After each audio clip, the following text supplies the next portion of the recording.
Hallo Deutschlerner! If you have already learned some German, maybe even enough to pass an A1 German exam, but you're looking to take your German skills to the next level, this A2 German grammar course is for you. In this A2 elementary German grammar course, I will lead you through a ton of grammar lessons to help you crush your language learning goals. If you combine this video with some practice on your own, you will be well on your way to mastering the grammar of the A2 level of the German language.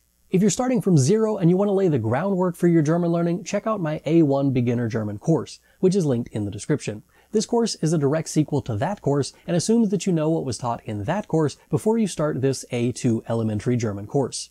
If you would like extra guidance to go with this video course, you can get my book Elementary German with Herr Antrim. It includes all of the lessons in this video course, but also access to a ton of extras. There are worksheets with answer keys and MP3 downloads of each lesson, so you can practice what you learn and listen to the lessons whenever and wherever you want. Plus, you get access to online flashcards and a whole lot more. You can download the ebook version of Elementary German with Herr Antrim from my website, germanwithantrim.com, or from Amazon. There's also a paperback version available on Amazon, which grants you access to the same digital content as before. Links to all of that and a whole lot of other things that are mentioned throughout this course in the description down below. This video is technically only half of my elementary German course. Immersion in the language and tons of practice with listening comprehension are key to learning a language. With this in mind, I have created my elementary German video course, which includes the grammar lessons that are in this video, along with listening comprehension lessons that reinforce them. You can view the entire course together with grammar and listening comprehension lessons in one video via the link in the description. You can also view the listening comprehension lessons in a video all on its own that only has the listening comprehension lessons. Both of those are linked in the description. With that out of the way, let's get into our first lesson. Hallo Deutschlerner! In this lesson, I will teach you how to use the inseparable prefix verbs in German. I explain when not to separate a prefix from the verb, and I'll show you a list of inseparable prefixes. You will also learn how these inseparable prefixes work and how to use a variety of inseparable verbs in German through a ton of example sentences. You will also see how these inseparable prefixes change the meaning of the verbs. First of all, let's talk about prefixes in general. German verbs are often modified with prefixes. They change the meaning and morph one verb into another. For example, the verb geben is often translated as to give, but when you add the prefix aus, we translate it with the English verb to spend. While this does more accurately represent the usage of the verb ausgeben, you can also translate it as to give out. This tells us the prefix aus changes the direction of geben from a more general, non-specific away from the subject to a more outward direction. Basically, every verb in German has a direction of sorts. The direction of lernen, for instance, is from less to more. The direction of leben is forwards, or forwards in time. The direction of singen is from your mouth away. These directions are changed by the prefixes. Most prefixes, like aus, are separable. This means that the prefix is often removed and put at the end of the sentence. For example, Ich gebe 20 Euro für das Konzert aus. I am spending 20 euros for the concert. Some prefixes are inseparable. This means that they modify the meaning of the verb, but they stay attached instead of being moved to the end of the sentence. For example, kommen means to come, but bekommen means to receive. Although these prefixes don't get removed, you should still be aware of them because they won't take the ge prefix that is added in the perfect tense, while the separable verbs will. The list of inseparable prefixes is relatively short. They are be, ent, emp, ge, miss, ver, and zer. Now that we know what they look like and have a general idea of their purpose, let's talk about the rules. As I mentioned, inseparable prefixes are the easy ones. They simply act like normal verbs. You may recognize the base of the verb, but the meaning has changed due to the prefix. In the present, Präsens, future, Futur 1, or simple past, Präteritum tenses, you simply treat them like normal verbs. If the non-prefixed version is irregular in the present or past, the prefixed version is irregular in the same way in the same tenses. When you use a verb with an inseparable prefix in the perfect tense, or any tense based on the perfect tense, the pluperfect, the plusquamperfekt, or the future perfect, Futur 2, you don't add the ge at the beginning of the past participle to those verbs. Beantworten, for instance, is beantwortet in the perfect. Antworten, conversely, is geantwortet. Bedanken just becomes bedankt, while danken becomes gedankt. Bekommen stays the same and becomes bekommen, instead of kommen becoming gekommen. Bedeuten changes to bedeutet. You get the idea. This is why in my German 2 classes we have a saying, if you have a BE, you don't need a GE.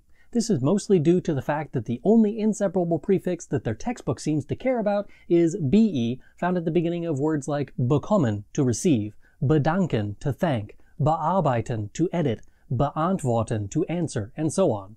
Obviously, this rule applies to all of the inseparable prefixes, but is particularly helpful for verbs that aren't usually seen as having a prefix at all. Beginnen, for instance, to begin, or begegnen, to meet, because there's no such thing as ginnen or gegnen, but beginnen and begegnen are both treated as if the BE at the beginning is simply an inseparable prefix.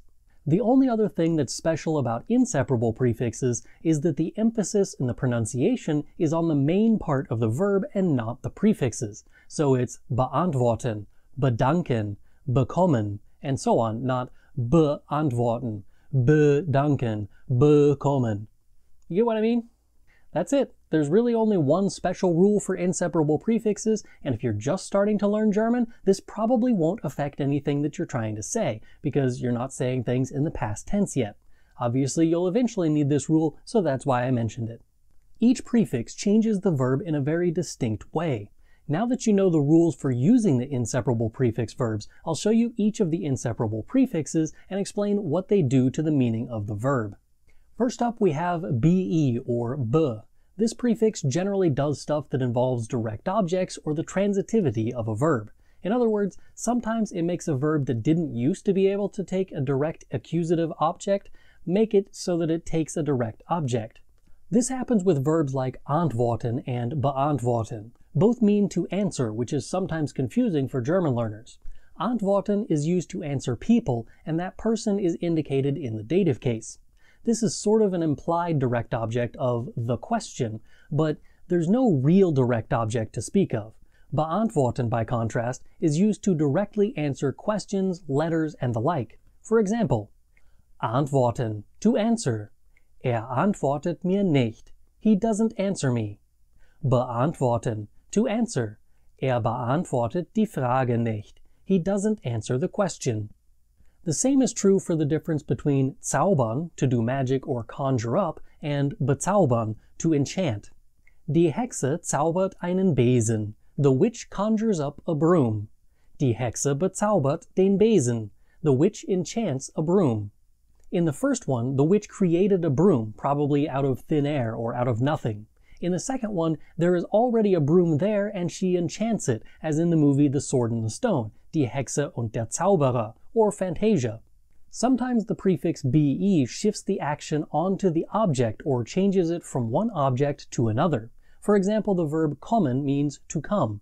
This indicates that the subject is going in the direction of a destination. If you add be to this verb, it becomes bekommen, which means to receive. This moved the action from the person going somewhere to the object moving and the person being stationary. Here it is in action. Ich komme 3 Uhr. I am coming at 3 o'clock. Ich habe deine E-Mail bekommen.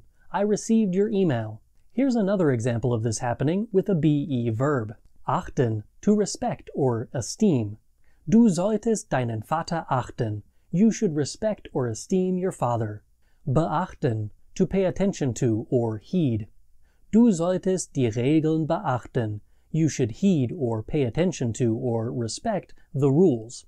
The be prefix is easily one of the most used inseparable prefixes. One website that I read said approximately 25% of inseparable prefix verbs are made with the be prefix. That being said, I don't know where they get their numbers, so take these percentages with a grain of salt. On screen now, you can see a list of some popular verbs with this prefix.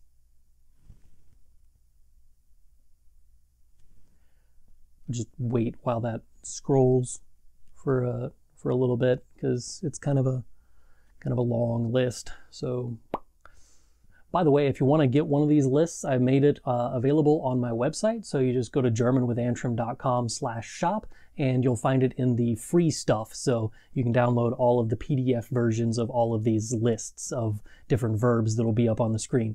Is that thing still going? Wow, there really are a lot of verbs that take this prefix.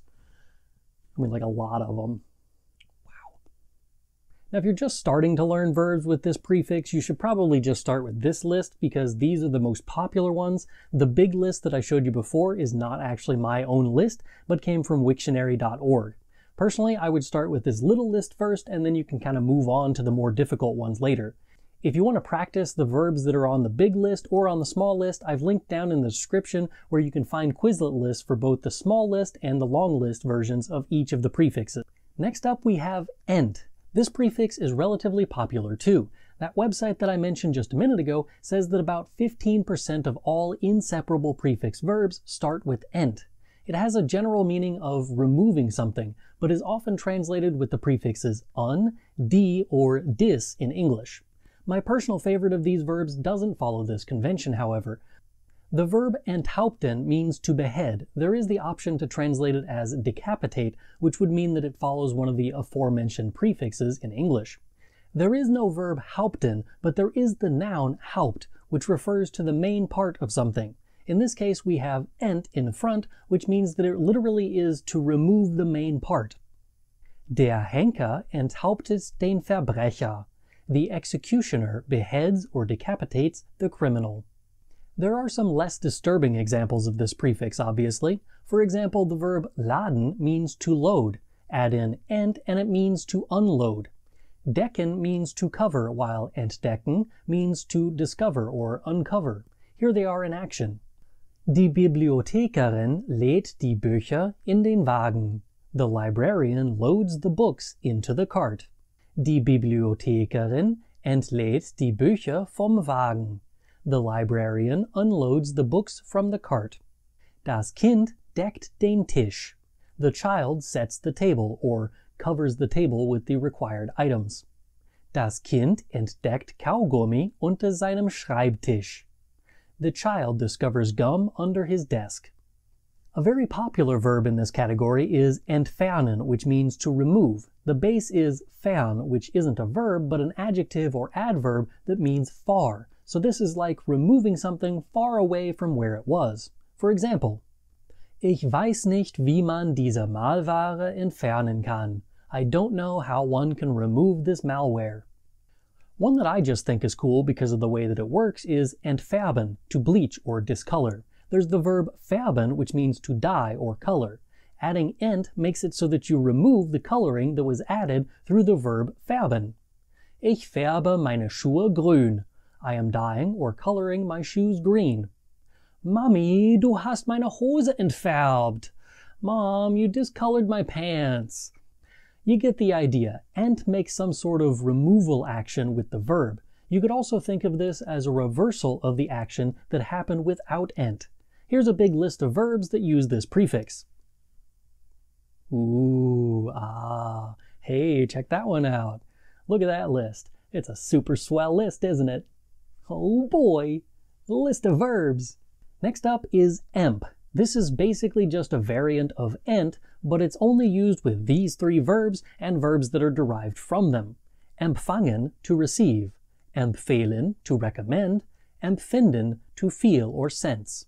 Ich habe keine Nachrichten empfangen. I haven't received any phone notifications. Der Kellner empfiehlt den Rinderbraten. The waiter recommends the roast beef. Wir empfinden eine große Verantwortung für die heutigen Probleme.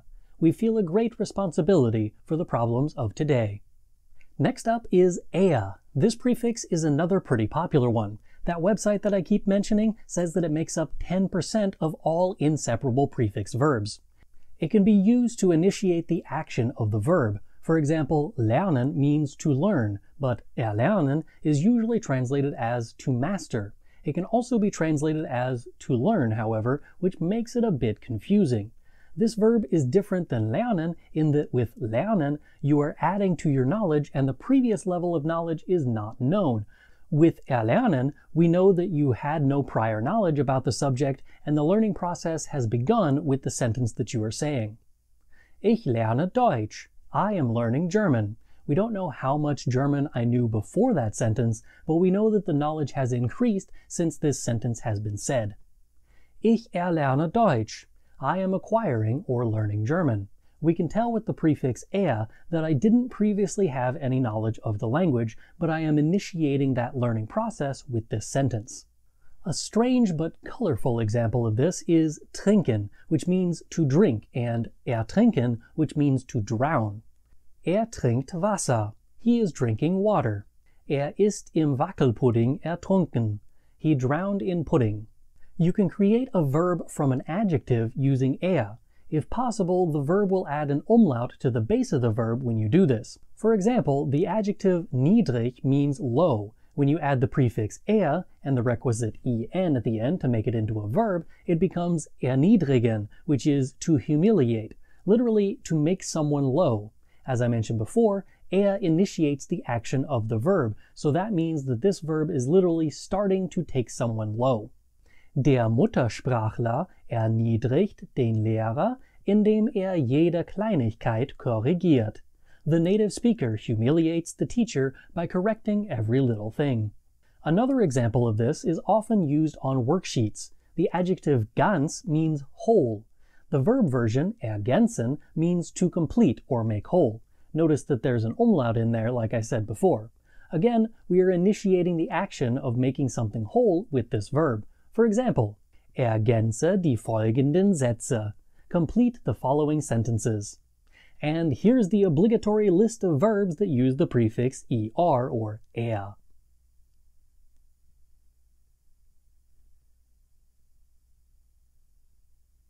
Next up is ge or g, which is by far my least favorite prefix because the meaning seems to be completely arbitrary. It's like the Germans ran out of prefixes to use, so they just threw all of the other verbs into this category. Luckily, this isn't nearly as popular as some of the other prefixes, which have more definite meanings. Denken and gedenken are worse. Check out these examples. Ich denke an deine Mutter. I am thinking about your mother. Ich habe oft an deine Mutter gedacht. I have thought about your mother often. Mit dieser Tafel gedenken wir den Soldaten. With this plaque, we are commemorating the soldiers. Mit dieser Tafel haben wir den Soldaten gedacht. With this plaque, we commemorated the soldiers. This time, there is literally no difference between the past participle of gedenken and the past participle of denken. You can tell based on the use and the context, but still, it's bothersome. Basically what I'm saying is you need to be careful with the verbs with the prefix ge, as they often have non-prefixed versions that share scary similarities to the prefixed versions. As I mentioned before, the ge prefix is not nearly as popular as some of the other ones on our list for today, so the prefix list for this one is relatively short. Next up is miss. Unlike ge, miss is super easy to use. It's pretty much the same as the English prefix miss. It indicates that something went awry. It didn't go as planned. Something is bad. For example, achten means to respect or regard, but missachten means to disregard or disobey. Wir achten das Gesetz. We respect the law. Hat die Warnung missachtet. He disregarded the warning. Trauen is to trust, but misstrauen is to mistrust. Ich traue ihm nicht. I don't trust him. Ich misstraue ihm. I mistrust him. A fun one is missverstehen. It has two prefixes, miss and ver. Both of them are inseparable. Stehen means to stand. Verstehen means to understand. Missverstehen means to misunderstand. Elmo steht in der Ecke. Elmo is standing in the corner. Elmo versteht den Mann. Elmo understands the man. Elmo missversteht den Mann. Elmo misunderstands the man. The list for this prefix is relatively short as well. Next up is ver. There are a ton of verbs that start with ver. This is partially due to the fact that this prefix is relatively flexible with its meaning. There are several categories into which one can classify the verbs with the prefix ver, but they all have one overarching idea. The prefix ver changes the direction of the verb. It doesn't point it in a particular direction, it simply means that it isn't the direction that the verb went prior to the prefix ver being applied. The actual direction is expressed through the rest of the sentence. The first category that most people mention is the concept of completing or going away. The verb laufen means to run or walk, or at the very least to go on foot. Generally, there is a direction or a destination in mind when laufen takes place. When you add ver, you get verlaufen, which translates as to get lost. It literally is going somewhere, but you don't end up where you wanted to go. You could think of it as indicating that something is going to excess or in a bad way. If you want to point the direction of a verb with ver in a particular direction, you need to do that with a bit more information in the sentence to give that context, as the verb and the prefix combination on their own can't do that. Ich laufe zum Bahnhof. I am running to the train station. The destination is clear and I have purposefully reached this destination. Ich verlaufe mich zum Bahnhof. I lose myself to the train station. In this sentence, verlaufen is not going straight to the train station. The subject is lost or getting lost, but still arrives at the train station even though they got lost, or because they got lost. Hungern is translated as to hunger, but verhungern is to starve, literally to hunger to excess. Du wirst nicht mehr hungern oder dursten. You will no longer hunger or thirst. Ich muss frühstücken, sonst werde ich verhungern. I need to eat breakfast, otherwise I will starve. Jagen is to hunt, but verjagen is to chase away. Der Eiskönig jagt den Drachen. The Ice King hunts the dragon. Der Drachen verjagt die Schafe. The dragon chases away the sheep. I've mentioned achten a couple of times now. When you add ver, you get to despise. You regard them in the wrong direction. Mein Hund verachtet Eichhörnchen. My dog despises squirrels. It can also imbue a verb with an attribute by changing a noun or adjective into a verb. Vereinfachen, for example, means to make simple, as the word einfach just means simple. Sollte ich diese Arbeit vereinfachen? Should I make this work easier?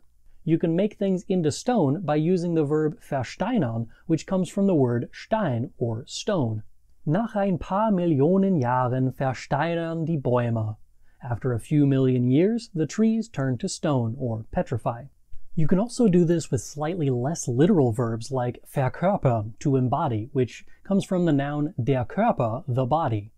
Diese Schlange verkörpert keine Gefahr. This snake represents or embodies no danger. As I mentioned earlier, this is one of the most popular inseparable prefixes in the German language. That website that I keep mentioning says that they make up 45% of all inseparable verbs in the German language. But this is the one that makes me question their numbers, as I found fewer verbs with ver than just er.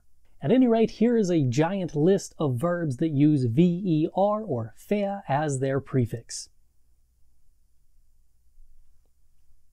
The last prefix for today is zer. This prefix is used to destroy things or break them into pieces. I mean that literally. Words like stören, to bother or disturb, changes to zerstören, to destroy. Literally, that would be to bother or disturb to pieces. Here is an example. Bitte stör mich nicht, während ich arbeite. Please don't disturb me while I am working. Ein Feuer hat den Wald zerstört.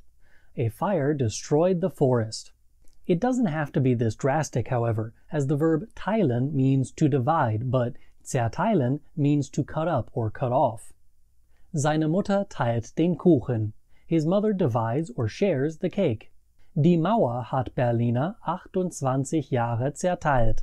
The wall cut off the Berliners for 28 years.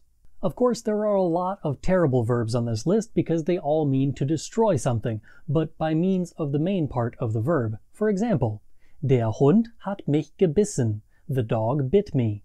Das Schnabeltier hat meinen Finger zerbissen. The platypus chewed up my finger. Der Junge pflückt ein paar Blumen. The boy picks a few flowers. Der Junge zerpflückt ein paar Blumen. The boy picks a few flowers apart. Here is the last big list of verbs for the day. In this lesson, I will teach you how to use the separable prefix verbs in German, also known as trennbare Verben. I explain when to separate the prefix from the verb and when not to. I'll also show you a list of separable prefixes. You will learn how these separable verbs work and how to use a variety of separable verbs in German through a ton of example sentences. The list of separable prefixes is considerably longer than the inseparable prefixes that I explained last week. That's why there is no way I could cover them all in one video, but you can see them listed on the screen now. Today I'll use a variety of these prefixes to illustrate the rules for how to use them in a variety of situations, but for those of you who just want to know which prefixes are separable, there you go. Most of the time, the separable prefixes will be separated from the main part of the verb, hence the name. When they are separated, they go to the end of the sentence or clause in which the main part of the verb was used. For example, abräumen, to clear off. Das Kind räumt den Tisch ab. The child clears off the table. The main part of the verb goes where the conjugated verb usually goes. In statements, this is most commonly the second position, but I'll show you some examples later in which the verb is moved to a different location. The prefix ab is moved to the end of the sentence right before the period. Let's try a few more of those before I move on to a different rule. Ankommen, to arrive. Wann kommt der Zug an? When does the train arrive? Aufgeben, to give up or surrender. Sisyphus gibt nie auf. Sisyphus never gives up. Beitreten, to join. Meine Frau tritt der Kirche bei. My wife is joining the church. All of the examples so far have been in the present tense. If you use the simple past or Präteritum tense, nothing changes except for the form of the verb used. Here are the same examples, but in the simple past. Das Kind räumte den Tisch ab. The child cleared the table. Wann kam der Zug an? When did the train arrive? Sisyphus gab nie auf. Sisyphus never gave up. Meine Frau trat der Kirche bei.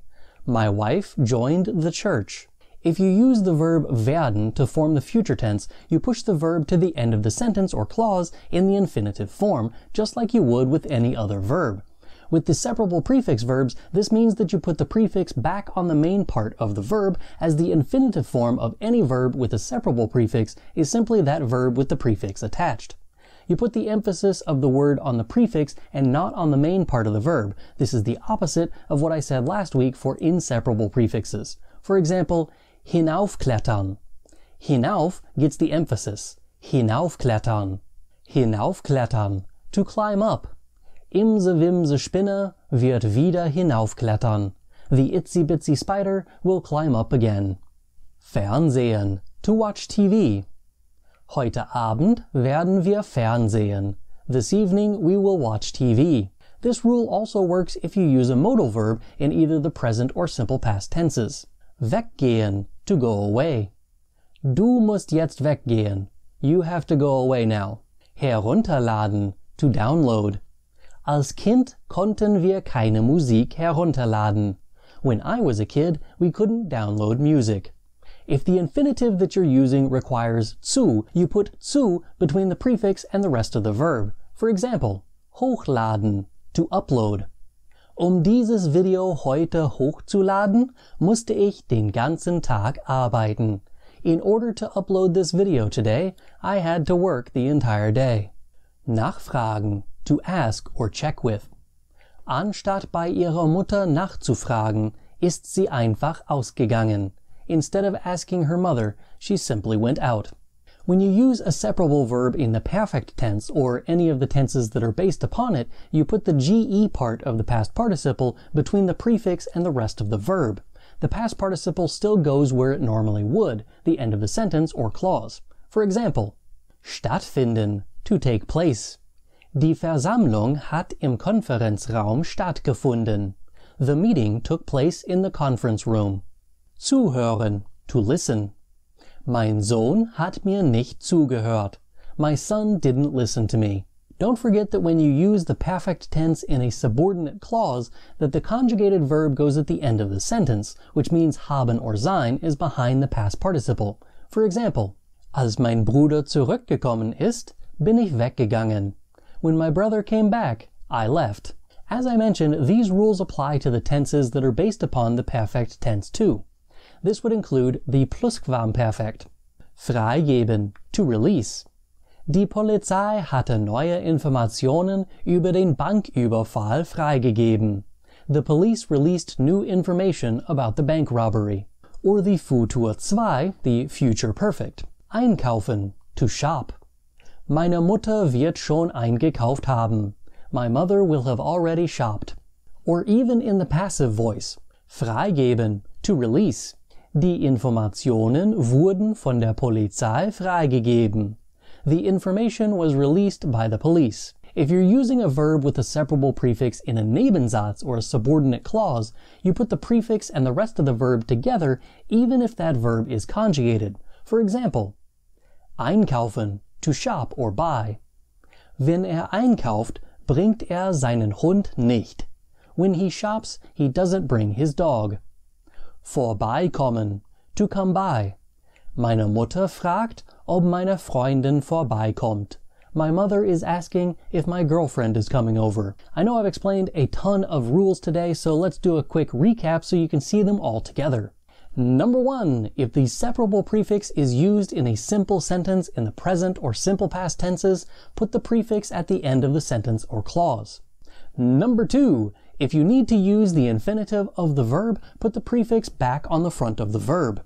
Number 3, if that infinitive requires zu, put zu between the prefix and the rest of the verb.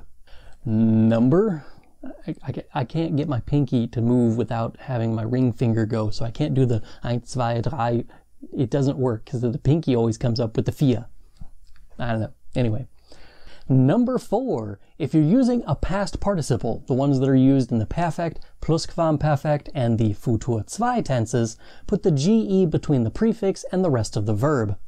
Number 5, if you are using a subordinate clause with a separable prefix, put the conjugated form of the verb with the prefix at the end of the clause together. Today I'm going to introduce you to the most common separable prefixes in German and show you how each of them modify the meaning of the verb to which it is attached. First, a quick disclaimer. If you want to translate these prefixes directly from German to English, you will run into a lot of problems. Languages are not one-to-one. They can't be translated with just one word equals another word in each language. It doesn't work like that.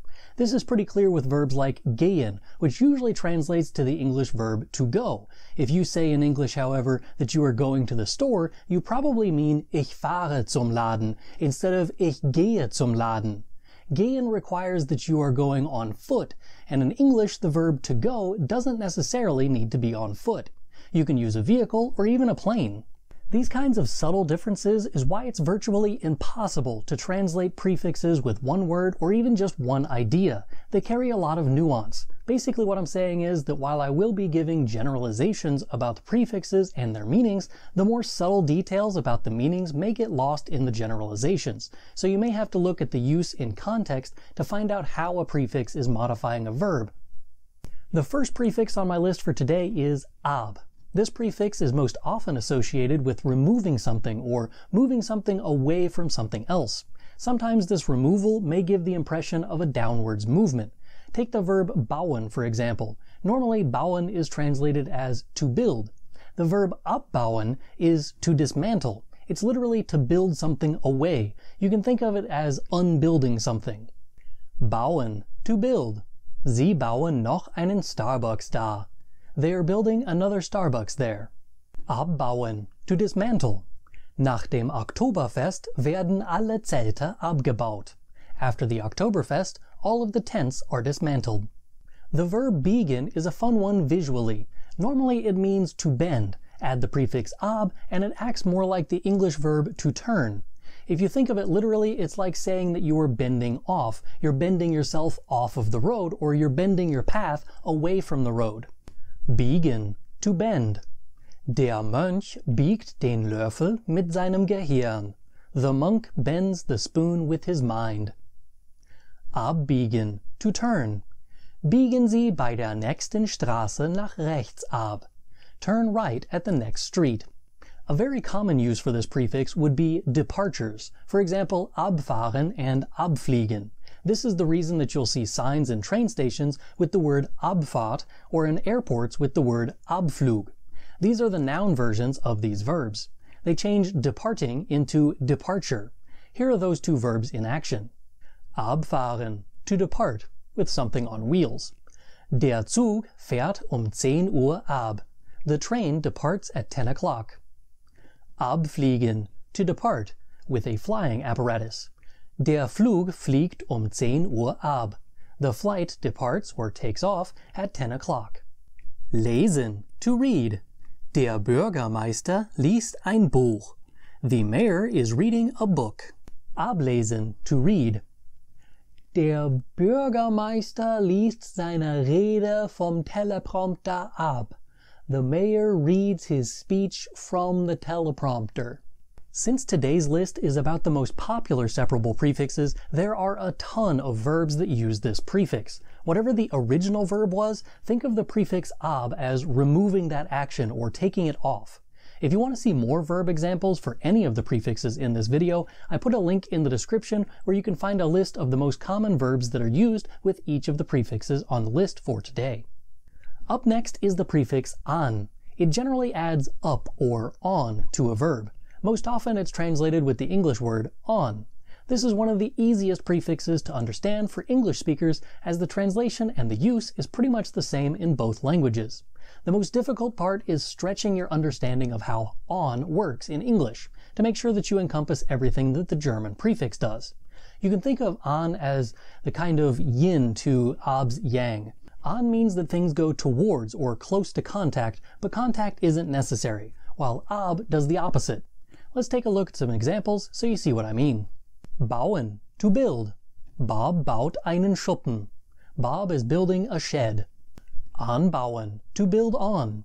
Bob baut eine Veranda an. Bob is building on a porch, or Bob is adding a porch. Anbauen, to cultivate. Bob baut Möhren in seinem Garten an. Bob is cultivating or growing carrots in his garden. This verb has two uses. It can be used in a more literal sense and simply take the verb to build and add in the preposition on, but its more common meaning is to grow or cultivate. While at first glance this translation doesn't quite fit, think of what you're doing when you plant or grow something. You build it on the earth. That's what cultivating is. Binden, to tie. So bindet man eine Fliege. This is how you tie a bow tie. Anbinden, to tether. Der Cowboy bindet sein Pferd an. The cowboy tethers his horse, or the cowboy ties his horse to a post. Brennen, to burn. Der Waldbrand brennt seit Mai. The forest fire has been burning since May. Anbrennen, to burn or start burning. Das Omelett brennt an. The omelet is burning. The omelet is starting to burn. Hängen, to hang. Das Bild hängt an der Wand. The picture is hanging on the wall. Anhängen, to attach, hitch or stick. Ich habe das Dokument an diese E-Mail angehängt. I attached the document to this email. The next prefix on my list is auf. Contrary to what many people believe, auf and an are not actually both on. This is abundantly clear with the prefix versions. Auf as a prefix can have several translations. It can be translated with up or upwards. Keeping with the tradition of using bauen in all of my examples so far, here's what it looks like with that verb. Aufbauen, to build up, construct, or establish. Ich habe eine gute Beziehung mit meinen Kollegen aufgebaut. I have built up a good relationship with my colleagues. Treiben, to do, often used with sports. Ich treibe gar keinen Sport. I don't do any sports at all. Treiben, to float. Das Schiff treibt im Hafen. The ship floats in the harbor. Auftreiben, to scare up or get a hold of. Meine Mutter hat mir ein paar S'mores Pop-Tarts aufgetrieben. My mom scared me up some s'mores Pop-Tarts. Leuchten, to light. Das Morgenlicht leuchtet mir das Gesicht. The morning light lights my face. Aufleuchten, to light up. Der Panikalarm leuchtet auf. The panic alarm is lighting up. The prefix auf can also be translated with open. This is due to the fact that opening things often means that you move something up in order to put it in the open position. For example, machen, to make or do. Immer wenn meine Mutter einkaufen möchte, macht sie zuerst eine Liste. Always when my mother would like to go shopping, she makes a list first. Aufmachen, to open or make open. Kannst du bitte die Tür aufmachen? Can you please open the door? Probably the most confusing example with this is the verb schließen. Schließen, to close. Schließ bitte die Tür. Please close the door. Aufschließen, to unlock or open. Der Junge schließt die Tür auf. The boy unlocks or opens the door. The reason this is confusing is due to the fact that almost every textbook I have ever seen only shows the definition to close for schließen, but it also means to lock, which is why it's appropriate for these examples, as aufschließen is literally just to open the lock. The last use of auf is for stopping actions. For example, hören, to hear or listen. Hörst du die Musik? Do you hear the music? Aufhören, to stop. Hör auf, aus dem Müll zu fressen. Stop eating out of the trash. This verb is often confusing for learners as well, as it no longer has the meaning listen in it at all, and it only is left with stop, which is incredibly confusing. The reasoning is simple. It used to be, stop what you're doing and listen up. Over time, the listening part dropped out and the stop part remained. Aren't languages fun? Another fun fact is that this actually means that the prefix auf doesn't mean stop in this instance, it simply means up as we used before. This is true of all of the other times when auf is translated with stop. Aufhalten, to stop. The stopping part comes from the verb halten and not the prefix. It's really to hold up, the same as the English. Aufgeben, to give up. This one isn't even translated as to stop, but it's often given as an example of this prefix meaning to stop, which it clearly doesn't. It still means up. It's true that when you give something up, you stop doing it, but the stopping connotation doesn't come from the prefix. This one is probably one of the easier ones on the list. It's most often translated with out, and that's usually perfect. For example, atmen, to breathe. Der Fisch atmet im Wasser. The fish breathes in the water. Ausatmen, to breathe out. Atme aus, breathe out. By the way, this verb works with several prefixes, as you can breathe in, einatmen, you can breathe out, ausatmen, and you can even do them both, durchatmen. Also, aufatmen is to sigh or breathe easily or relax. Werfen, to throw. Der Spieler wirft den Ball. The player throws the ball. Auswerfen, to eject, expel, or cast, as in fishing. Man sollte den USB-Stick sicher auswerfen, bevor man ihn vom Computer entfernt. You should eject your USB stick securely before you remove it from the computer. Halten, to hold. Der Räuber hält die Pistole in seiner linken Hand. The robber is holding the pistol in his left hand. Aushalten, to withstand, endure, or hold out. Blonde und rothaarige Kinder können die heiße Sommersonne nicht aushalten. Blonde and red-haired children can't withstand the hot summer sun. Bleiben, to stay or remain. Wir bleiben heute zu Hause. We are staying at home today. Ausbleiben, to not show up to some event or to stay out. 2012 ist der Weltuntergang ausgeblieben. In 2012, the end of the world didn't show up or didn't happen.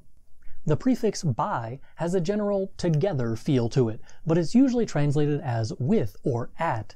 It's used to add something to the original verb. For example, tragen, to carry. Mein Hund trägt einen Knochen im Mund. My dog is carrying a bone in its mouth. Beitragen, to contribute. Trägt gar nichts zu diesem Gespräch bei. He doesn't contribute anything to this conversation. Bringen, to bring. Der Kellner bringt mir ein Glas Wasser. The waiter brings me a glass of water. Beibringen, to teach. Herr Antrim bringt uns Deutsch bei. Herr Antrim teaches us German. Behalten, to keep or retain. Ich behalte diesen kaputten Fernseher, ein Aquarium daraus zu machen. I am keeping this broken television in order to make an aquarium out of it. Beibehalten, to maintain or retain. Obwohl seit 1968 in den USA wohnt, behält seinen Akzent immer noch bei. Although he has lived in the USA since 1968, he still retains or maintains his accent. Treten, to step or kick. Das Mädchen tritt ins Klassenzimmer. The girl steps into the classroom. Beitreten, to join. Leider könnt ihr meinen Klassen nicht beitreten. Unfortunately, you can't join my classes. This prefix generally indicates motion into something, whether this be a literal sense like the verb eintreten, to enter, literally to step in, or a more abstract meaning like einstellen, which means that you set something on your phone or other digital device, or you stop something like production. Here are a few examples. Eintreten, to enter. Als ich das Zimmer eintrat, schauten alle Schüler mich an. When I walked into the room, all of the students looked at me. Einstellen, to set. Ich schlage vor, dass ihr Deutsch als Standardsprache auf Ihrem Handy einstellt. I recommend that you set your default language on your phone to German. Einbauen, to build in, mount or install. Der Klempner baut den neuen Wasserhahn ein. The plumber is installing the new faucet. Einbiegen, to turn into. Biegen Sie in diese Straße ein. Turn into this street. The prefix fort is similar to the English onward or away. For example, fortfahren is to continue or proceed when you're in a vehicle. Alone, fahren just means to drive. Fort isn't nearly as popular as an or ab. It can be used with about half as many verbs as those two prefixes. Here are a few examples of fort. Fortbringen, to bring away or take away. Nach der Party muss ich meine Oma zurück nach Hause fortbringen. After the party, I have to bring my grandmother back home. Fortsetzen, to continue or resume. Morgen setzen wir unsere Lektion über die Wechselpräpositionen fort. Tomorrow we will continue our lesson about the two-way prepositions. Fortjagen, to chase away or drive away. Meine Kinder jagen den Schmetterling fort. My children are chasing the butterfly away. Fortbestehen, to continue or persist. Trotz der Problematik der Statur besteht sie immer noch im Park fort. Despite the problematic nature of the statue, it continues to be in the park. This one is used even less than fort, but is an important one as it means free. This is sometimes monetary, but it doesn't have to be, as it can be a little bit more abstract. For example, freigeben, to release. Herr Antrim gibt am Samstag ein neues Album bei SoundCloud frei. Herr Antrim is releasing a new album on SoundCloud on Saturday. Frei arbeiten, to work free. Der Dieb arbeitet die Wand frei, damit er Geld darin verstauen kann. The thief works the wall free so that he can hide money behind it. Frei machen, to clear or disengage. Hat sich von seiner Arbeit für dich freigemacht. He cleared his work schedule for you. Freilassen, to release or let free. Wenn Kriminelle Politiker werden, lassen Kriminelle Kriminelle frei. When criminals become politicians, criminals set criminals free. The adjective hoch means high. When you use it as a prefix, it means basically the same thing. It's usually used to indicate an upwards motion. Hochhalten, to hold up in a high position. Der Mandrill hält den Löwen hoch. The mandrill holds the lion high. Hochkrempeln, to roll up, like sleeves. Jetzt krempeln wir unsere Ärmel hoch und arbeiten hart. Now we are rolling up our sleeves and working hard. Hochrechnen, to project or extrapolate. Wissenschaftler rechnen hoch, wie viele Bären in den USA im Jahr 2050 sein werden. Scientists project how many bears will be in the USA in the year 2050. Hochschießen, to shoot upwards or launch. Batman schießt seinen Enterhaken hoch. Batman shoots his grappling hook upwards. Another easy-to-understand prefix is mit. It means with and is used as such. Sometimes this is a bit abstract, but for the most part, this prefix is pretty straightforward. Mitarbeiten, to contribute or collaborate. Ich finde es cool, wenn andere YouTuber an meinem Video mitarbeiten können. I think it's cool when other YouTubers can contribute to my video. Mitbringen, to bring along. Mein Sohn bringt immer Dinosaurier mit. My son always brings dinosaurs along. Mithalten, to keep up with. Usain Bolt kann mit mir nicht mithalten. Usain Bolt can't keep up with me. Mithelfen, to help out with or assist. Herr Antrim's e-book hilft mit, das A1-Niveau zu beherrschen. Herr Antrim's e-book helps you to master the A1 level. The prefix nach always means after. Unfortunately, it isn't always as literal as people would often like. For this reason, many people will tell you that it has several meanings, including following, imitation, or reduction. All of these, however, are just variations of after that are just less literal than the other options. So in my examples for this prefix, I'll show you some literal options and some less literal ones. Nacharbeiten, to rework. Wenn ich mit dem Bearbeiten des Videos fertig bin, arbeite ich es manchmal noch einmal nach. When I'm done with the editing of the video, I sometimes rework it again. Nacherzählen, to retell or recount. Fred erzählt Teds Geschichte nach. Fred retells Ted's story. Nachsehen, to check or look up. Wenn du ein Wort nicht kennst, solltest du im Wörterbuch nachsehen. If you don't know a word, you should look it up in a dictionary. Nachahmen, to imitate. Viele YouTuber ahmen einfach andere YouTuber nach, anstatt etwas Besonderes zu machen. Many YouTubers imitate other YouTubers instead of doing something special or unique. The word tief means deep, but when it's used as a prefix, it's used to indicate the low point of something. In my first example, tief hängen, it means that the branches are hanging at their lowest point. They're hanging down so much that they're in the way of the walking path. Using it as a prefix isn't very common because the meaning is more than just down or downwards, but it's common enough to be on today's list. Here are a few examples. Tief hängen, to hang low or deep. Die Äste des Baumes hängen jetzt tief.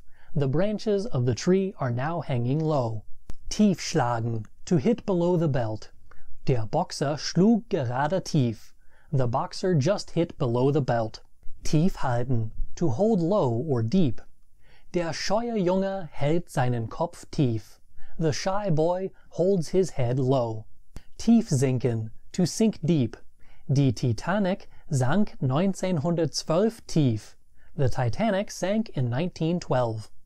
This one simply means away. It's pretty much always translated with the word away, and the English version is very similar. This is one of the easiest prefixes to use. Wegbleiben, to stay away. Bitte bleiben Sie weg.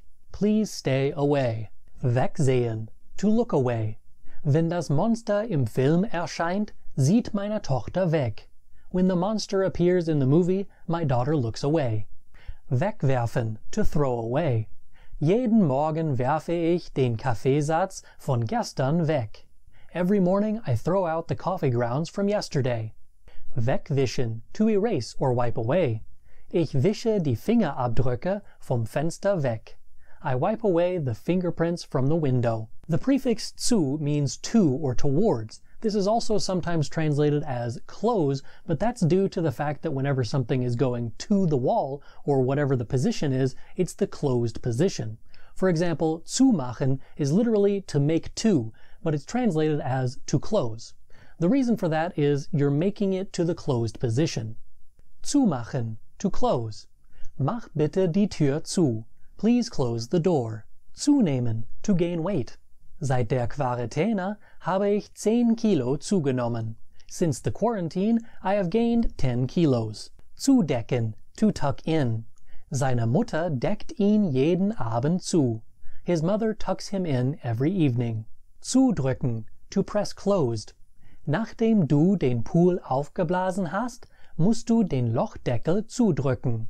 After you have blown up the pool, you have to press the hole cover closed. Ich bin Herr Antrim, and in this lesson I will teach you some of the less common separable prefixes, what they mean, and how to use them in a variety of examples. The first prefix is auseinander. It's pretty easy to understand. It generally is translated with the word apart. This is very clear in verbs like auseinanderfallen, which means to fall apart. It's less apparent in verbs like auseinandersetzen, which means to confront or deal with. Take this verb apart and you'll see how it works, however. I've already said that auseinander means apart. The verb setzen means to set or put. You are literally setting it apart. Here are a few examples of this prefix in action. Auseinanderfallen, to fall apart. Dieses Buch fällt auseinander. Auseinanderbauen, to dismantle or take apart. Mehr Arbeitsspeicher in meinem Computer zu installieren, muss ich ihn zuerst auseinanderbauen. In order to install more RAM in my computer, I have to take it apart first.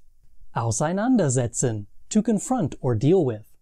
Der Politiker musste sich mit der Realität der Situation auseinandersetzen. The politician had to confront the reality of the situation. The next prefix is empor, which indicates an upward movement towards the top of something or the highest point possible. Emporheben, for example, means to lift up and is often used with religious connotation of things going towards heaven, such as blessings or praise. Here are some examples of this prefix. Emporheben, to lift up. Die besten Menschen heben ihren Blick zu geistigen Höhen empor. The best people turn their gaze to spiritual heights. Emporstreben, to aspire to a high level. Kleine Kinder glauben oft daran, dass sie zu grenzenlosen Höhen emporstreben können. Small children often believe that they can aspire to infinite or limitless heights.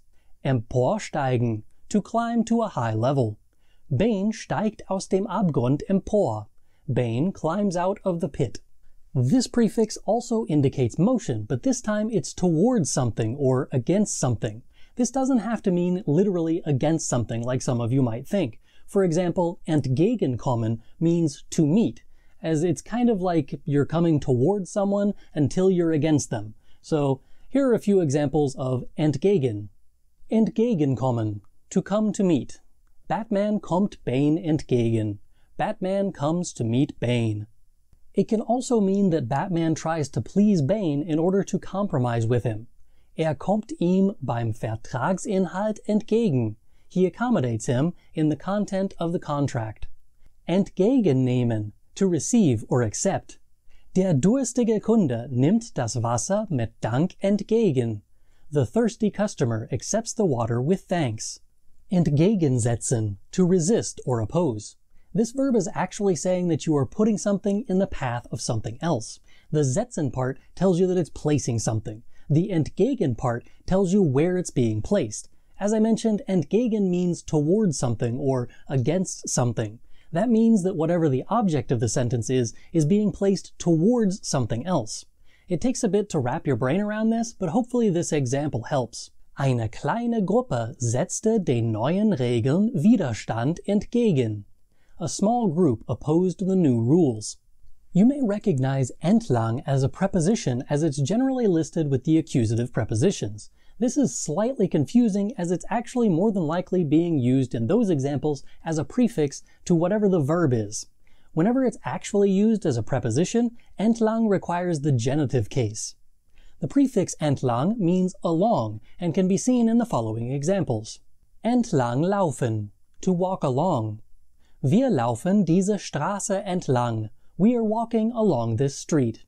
Entlangblicken, to look along, or to look at something from one end to the other. Der Polizist blickt den Bus entlang. The police officer looks along the bus. Entlangfahren, to drive along. Meine Familie fährt gerne den See entlang. My family likes to drive along the lake. Entzwei is a really easy prefix to understand. It means into, so whatever the action of the sentence is, it's being done in such a way that something becomes two parts. You can see that in the following examples. Entzweibeißen, to bite into. Mein Sohn beißt den Bleistift entzwei. My son bites the pencil in two. Entzweigehen, to go into or fall into two pieces. Meine Brille ist entzweigegangen. My glasses broke in two. Entzweireißen, to rip in two. Der Lehrer reißt meinen Aufsatz entzwei. The teacher is tearing my essay in two. One that makes it into almost every textbook is fern. This prefix is incredibly rare. It means far, but is usually translated with the English prefix telle. The most common example of this is Fernsehen, which is to watch television. It's literally seeing far, but that's also exactly what television is. Vision, seeing, tele, far. Here are a few examples of fern. Fernsehen, to watch television. Heute Abend sehen wir nur fern. This evening, we are just watching TV. Fernhalten, to keep away. Ich halte meine Kinder von Politikern fern. I keep my children away from politicians. Fernlenken, to control remotely. Das Kind lenkt das Auto fern. The child controls the car remotely. Für means for or in one's stead. Nowadays, für is used as a preposition or a prefix for nouns made from archaic verbs. For example, the verb fürsprechen is to advocate or speak for someone. This hasn't been used in like a couple hundred years, but the noun Fürsprecher still remains, and you can see the combination of für as a preposition and sprechen, which means the same as the old verb fürsprechen. Since this video is about lesser used prefixes, I thought I should include it, but there are very few verbs that actually use this as a prefix. The ones that do use it are either archaic or just seldom used. I'm not even going to give you any examples of this in sentences, as there aren't really any examples to be given. Another one that is mostly used for prefixes for nouns made from old verbs is gegen. This prefix means against, but it doesn't have to be literal. Think of gegenchecken, for example. This is like the English verb to double check. It could also be thought of as counter-checking or rechecking. Gegenchecken, to double check. Wir müssen alles das, was sagt, gegenchecken. We have to double check everything that he says. Gegenzeichnen, to countersign. Zeichnet den Vertrag gegen. He countersigns the contract. As a preposition, gegenüber means across from. As a prefix, it means the same, but it's saying that whatever the action of the verb is being done in such a way that the subject travels to a position across from something or someone else. For example, gegenübersehen, to be faced with, suddenly see someone in front of you, unexpectedly more than likely. Plötzlich sah ich mich dem Verbrecher gegenüber. Suddenly I was faced with the criminal. Literally speaking, suddenly I saw myself across from the criminal. Gegenüber sitzen, to sit across from. Der Mann und seine noch Ehefrau sitzen sich gegenüber. The man and his soon-to-be ex-wife are sitting next to each other. Gegenübertreten, to walk in front of. Bigfoot ist mir gerade gegenübergetreten. Bigfoot just walked in front of me. The word tritt is literally one step. To be more precise, it's to lift your foot off of the ground and put it back on the ground. That's one Tritt. The direction of this movement or action is not really important, but is expressed in context. That's why you can say auf der Stelle treten, to tread water or not make any progress.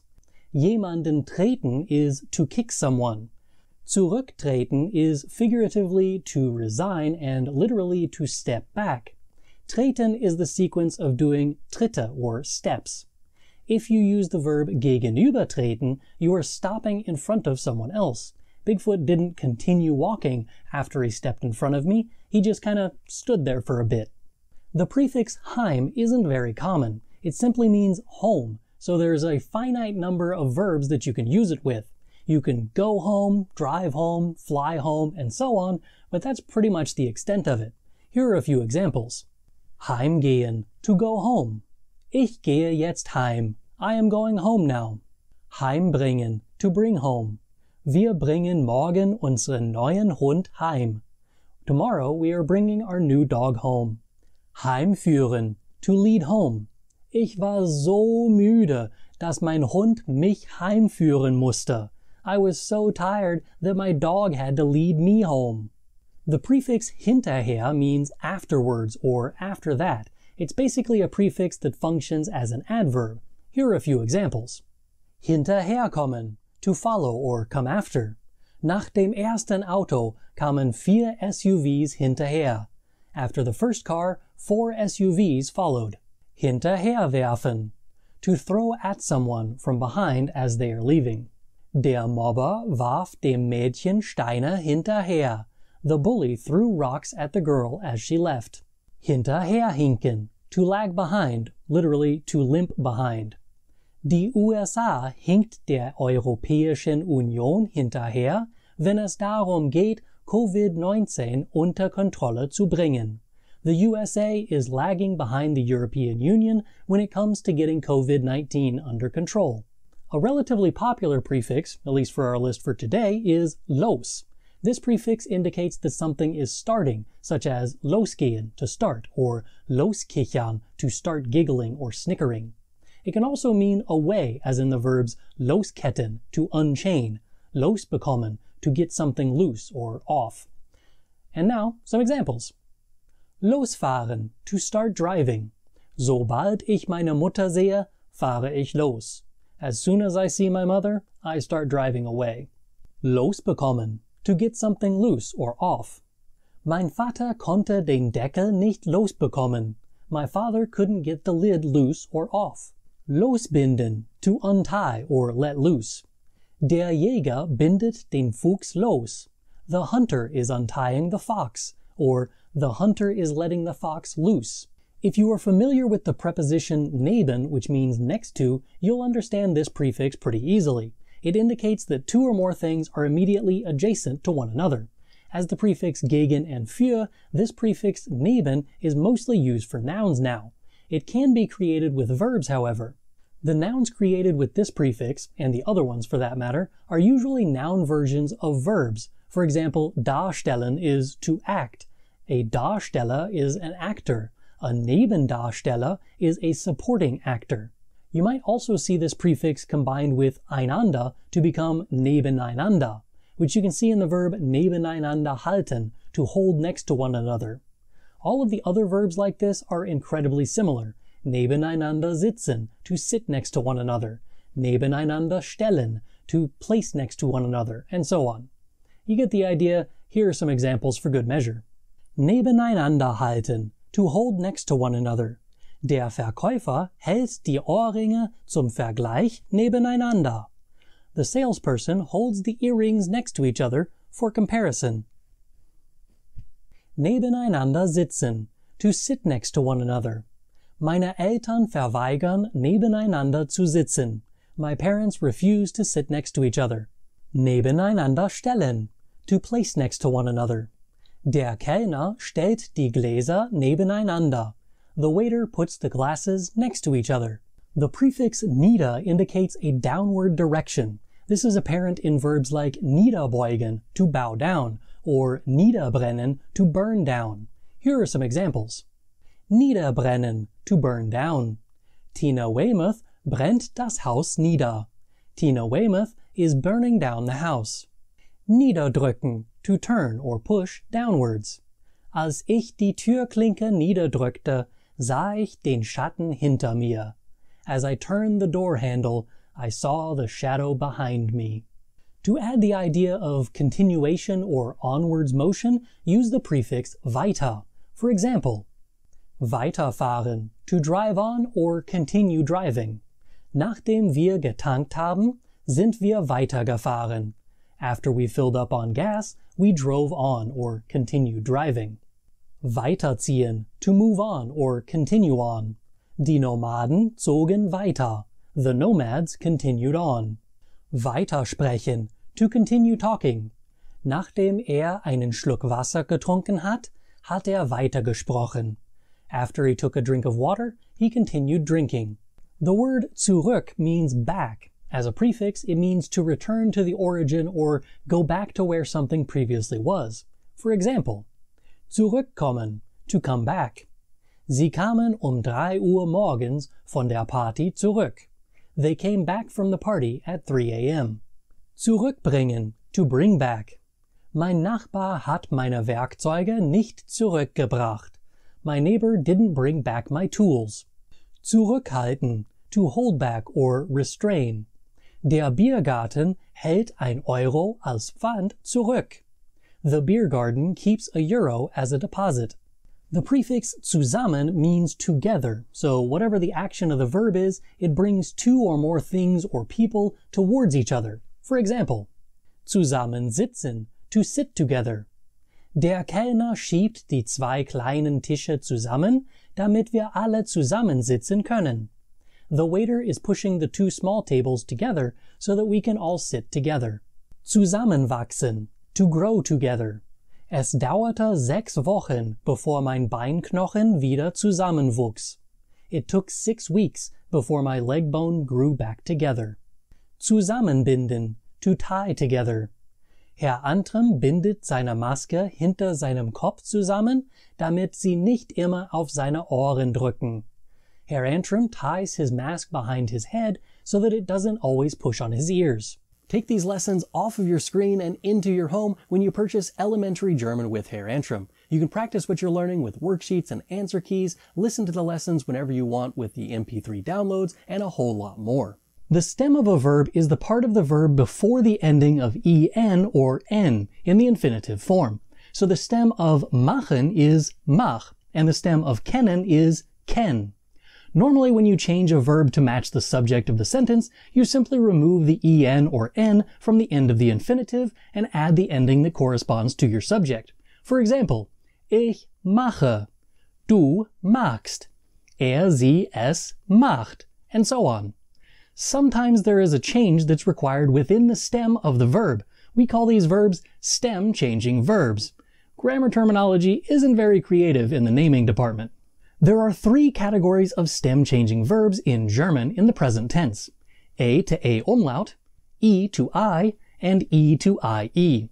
You have likely come across all 3 of these categories of verbs before in your German learning already, but you just didn't realize it until now. Let's get to some examples. The verb fahren means to drive, and it falls into the first category of A to A umlaut. These stem changes, however, only affect the du and RCS forms, so the full conjugation of fahren looks like this. Ich fahre. Du fährst. Sie, es fährt. Wir fahren. Ihr fahrt. Sie fahren. As you can see, we simply added an umlaut for the du and RCS forms of the verb. That sounds simple enough, but there is one little quirk about this change. You may remember from my lesson about regular conjugation, if the last letter of the verb stem is D or T, you need to add E between the stem, the part of the verb before the en, and the conjugation ending for du, sie, es, and ihr, because otherwise the word would be practically impossible to pronounce. The additional E makes the word easier to pronounce. Well, if that verb also has a stem change from A to A umlaut, it does not get this E added for the du and RCS forms. The verb laden is one such verb. When added to the prefix ein, you get the word to invite. Here are some examples with it. Ich lade deine Mutter zum Abendessen ein. I am inviting your mother to dinner. Was? Warum lädst du meine Mutter zum Abendessen ein? What? Why are you inviting my mother to dinner? Hahaha, lädt deine Mutter zum Abendessen ein. Haha, he's inviting your mother to dinner. Wir laden deine ganze Familie zum Abendessen ein. We are inviting your entire family to dinner. Ladet ihr meinen Vater auch zum Abendessen? Are you also inviting my father to dinner? Nein, sie laden deinen Vater nicht ein. No, they're not inviting your father. Notice how I didn't add an E between lädt and the ST or T endings for du and RCS. How about the fact that I did add one for the ear form ladet where there is no umlaut? Well, this is exactly what happens with these verbs. If there is an umlaut added to the du and RCS forms, don't add an E in between the verb stem and the ending. One other thing that you might notice about these verbs is that sometimes you'll come across a verb that has AU in the middle of it. Sometimes this requires us to put an umlaut over the du and RCS forms. The umlaut still goes over the A. This happens in the verb laufen. Ich laufe jeden Morgen 2 Kilometer. I run 2 kilometers every day. Warum läufst du so viel? Why do you run so much? Mein Vater läuft auch so viel. My father runs that much too. Wir laufen zusammen. We run together. Warum lauft ihr so viel? Why do you all run so much? Alle Familienmitglieder laufen 2 Kilometer. All family members run 2 kilometers. Our second category of stem-changing verbs is E to I. This includes such verbs as geben, to give.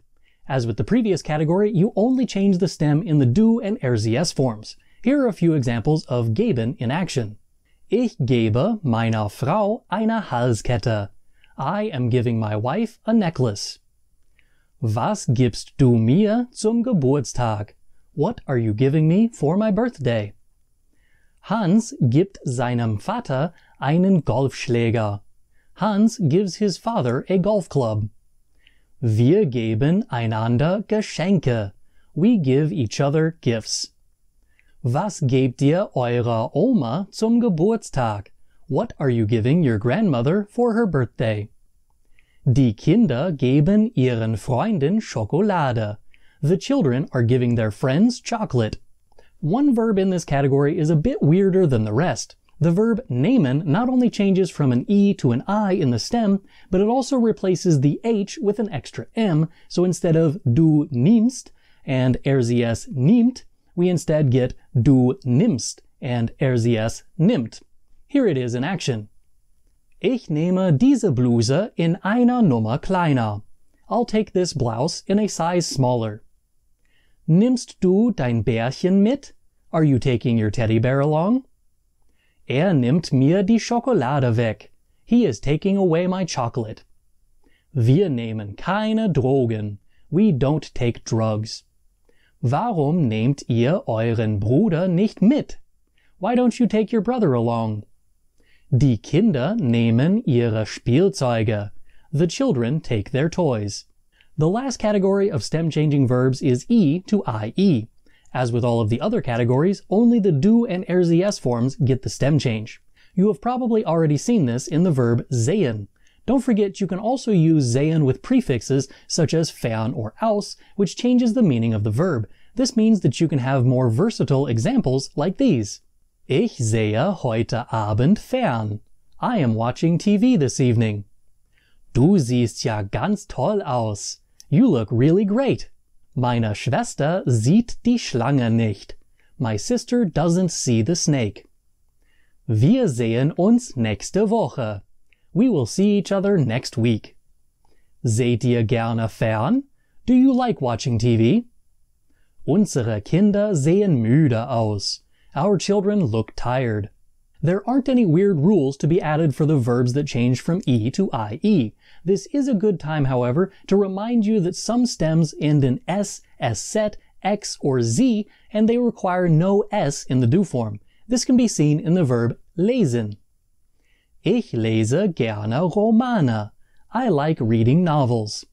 Was liest du gerade? What are you reading right now? Mein Bruder liest gar nicht. My brother doesn't read at all. Wir lesen zuerst die Speisekarte. We are reading the menu first. Lest ihr täglich die Zeitung? Do you read the newspaper daily? Die Angestellten lesen den Gästen die Regeln vor. The employees read the guests the rules. There are quite a few verbs that use one of these stem changes. Here's a quick list of verbs in each of the 3 categories that you're more than likely going to see as you're learning German. I only included the base forms of the verbs, so verbs with prefixes are not included on the list. If a prefix is used, it's used like any other prefix. Separable ones are separated, and inseparable ones are not. The conjugation of the verb does not change based on the prefix. You can download this list for free from my website via the link in the description. Technically speaking, there is one more category of stem-changing verb, but it only happens with one verb, so I would simply classify it as an irregular verb that has to be learned on its own. That verb is stoßen, which requires an umlaut for the do and RCS forms. Here are a few examples of it. Ich stoße meinen Bruder mit dem Fuß. I bump my brother with my foot. Warum stößt du mich in die Seite? Why are you poking me in the side? Der Karate-Lehrer stößt mit der Faust gegen die Scheibe. The karate instructor hits his fist against the board. Wir stoßen mit den Fäusten gegen die Scheibe. We hit our fists against the boards. Warum stoßt ihr mir Messer in den Rücken? Et tu, Brute? Why are you stabbing me in the back? You too, Brutus? Die Bauer stoßen die Bohnenstangen in die Erde. The farmers are pushing the bean poles into the ground. Today you're going to learn how to form the German command form, also known as the imperative. This is what you use to boss people around, tell them what to do, or otherwise just command people to act in a certain way, all in German. I'll show you all of the different forms that you can use and the quirks that go with each type of command. When you're done with this video, you'll be able to command anyone you want. You will rule the world! Just kidding, but you will learn the German imperative form. At the end of this video, there are a bunch of examples with various forms side by side so that you can compare the forms and see what the command might look like if it were directed at a different person or different people. There are a couple of things that all commands do in German. They all start with the verb, and at the end you don't make the pitch change like you would at the end of a question. For example, Gehen Sie nach Hause? Are you going home? That's a question. Your voice goes up a little bit at the end. Gehen Sie nach Hause? Go home. That's a command. Your pitch stays flat the entire time. The first command form that I'm going to teach you is the easiest. When you use the Z form as a command, you simply put the verb first, the Z form, which is usually the same as the infinitive. The subject, Sie, is then next, and the rest of your sentence follows after that. Check out these examples to see what I mean. Steigen Sie bitte aus. Please disembark or exit. Stecken Sie die Karte in den Steckplatz. Insert the card into the slot. Nehmen Sie bitte Platz. Please have a seat. Please take a seat. Öffnen Sie die Tür. Open the door. Bringen Sie mir das Schweineschnitzel mit Kartoffeln. Bring me the pork cutlet with potatoes. Haben Sie bitte einen Augenblick Geduld. Please have a moment of patience. While the verb haben is not weird this time, the verb sein, as always, is confusing and weird. For the Z form command, you add an extra E in the middle of the infinitive. If you need to tell someone to behave in a particular way, you need the verb sein, more specifically, the form seien. Here are a few examples of that. Seien Sie bitte ruhig. Please be quiet. Seien Sie vorsichtig. Be careful. Seien Sie fleißig. Be diligent. Just like any other situation in German, there is a formal option and an informal option. The Z form that I just explained is how you would speak to a stranger or a person of authority. For more information about the subtle differences between the formal and informal U in German, there's a link in the description. Assuming that you already know the differences between formal and informal U in German, I'm now ready to teach you about the do form command. This command form is more similar to the English commands in that the subject pronoun you drops out of the sentence. In order to form the command form for do, start with a normal sentence in the do form. For example, Gehst du nach Hause? Are you going home? Or Du gehst nach Hause. You are going home. It doesn't matter if this is a statement or a question. Once you have your sentence, brush the dust off of it, the do and the st. Geh nach Hause. Go home. Now you have a command. Since the subject pronoun do drops out of the sentence, you don't have to worry about the word order as long as the end result is that your verb is at the beginning. Here are a few more examples with do. Mach das Buch auf Seite 304. Open your book to page 304. Binde deine Schuhe zu. Tie your shoes. Pass auf. Pay attention. Gib mir mein Handy zurück. Give me back my cell phone. Fahr doch nicht so schnell. Don't drive so fast. With these examples, I can show you several of the quirks about the do form commands. The first example, Mach das Buch auf Seite 304, is a normal example. I simply conjugated the verb aufmachen to the do form and then removed both do and st from the sentence. There's nothing weird about this example at all, so long as you know how to use a separable prefix like auf. In the second example, you'll notice that I put e at the end of the verb. Instead of bind, I said binde. Technically, if you follow the rules that I've mentioned so far, this isn't different either. Conjugate the verb binden to the do form. Bindest. Then remove the do and st from the sentence. You end up with binde. The e that you added in order to conjugate the verb remains when you make it the command. Technically speaking, all commands with the do form can have an e at the end of them if you so wish, but in conversational German, the e is only added when you would have added an e in the normal form. This will happen with any verb stem that ends in d, t, or a group of consonants with different sounds. For example, rede nicht so mit mir. Don't talk to me that way. Finde die Fernbedienung. Find the remote. Warte. Wait. Schalte bitte das Licht aus. Please turn out the light. Atme tief durch. Take a deep breath. Zeichne ein Pony. Draw a pony. In the example pass auf, I showed you another quirk. The verb is aufpassen. When you conjugate this verb to the do form, it becomes du passt auf. If you remove the do and st from the sentence, you would end up with pass auf. But the version that I wrote has both s's. Why? Well, you didn't add an s when you conjugated it, so you wouldn't remove an s when you change it into a command. This will happen with any verb that ends in s, sz, x, or z. For example, Fred, lies bitte vor.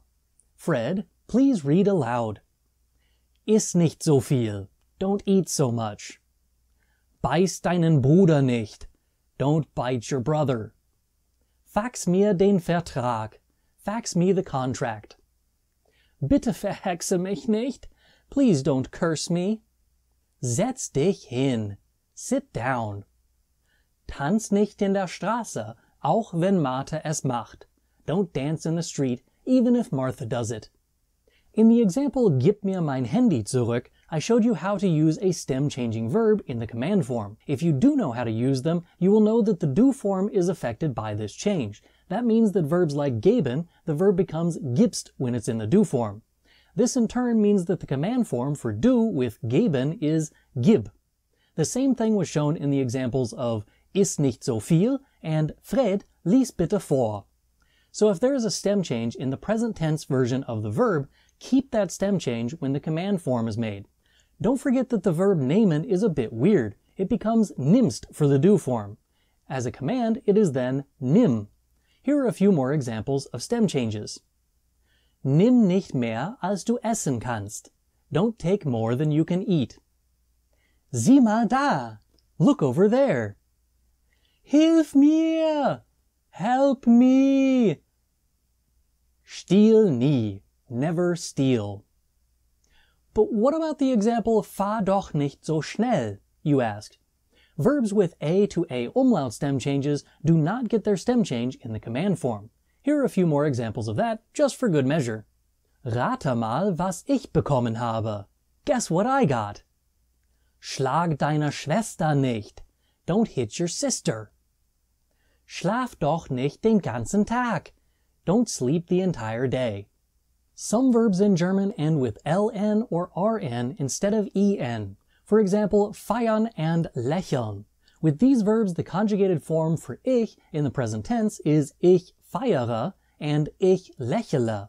With ln verbs, it is optional to leave out the e before the l. For example, ich lächle. For the rn verbs, it's less common, but still generally accepted to lose the e before the r when speaking. For example, ich feiere. When you make a command out of these verbs, you'll need to have the e at the end, while the one in the middle is still optional. My personal preference with commands and these types of verbs is that the middle one is still included. Here are a few examples of those kind of verbs. Lächle. 2020 ist schon vorbei. Smile. 2020 is over. Sammle alle Münzen, einen Preis zu bekommen. Collect all the coins in order to win a prize. Feiere nicht zu viel. Don't celebrate too much. Liefere mir das Geschenk. Ship me the gift. As usual, the verbs haben and sein are unusual. The normal present tense of the verb haben is du hast. If you follow my instructions so far and you simply remove the st at the end, you would end up with ha. That's obviously not right. The do form command for haben is hab. For example, hab Geduld, have patience. Hab viel Spaß, have a lot of fun. For sein, we use sei as the do form command. Here are a few examples of that. Sei bitte nicht zornig, please don't be angry. Sei vorsichtig, be careful. Sei brav, behave. I like to use that last example because the verb to behave in English has always kind of fascinated me. It acts like the verb to be with an adverb, but is actually just one word. In German, it actually is two words. I just think it's cool to see this subtle difference between the languages. When commanding more than one person informally, you would use the ir form. This form is considerably easier than the do form as there are no stem changes in this form. In order to make a command for ir, you simply conjugate the verb in the ir form and then you drop the ir like Van Gogh. Here are a few examples of that. Geht nach Hause, go home. Fahrt nicht mit dem Fahrrad auf der Straße. Don't ride your bicycle on the street. Lächelt mehr, smile more. Lasst ihre Schuhe bei der Tür. Leave your shoes at the door. Lest dieses Buch. Read this book. Ladet zuerst dieses PDF herunter. First download this PDF. Setzt euch hin. Sit down. In those examples, you can see verbs that add an e before the conjugated ending, ladet, verbs with an s at the end, lasst, verbs that in the do and RZS form require a stem change, lest, verbs with ln, lächelt, and verbs with separable prefixes, setzt euch hin. With all of those examples, nothing strange happens at all. The ir form commands are definitely among the easiest. Even the forms of haben and sein are normal, habt and seid. Habt eine gute Reise, have a nice trip. Habt ein Stück Kuchen, have a piece of cake. Seid ruhig, be quiet. Seid nicht traurig, don't be sad. Next up we have the vir form commands. This might not make sense if you try to translate directly, but the vir form commands are just like saying let's do this or let's do that. Just like with the Z form, you simply use the form of the verb that usually goes with wir, and then you put the verb first. Again, there is nothing weird about these forms. Machen wir unsere Hausaufgaben. Let's do our homework. Gehen wir gleich. Let's go soon. Kaufen wir meiner Mutter diese Bluse. Let's buy my mother this blouse. Jodeln wir jeden Morgen. Let's yodel every morning. The verb haben is not weird in this form, as it simply uses the normal form haben. Sein, on the other hand, uses the same form it did with sie, seien. Here are a few examples of that. Haben wir Eis zum Abendessen? Let's have ice cream for dinner. Seien wir zufrieden mit dem, was wir haben? Let's be satisfied with what we have. Another kind of command in German that is often overlooked in videos like this is the official style command that you will hear in announcements on trains or see on signs. This is formed by simply putting the infinitive of the verb at the end of the sentence. Here are a few real-life examples of that. Dieser Zug endet hier. Bitte alle aussteigen. This train ends here. Please all exit. Hunde an der Leine führen. Dogs must be on a leash. Feuerwehrausfahrt Tag und Nacht frei halten. Leave the fire department exit open all day and night. Or don't block the fire department exit during day or night. Handys ausschalten. Turn off your phones. Bitte Abstand halten. Please keep your distance. A similar version of this is to use a form of sein, either the RZS form or the Z plural meaning they form, plus an infinitive and the preposition zu. For example, Hunde sind an der Leine zu führen. Dogs are to be led on a leash. Kinder und freilaufende Tiere sind zu beaufsichtigen. Children and unleashed animals are to be watched. Verunreinigungen sind zu beseitigen. Litter is to be cleaned up. Now that you know the different forms of commands, let's look at them next to each other and compare them. Let's start with the regular verb like kommen, to come. Kommen Sie mit mir. Come with me. Komm mit mir. Come with me. Kommt mit mir. Come with me. Kommen wir mit ihm. Let's come with him. Stem-changing verbs from I to I. Geben, to give. Geben Sie mir Ihr Geld. Give me your money. Gib mir dein Geld. Give me your money. Gebt mir euer Geld. Give me your money. Geben wir ihm unser Geld. Let's give him our money. Notice that I changed the possessive in each of those sentences so that I match the person being commanded and the possessive. Make sure to be consistent with the forms that you use, no matter which one you choose. Stem-changing verb from I to IE. Lesen, to read. Lesen Sie das Schild. Read the sign. Lies das Schild. Read the sign. Lest das Schild. Read the sign. Lesen wir das Schild. Let's read the sign. Stem-changing verb from A to A umlaut. Anfangen, to start. Fangen Sie an. Start. Fang an. Start. Fangt an. Start. Fangen wir an. Let's start. Verb that ends in ln. Sammeln, to collect. Sammeln Sie viele Pokémon. Collect a lot of Pokémon. Sammle viele Pokémon. Collect a lot of Pokémon. Sammelt viele Pokémon. Collect a lot of Pokémon. Sammeln wir viele Pokémon. Let's collect a lot of Pokémon. A verb that ends in rn. Verärgern, to annoy. Verärgern Sie ihn nicht. Don't annoy him. Verärgere ihn nicht. Don't annoy him. Verärgert ihn nicht. Don't annoy him. Verärgern wir ihn nicht. Let's not annoy him. The irregular verb haben, to have. Haben Sie bitte Geduld. Please have patience. Hab bitte Geduld. Please have patience. Habt bitte Geduld. Please have patience. Haben wir bitte Geduld. Let's have patience, please. The irregular verb sein, to be. Seien Sie vorsichtig. Be careful. Sei vorsichtig. Be careful. Seid vorsichtig. Be careful. Seien wir vorsichtig. Let's be careful. Today I'm going to explain to you the basics of the modal verbs in German, also known as modal auxiliaries or Modalverben in German. So, I'm going to go through the list of the modal verbs, how they're used, what the conjugation of them is, and all of the things that you might need when you first encounter the modal verbs in German. First one on our list for today is mögen. Mögen. Mögen means to like. And when you conjugate a modal auxiliary, the first three forms are going to be a bit odd, and the bottom three forms are going to be normal.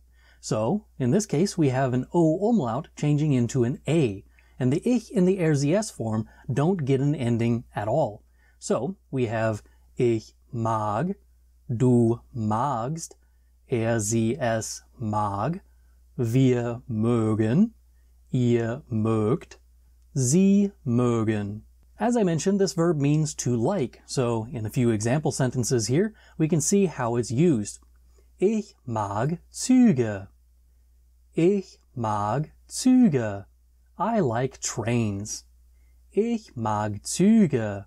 I like trains. Mag Pizza. Mag Pizza. He likes pizza. Mag Pizza. Wir mögen Baseball. We like baseball. Wir mögen Baseball. As you can see from these examples, we basically just have mögen followed by an object of some sort to indicate that we like that object.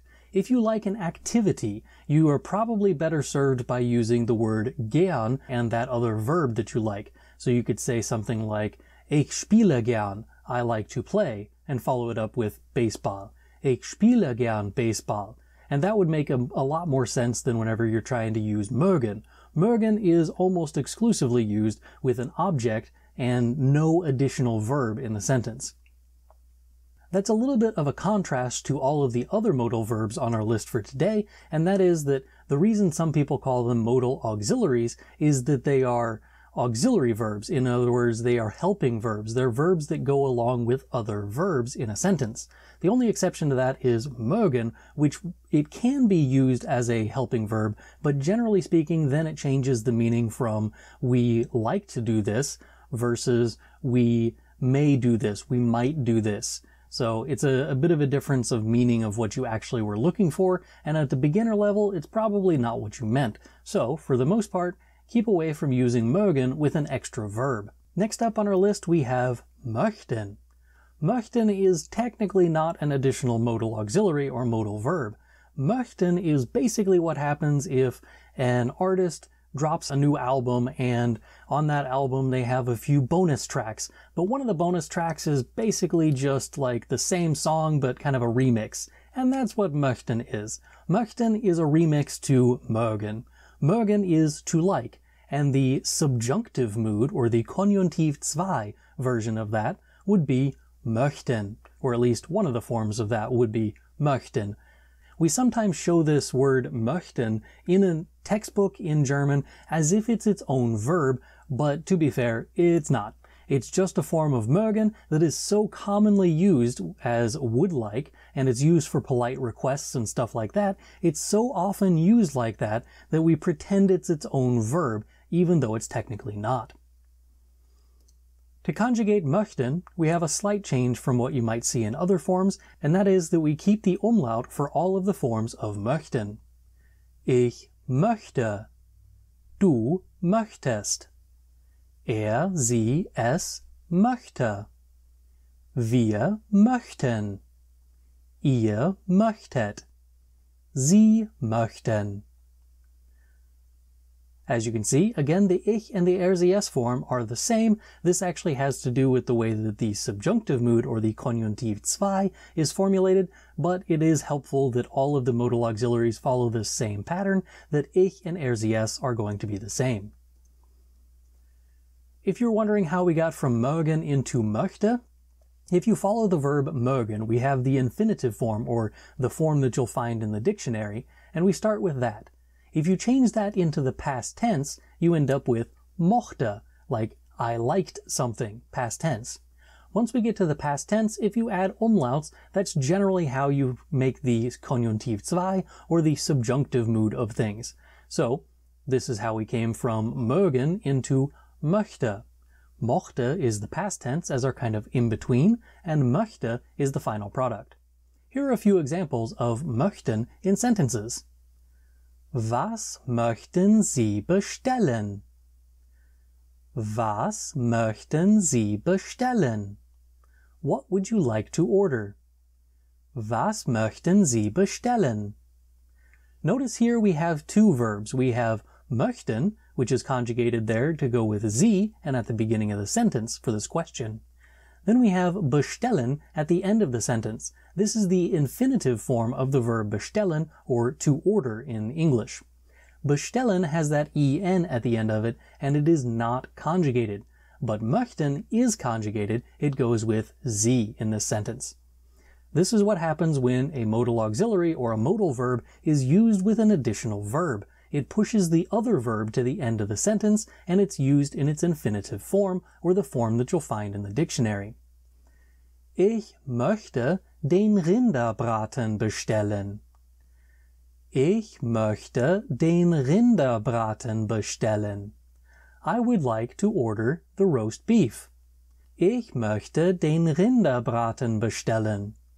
Here you'll notice that I have bestellen in parentheses, and that's because just as you can in English leave out to order in this sentence, you can leave out bestellen in the sentence in German. It changes the sentence ever so slightly in meaning, but it's still basically the same idea. Ich möchte den Rinderbraten. I would like the roast beef. Ich möchte den Rinderbraten.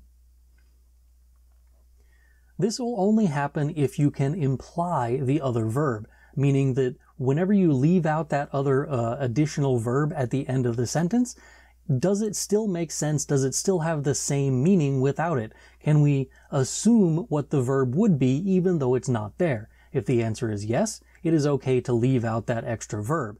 If it is not, then we need to, of course, keep that in there so that the context makes sense. Our last example here is Wir möchten nach Hause gehen. Wir möchten nach Hause gehen. We would like to go home. Wir möchten nach Hause gehen. Nach Hause, all by itself, means towards home, so we don't necessarily need the verb gehen to tell us that we are going home. We do need it in English because it wouldn't work out English-wise for grammar if we leave out to go. If you just say, I would like to home, or I would like home, that doesn't have the same meaning in English. But in German, because of the context of nach Hause, we can tell here that we mean gehen or fahren or reisen or whatever mode of transportation you're using to go home. But we know that it's going in some way, and so we can imply that verb without explicitly saying it in the sentence. Next up, we have what I call the end of the 3 M's. If you don't know, 3M is a company that makes things like Scotch tape and other kinds of tape and things that stick to walls, basically. But this is the end of the 3 M's. I like to put the 3 M's first, just so that I make sure that I have all 3 of them on my list of modal auxiliaries, or modal verbs. Müssen is the next one, and müssen means must, or to have to. When we conjugate this one, we lose the umlaut for the top 3 forms, and we gain it back for the bottom 3. Again, the ich and RZS form do not have an ending to go on them, but the do form does. The conjugation of müssen goes like this. Ich muss. Du musst. Sie, es muss. Wir müssen. Ihr müsst. Sie müssen. Again, no umlauts in the top half, but umlauts in the bottom half. Here are a few examples of müssen in action. Ich muss mein Zimmer aufräumen. Ich muss mein Zimmer aufräumen. I have to clean my room. Ich muss mein Zimmer aufräumen. Sie muss den Müll rausnehmen. Sie muss den Müll rausnehmen. She has to take out the trash. Sie muss den Müll rausnehmen. Wir müssen bald gehen. Wir müssen bald gehen. We have to go soon. Wir müssen bald gehen. Notice in each one of these sentences we again have an infinitive at the end of the sentence. In the first 2 examples, I use separable prefixes. Separable prefixes are usually removed from the verb and put at the end of the sentence. But since we're using the infinitive form of our verbs here, we have aufräumen as one word and rausnehmen as one word. That's because our separable prefixes of auf and raus are there stuck together back again as the infinitive of the verb. In the last example, you'll notice that I left gehen in there without the parentheses around it this time. And that is because gehen is not implied in this in any way. If we just say wir müssen bald, we need to know more context to figure out what we have to do for the end of the sentence. After we've learned the 3 M's of the modal verbs, I like to move on to alphabetical order after that, and we go to dürfen. Dürfen means may, or to be allowed to do something. So this is often used for asking for permission to do something. When we conjugate this verb, we have to use an A where there used to be a U umlaut for the ich, du, and RZS forms. Again, the ich and RZS form do not have an ending, but the do form has an ST. The full conjugation is as follows. Ich darf, du darfst, sie, es darf, wir dürfen, ihr dürft, sie dürfen. Here are a few examples of how you might use dürfen in a sentence. Darf ich auf die Toilette? Darf ich auf die Toilette? May I go to the restroom? Darf ich auf die Toilette? As in previous examples, auf die Toilette indicates motion towards the toilet, and therefore, of course, we do not need gehen at the end of the sentence. If you want to, of course, you could add it in there. Ihr dürft nicht in der Klasse schlafen. Ihr dürft nicht in der Klasse schlafen. You are not allowed to sleep in the class. Ihr dürft nicht in der Klasse schlafen. Die Kinder dürfen nicht die ganze Nacht aufbleiben. Die Kinder dürfen nicht die ganze Nacht aufbleiben. The children are not allowed to stay up the entire night. Die Kinder dürfen nicht die ganze Nacht aufbleiben. After dürfen, we have können. Können means can or to be able to. For the conjugated forms of können, you can notice the evolution of the English language with kann and can and the relationship that is clearly there between those two. Again, ich and RZS have no ending, but the do form has an ST. The first three forms require an A in the middle, whereas the last three require an O umlaut. The full conjugation is as follows. Ich kann, du kannst, sie, es kann, wir können, ihr könnt, sie können. Here are a few examples of the verb können in action. Ich kann Deutsch sprechen. Ich kann Deutsch sprechen. I can speak German. Ich kann Deutsch sprechen. Er kann fliegen. Er kann fliegen. He can fly. Er kann fliegen. Meine Eltern können immer Probleme finden. Meine Eltern können immer Probleme finden. My parents can always find problems. Meine Eltern können immer Probleme finden. After können, we'll move on to sollen. Sollen does not have an umlaut to begin with, so when we conjugate this one, we do not lose an umlaut, nor do we gain an umlaut anywhere in this chart. The ich and the RZS form don't have an ending again, but all of the rest of the forms are perfectly normal, and we have the same endings and the same stem that we had before when we conjugated normal verbs. The conjugation of sollen is as follows. Ich soll. Du sollst. Sie, es soll. Wir sollen. Ihr sollt. Sie sollen. Here are a few examples of the verb sollen in action. Du sollst deine Hausaufgaben machen. Du sollst deine Hausaufgaben machen. You should or shall do your homework. Du sollst deine Hausaufgaben machen. Er soll einen Kuchen backen. Er soll einen Kuchen backen. He should, or is supposed to, bake a cake. Er soll einen Kuchen backen. Sollen wir gehen? Sollen wir gehen? Should we go? Shall we go? Sollen wir gehen? A word of caution, the forms that are used in these examples here are more like commands than they are suggestions. If you're going to say, you should do this, as in, I recommend this is my recommendation to you, you need the Konjunktiv 2 versions of this.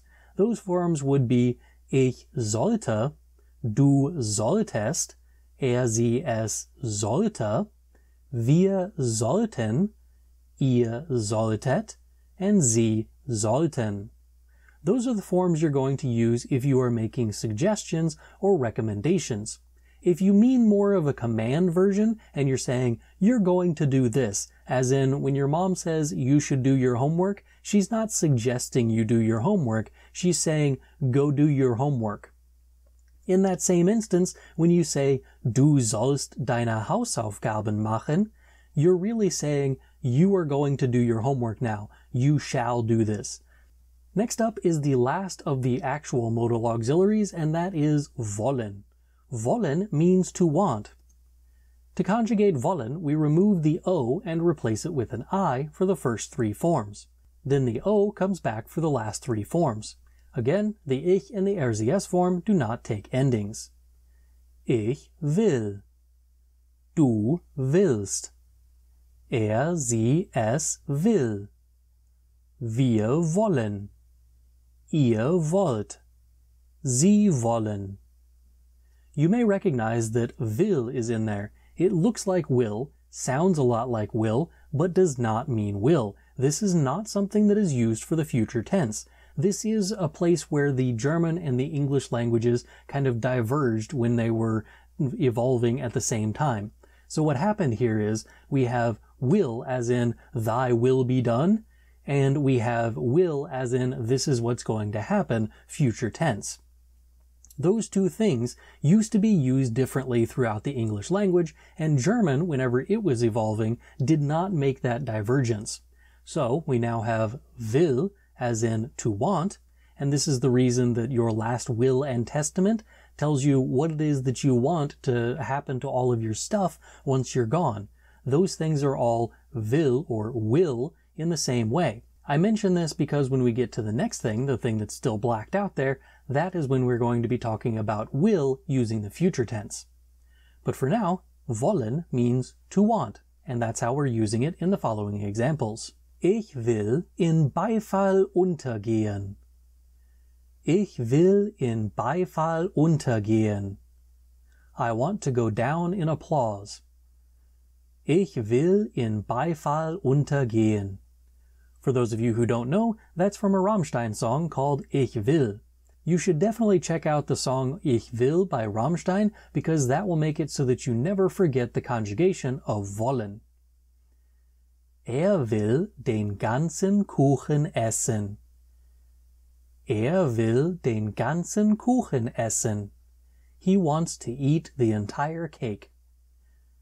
Will den ganzen Kuchen essen. Wir wollen unser Auto nicht mehr. Wir wollen unser Auto nicht mehr. We no longer want our car. Wir wollen unser Auto nicht mehr.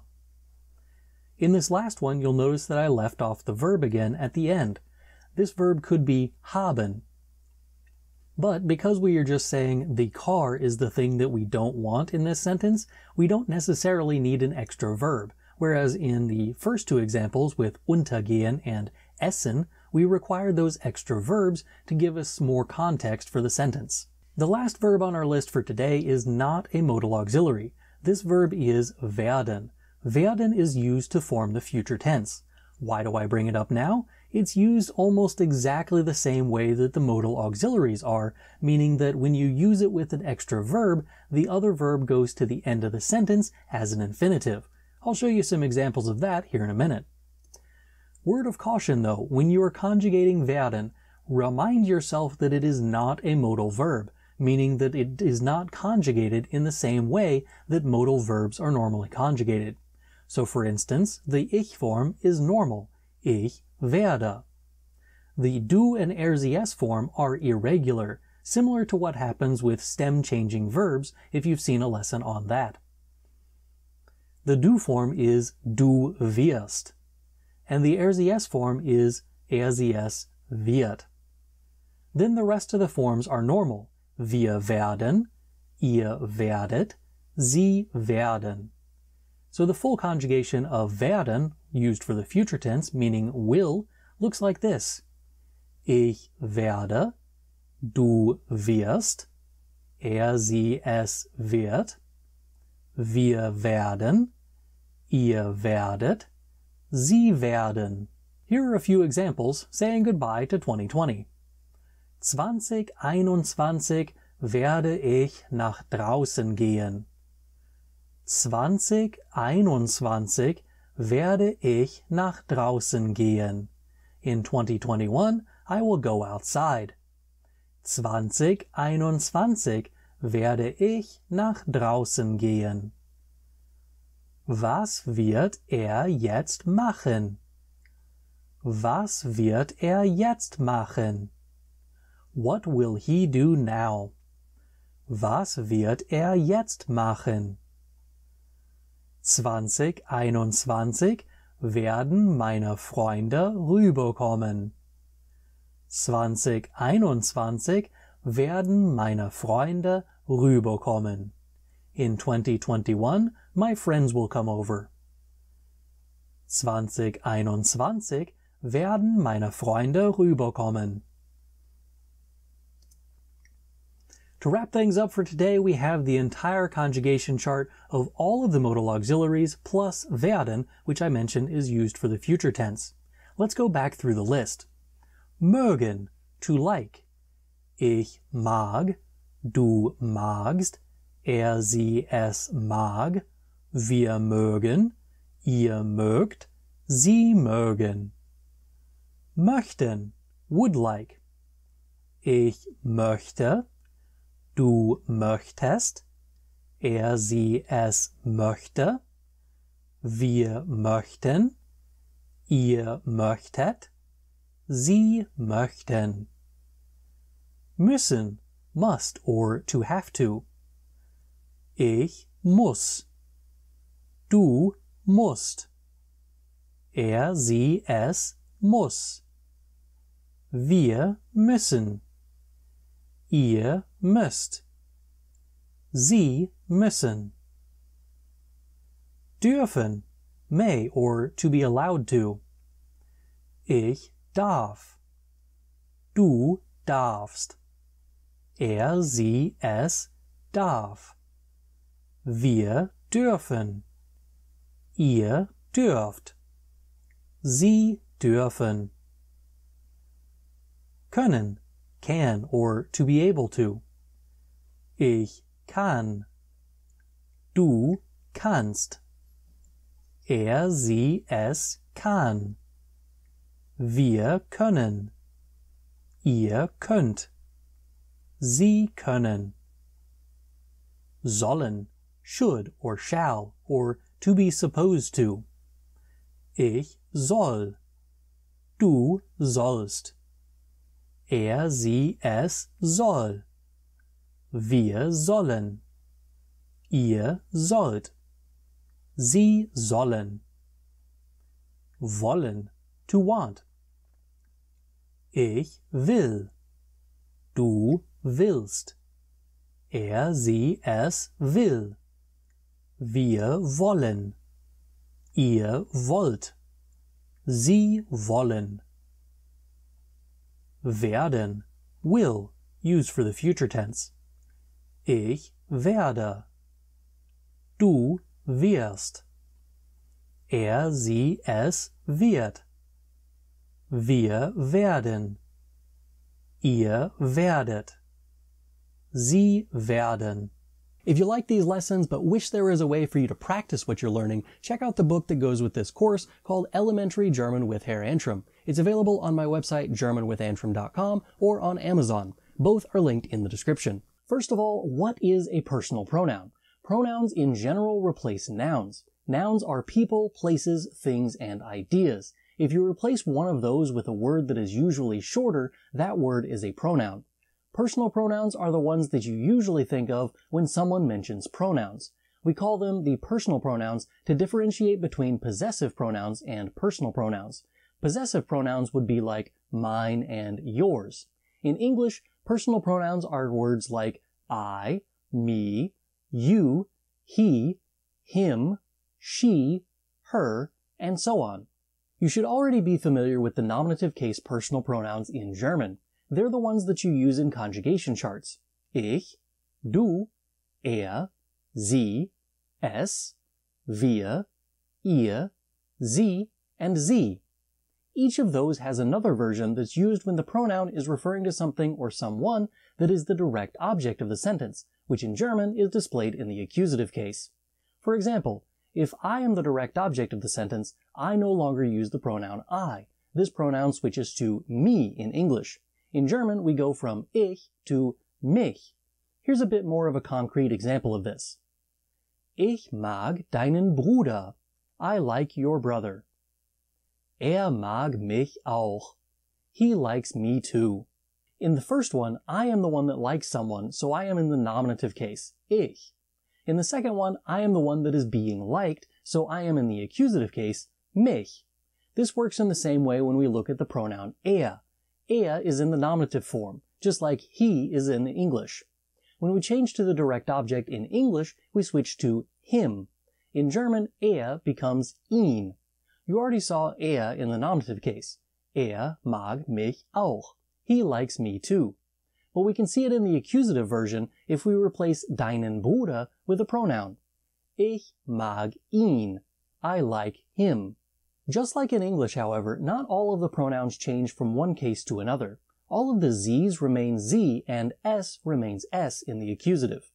When this happens, it is occasionally relevant to rely on word order to tell us which of the pronouns is the subject and which is the object. Sie kauft es. She buys it. Es kauft sie. It buys her. The first one obviously makes more sense, but because Z and S don't change between nominative and accusative cases, word order has to tell us which one is the subject. Now that we have the general idea out of the way, let's look at our handy-dandy personal pronouns chart to see which pronouns change and how they change, as well as seeing which ones don't change. In this chart here, we can see I and me, ich and mich. Ich is used when it's the subject, mich is used when it's the object. In English, we don't change between you and you based on if it's the subject or the object. But in German, we do change from du to dich. Du, dich.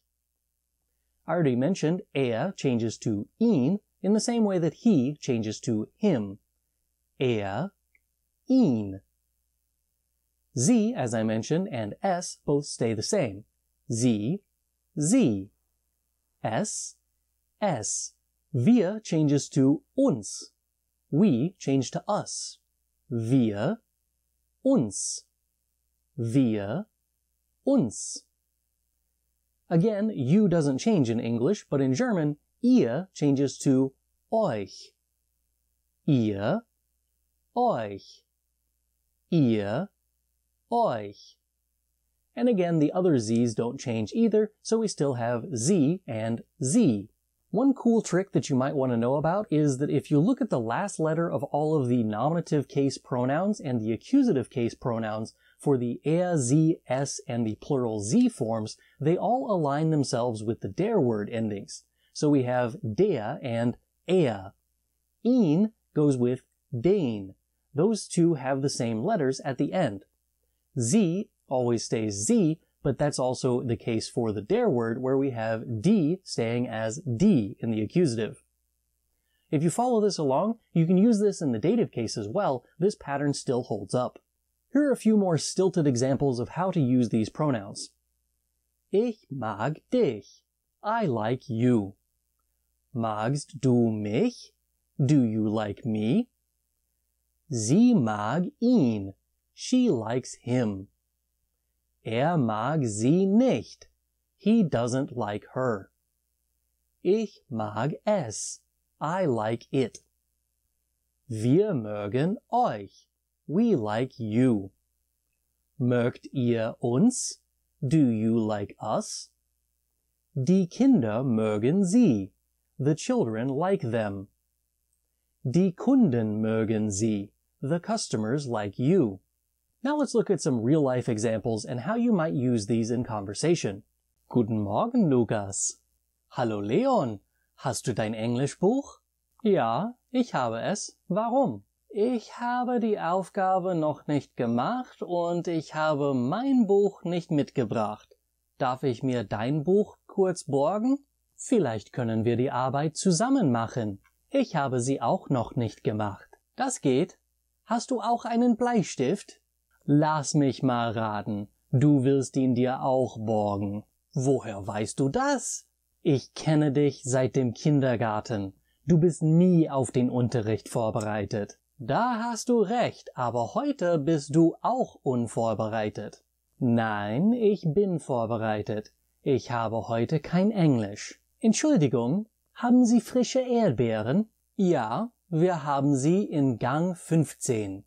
Kann ich auch einen Apfel da finden? Ja, da finden Sie ihn auch. Danke, Ich habe neue Kleidung gekauft. Magst du sie? Ist der Hut auch neu? Ja, ihn habe ich gestern gekauft. Ich mag ihn nicht. Die Hose ist aber schick. Danke. Ich habe sie in der Steinstraße gekauft. Was denkst du über meinen Hut? Hörst du mich nicht? Ich habe schon gesagt, ich mag ihn nicht. Warum streitet ihr euch? Warum mischst du dich ein? Wir haben dich nicht eingeladen. Lass uns in Ruhe. Today I'm going to show you the accusative prepositions in German and teach you how to use them in your own sentences. By the time that this video ends, you will be able to wow your German friends with your use of the accusative prepositions für, durch, gegen, ohne, bis, and entlang. Prepositions are little words that you put in front of nouns or pronouns to give more context to the sentence at hand. There are a ton of prepositions in German, but only a few take the accusative case. Technically, there are 8, but some are more important than others. First on our list is für. It looks and sounds a lot like the English preposition for. It is often used in a similar context, but not always. For example, ich kaufe ein Geschenk für meine Mutter. I am buying a gift for my mother. Arbeitet für meinen Vater. He works for my father. Sie kauft diese Schuhe für 30 Euro. She is buying these shoes for 30 euros. Carol möchte für immer jung sein.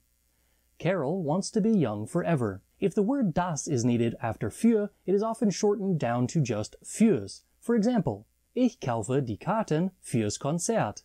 I am buying the tickets for the concert. Meine Eltern geben 20 Euro fürs Fahrrad aus. My parents are spending 20 euros for the bicycle. The tricky part about using für isn't knowing what it means and how to use it. The problem is knowing when not to use it. There are a lot of occasions that English native speakers are tempted to use für because the English word would be for. That is not always a good assumption. You can use für when referring to time, but more than likely you mean to say something with the preposition seit. If you want to use für followed by a period of time, you need to make sure that that period of time has concluded and is no longer continuing on. For example, ich habe für 2 Jahre bei einer Firma in der Stadt gearbeitet. I worked at a company in the city for 2 years. But ich arbeite seit 2 Jahren bei dieser Firma. Nach Montag arbeite ich nicht mehr hier. I have worked at this company for 2 years. After Monday, I am not working here anymore. If you are stating the purpose or reason for something, you don't use für. Use aus, wegen, or zu instead. Aus diesem Grund werden wir sie nicht einstellen. For this reason, we will not hire her. Wegen der Erderwärmung sterben die Eisbären. Because of global warming, the polar bears are dying. Dieses Haus ist nicht zum Verkauf. This house is not for sale. If you are talking about a destination, use nach or zu and not für. Unser Flugzeug fliegt 3 Uhr nach Berlin ab. Our flight departs for Berlin at 3 o'clock. Wir fahren am Samstag zur Oma. We are headed for Grandma's house on Saturday. We are driving to Grandma's house on Saturday. Next up on the list of prepositions is can best be translated with the preposition around in English. This will work most of the time. If you're going around something or one thing is around another, you will likely need to say in German. For example, der LKW fährt das Auto. The semi-truck drives around the car. Die Fee streut einen Kreis aus Feenstaub die Tiere. The fairy sprinkles a ring of fairy dust around the animals. Der Koch wickelt das Kohlblatt das Fleisch. The cook wraps the cabbage leaf around the meat. You can also use with the time of the day to say at that particular time. For example, 10 Uhr möchte ich essen. I would like to eat at 10 o'clock. Die Schule beginnt 8 Uhr. School begins at 8 o'clock. You may see followed by an infinitival clause which includes the word zu. This is used to say in order to. For example, ich spare Geld, ein Auto zu kaufen. I am saving money in order to buy a car. When is used in this way, it's not a preposition, but rather fulfilling the function of a conjunction, as it connects one clause to another. Our next preposition is durch. This is an easy one as it is translated as through and is almost always used exactly like the English version. Here are a few examples. Der Bus fährt durch den Tunnel. The bus drives through the tunnel. Die Touristen gehen durch die Stadt. The tourists are walking through the city. Hänsel und Gretel laufen durch den Wald. Hänsel and Gretel are walking through the forest. In addition to the literal meaning, you can also use durch to mean something like because of. For example, ich mache durch meine Erfahrungen auf YouTube bessere Videos. I make better videos because of or through my experiences on YouTube. Mein Schreibtisch ist durch das Erdbeben kaputt gegangen. My desk was broken by the earthquake. Next on my list of prepositions is gegen. It is translated with the English word against. For example, ich bin gegen Tierversuche. I am against animal experimentation. Der Junge schlägt seinen Kopf gegen die Wand. The boy is hitting his head against the wall. Was hast du gegen meinen Freund? What do you have against my friend? Die Cardinals spielen morgen gegen die Cubs. The Cardinals are playing against the Cubs tomorrow. Meine Mannschaft gewinnt gegen die Bösen. My team wins against the evil ones. Gegen can also be used to mean against, as in an ailment or a problem. Ich nehme Aspirin gegen Kopfschmerzen. I take aspirin for headaches. You can also use the preposition gegen when used with time. In this way it means around. Wir fahren gegen 8 Uhr nach Hause. We are driving home around 8 o'clock. The preposition ohne is translated with the English word without. It's used almost exactly the same as the English preposition. This makes ohne probably one of the easiest prepositions on today's list. Ich kann ohne dich nicht leben. I can't live without you. Pommes ohne Ketchup sind keine Pommes. Fries without ketchup are not fries. Ich gehe nicht ohne einen Mantel aus dem Haus. I don't leave the house without a coat. Ichabod sieht einen Mann ohne Kopf. Ichabod sees a man without a head. Man lernt keine Grammatik ohne Beispiele. One does not learn grammar without examples. The prepositions that I have mentioned so far are usually the only ones listed in textbooks. That's because they are the most popular ones, and also the other ones sometimes require a bit more knowledge about the German language in order to use them properly. I'm going to talk about them anyway, starting with bis. The preposition bis generally means until. You may recognize this from farewells such as bis später, until later, bis morgen, until tomorrow, bis Dienstag, until Tuesday. Those all use the preposition bis, but don't require us to remember that it's using the accusative case. When we use it with an adjective, however, we do have to remember that bis requires the accusative case. For example, bis nächste Woche, until next week. Bis nächsten Donnerstag, until next Thursday. Bis can also be translated with the English preposition by when it's being used to express a deadline. For example, du musst bis nächsten Dienstag deine Hausaufgaben machen. You have to do your homework by next Tuesday. Bis nächstes Jahr werden wir ein Haus bauen. By next year, we will build a house. Bis cannot be used with an article, which is why it's often left off of lists like this one, but it can be used with an adjective, which is what you saw in my examples. These will be used with the same endings as the definite articles in the accusative case. N for masculine, E for feminine and plural, and S for neuter. Another reason that bis is often left off of the accusative prepositions list is that it's often paired with another preposition, such as zu or in. In those instances, bis is not in control of the case that you use. You look to the other preposition to tell you the case. I could make an entire video about bis and the combinations of other prepositions that you can use, but I'll have to leave that for a different day. Next on the list of neglected accusative prepositions in German is wieder. Not to be confused with wieder, which sounds the same, but definitely not the same. Wieder means against or contra, while wieder means again. Wieder is similar to gegen, but sounds a bit out of date or elevated. For example, Cain rebelliert wider den Vater Gott. Cain is rebelling against God the Father. Dieser Film ist wider meine Erfahrungen. This film is contra to my expectations. Man kann nicht wider die Natur agieren. One cannot act against nature. The last one on my list for today is entlang, and it comes with a bit of controversy. It usually is listed as an accusative preposition, but only uses the accusative case when it's used as the postposition. When entlang is used in front of a noun, it requires the genitive case. When it's used behind a noun, it uses the accusative case. Duden lists it as a preposition in the accusative case by Nachstellung, and even gives a few examples of how one might use it. Unfortunately, these examples are all fragments of sentences and only show the noun and entlang after it. This doesn't tell me that this is a postposition. It shows me that this is the last word in the sentence and is entlang, which could just mean that it's a separable prefix. In fact, Duden also lists entlang as a separable prefix and as an adverb. You can see this with the infinitive of the verb that's used at the end of the sentence, and it is connected to the word entlang, such as entlangfahren, entlangkommen, entlangführen, and many others. Well, however you define this word, it can be translated with the English word along, as in the following examples. Wir fahren diese Straße entlang. We are driving along this street. Wir fahren entlang dieser Straße. We are driving along this street.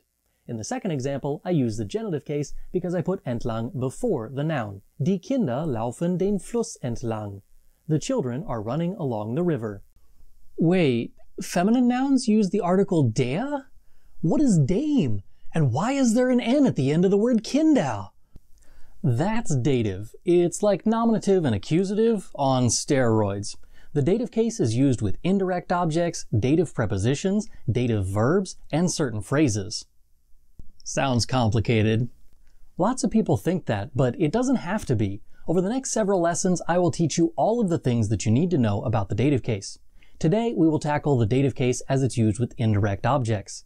This includes definite and indefinite articles, der words and ein words. Alright, get on with it. I'll let you know if you were successful at the end. Der Mann gibt deiner Mutter Blumen. The man gives your mother flowers. Danke. Der Mann gibt deiner Mutter eine Halskette. The man gives your mother a necklace. Danke. Der Mann gibt deiner Mutter einen Kuss. The man gives your mother a kiss. Dein Vater verpasst dem Mann ein blaues Auge. Your father gives the man a black eye. In the first three examples, your mom is the indirect object. Your mom's an indirect object. Got him. What's an indirect object?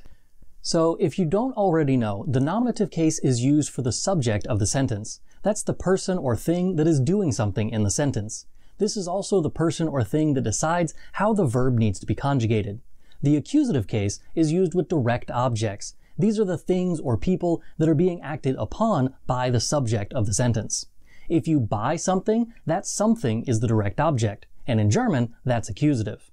If the direct object goes in the direction of someone or something, that someone or something is an indirect object. The indirect object receives the direct object. The indirect object in German uses the dative case. You have probably seen a chart that looks something like this before. What I consider to be the baseline for all cases is the nominative case. Words for the are called definite articles. The only change between nominative and accusative articles occurs with the masculine nouns. Der becomes den. When we get to the dative case, everything changes. Die becomes der. Der and das become dem, and the plural die becomes den. So, feminine is now masculine, and masculine and neuter have merged into one supergender, and the plural has become the masculine accusative? No, that's not at all what's going on here. The genders of nouns, while represented by the articles, are not the articles themselves. The gender of the noun is determined by the noun itself. The article that is put in front of that noun is determined by the gender and the way in which it is used. Don't think der means that it's masculine, but rather that masculine nouns, when used as the subject of the sentence, are represented with the word der. When the same noun is used in the accusative case, it is represented by den. When it's used as the indirect object, it is represented with dem. Trust me, this is a lot easier than trying to get your brain to handle something like the convoluted way that you're trying to do that gender bender thing, whatever that was. Let's try an example to start this off. We'll use the word der Mann to keep things simple. Again, I don't mean der Mann to say that it's always der, but that this is the starting point for the way that the articles change from here on out with the word Mann. Der Mann geht ins Lebensmittelgeschäft. The man goes into the grocery store. The man is the one doing something in that sentence, which makes him the subject and therefore nominative. That's why we used der. Dein Vater schlägt den Mann. Your father hits the man. Your father is the one doing something in the sentence which makes him the subject and therefore nominative. The man is now on the receiving end of the action, i.e. the verb schlagen, to hit. In other words, the man is being hit. This makes him the direct object and therefore accusative. That's why we used den. Dein Vater verpasst dem Mann ein blaues Auge.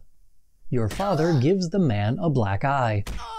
Your father is still the subject as he's the one doing something. The action, however, is transferred to ein blaues Auge, a black eye. This makes the eye the direct object and therefore accusative. The one receiving the direct object is the man. This means he is indirectly being acted upon by your father through the direct object. This is why we call it an indirect object, and it takes the dative case. Now, throughout all of those examples, we had the same noun, Mann. It went from der in the first one to den and then dem.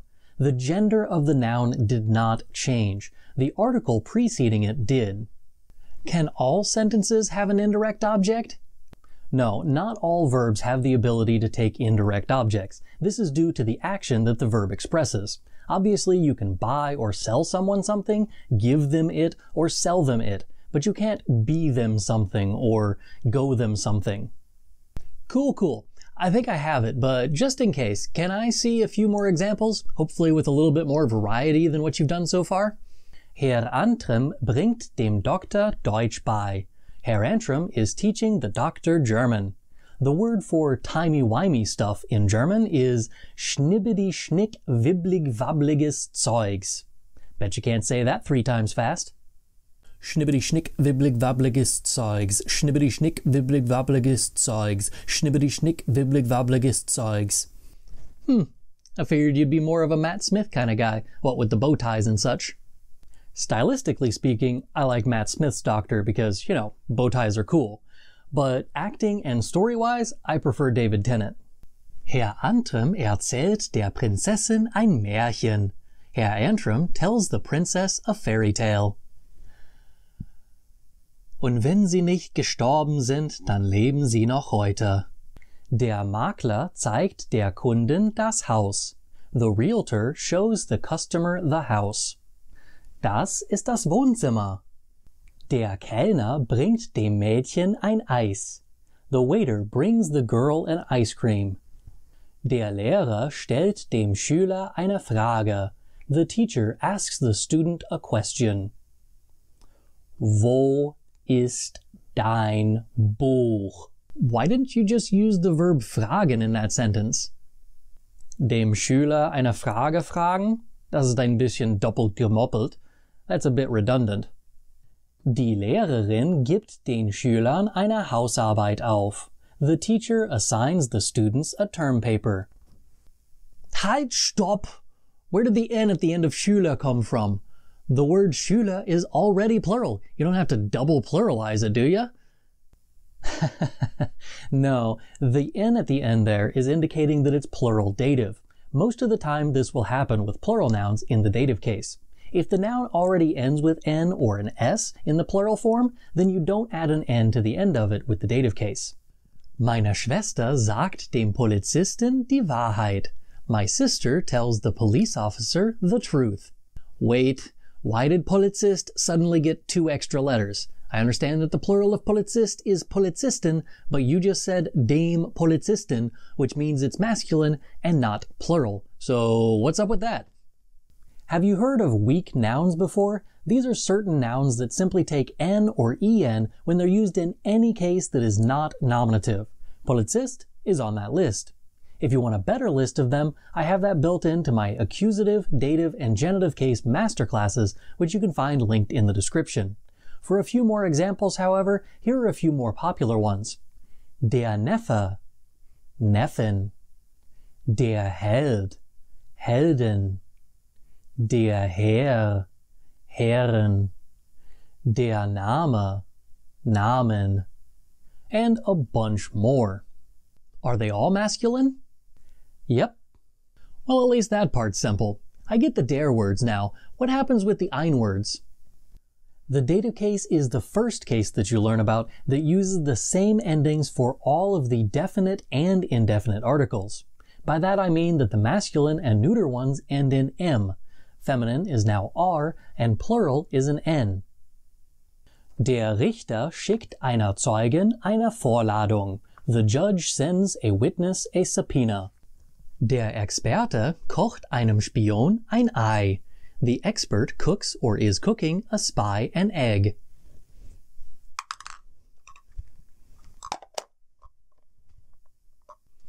Laura leiht meinem Vater den Hut. Laura loans my father the hat. Meine Kinder erzählen einem Mädchen Witze. My children tell a girl jokes. Sophia schreibt ihren Großeltern Briefe. Sophia writes her grandparents letters. Liebe Großmutter. I think I'm starting to get the hang of this. Is there anything else that I should know? Just a quick reminder, don't forget that there are other words that act like definite articles. By that I mean they use the same endings, like dieser, jeder, and welcher. For example, meine Mutter gibt jedem Kind ein Stück Schokolade. My mother gives every child a piece of chocolate. Der Mann verkauft dieser Frau eine Halskette. The man is selling this woman a necklace. Eine schöne Halskette für eine schöne Dame. Also, the possessive articles, such as mine, dine, and so on, those use the same endings as the indefinite articles, and the negative word kein follows the same pattern. For example, mein Bruder kauft unserem Vater einen Golfschläger. My brother is buying our father a golf club. Seine Freundin schenkt ihr Tochter ein Fahrrad. His girlfriend is giving her daughter a bicycle. Great! I think I'm good for today. That was surprisingly painless. Dative pronouns in German are super easy. Once you get to know how to use the dative case with indirect objects, using personal pronouns in the dative case with indirect objects is a breeze. Yeah, sure. I'll be the judge of that. For once, Herr Lehrer might actually be right. Today's lesson will expand upon that by showing you the personal pronouns that you need to use in the dative case. In case you don't know, the pronouns that you see in conjugation charts like this one are called nominative personal pronouns, or subject pronouns. That's because they are used as the subject of the sentence. Just as the nominative case definite articles were used as the baseline for all definite articles in other cases, we'll be using this list of pronouns to start talking about dative case pronouns. When you use a pronoun as an indirect object, you need to use one of the dative pronouns. The one that you choose depends on the noun that you are replacing. For instance, Ich kaufe meinem Vater einen Golfschläger. I am buying my father a golf club. Ich kaufe ihm einen Golfschläger. I am buying him a golf club. I use the masculine pronoun in the dative case, ihm, when I replace the indirect object, meinem Vater. If the noun being replaced is a feminine noun, we use ihr. If it is neuter, we use ihm, and when it's plural, we use ihnen. For example, gibt seiner Schwester eine Blume. He gives his sister a flower. Gibt ihr eine Blume. He gives her a flower. Erzählen Sie dem Mädchen eine Geschichte? Are you telling the girl a story? Erzählen Sie ihm eine Geschichte? Are you telling her a story? Wir schenken unseren Kindern Kleidung. We are giving our children clothing as a gift. Wir schenken ihnen Kleidung. We are giving them clothing as a gift. The cool thing about these pronouns is that they always match the last letter of the article. Since the dative articles have the same endings for definite and indefinite articles, you can always count on the dative article telling you the correct pronoun for the situation. Notice that when I said meinem Vater, I replaced it with ihm. Seiner Schwester with ihr. Dem Mädchen with ihm. And unseren Kindern with ihnen. Obviously, you won't always be able to use the third-person pronouns for the indirect object. Occasionally, you will need a second-person, you, or a first-person, I or we, pronoun instead. In those instances, you need to remember which pronouns mean what. The dative me form is mir. The dative version of du, the you singular, is dir. And when ihr, the you plural, is dative, it becomes euch. Gib mir den Dinosaurier! Give me the dinosaur. Ich gebe dir den Dinosaurier nicht. Der ist mein Dinosaurier. I'm not giving you the dinosaur. It's my dinosaur. Gib ihm den Dinosaurier. Give him the dinosaur. Nein, hat schon einen Dinosaurier. No, he's already got a dinosaur. Dann nehme ich euch die Dinos weg. Then I will take the dinosaurs away from you. Now that you know what the personal pronouns are in the dative case, you can make a chart like this one if you're one of those students who likes charts. Ich becomes mich in the accusative and mir in the dative. Du becomes dich in the accusative and dir in the dative. Becomes ihn in the accusative and ihm in the dative. Sie stays sie in the accusative but becomes ihr in the dative. Es remains es in the accusative but becomes ihm in the dative. Wir becomes uns in both accusative and dative. Ihr becomes euch in both accusative and dative. The two z's at the bottom of the chart, both they and you, stay z in the accusative case, but they both become ihnen in the dative case. Don't forget to capitalize ihnen when it's being used as the formal you. Now that you know what the pronouns are in the three cases, you can follow the pronouns in the examples as I switch between nominative, accusative, and dative. Ich bin Herr Antrim. Du kannst mich Herr Antrim nennen, bis du mir einen besseren Spitznamen gibst.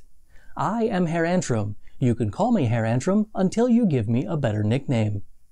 Du bist schön. Ich mag dich. Darf ich dir einen Kaffee kaufen? You are beautiful. I like you. Can I buy you a coffee? Das habe ich schon. Heißt Tim. Meine Großmutter hat ihn gebastelt. Sie hat ihm auch diese Kleidung gebastelt. He is called Tim. My grandmother made him.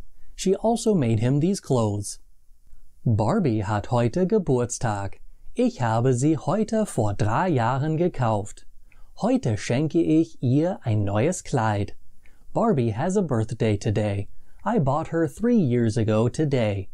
Today I am giving her a new dress. Das ist mein Pferdchen. Ich führe es in den Pferdestall. Ich gebe ihm Heu. This is my little horse.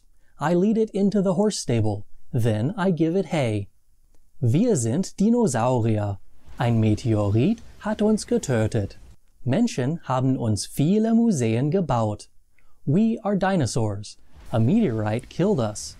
People built us many museums. Ihr möchtet Deutsch lernen. Ich kenne euch. Deshalb mache ich euch ein paar YouTube-Videos. You would like to learn German. I know you. Therefore, I make you a few YouTube videos. Sie sitzen auf dem Sofa. Der Mann im Fernsehen unterhaltet sie. Ich koche ihnen Suppe zum Abendessen.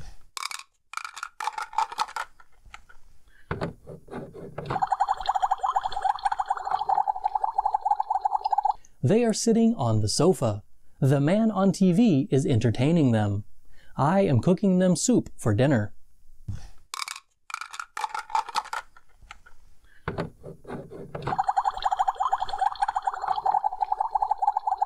Hallo Deutschlerner! In this video, I will explain pretty much every dative verb you will ever come across. These are German verbs that for some reason or another require a dative object. Similar to the dative phrases that I talked about a couple weeks ago, these verbs ignore normal logic for choosing the object case, and instead of the accusative, they use the dative. I'll start with a brief overview of why most of these verbs use the dative case with their objects instead of the accusative case, and then I'll explain some examples of each of these dative verbs. Normally, when a verb has a direct object, that object is used with the accusative case. When the direct object is directed towards another object, that second object is called the indirect object and uses the dative case. Most of the time, the indirect object will be a person. This leads us to the dative verbs.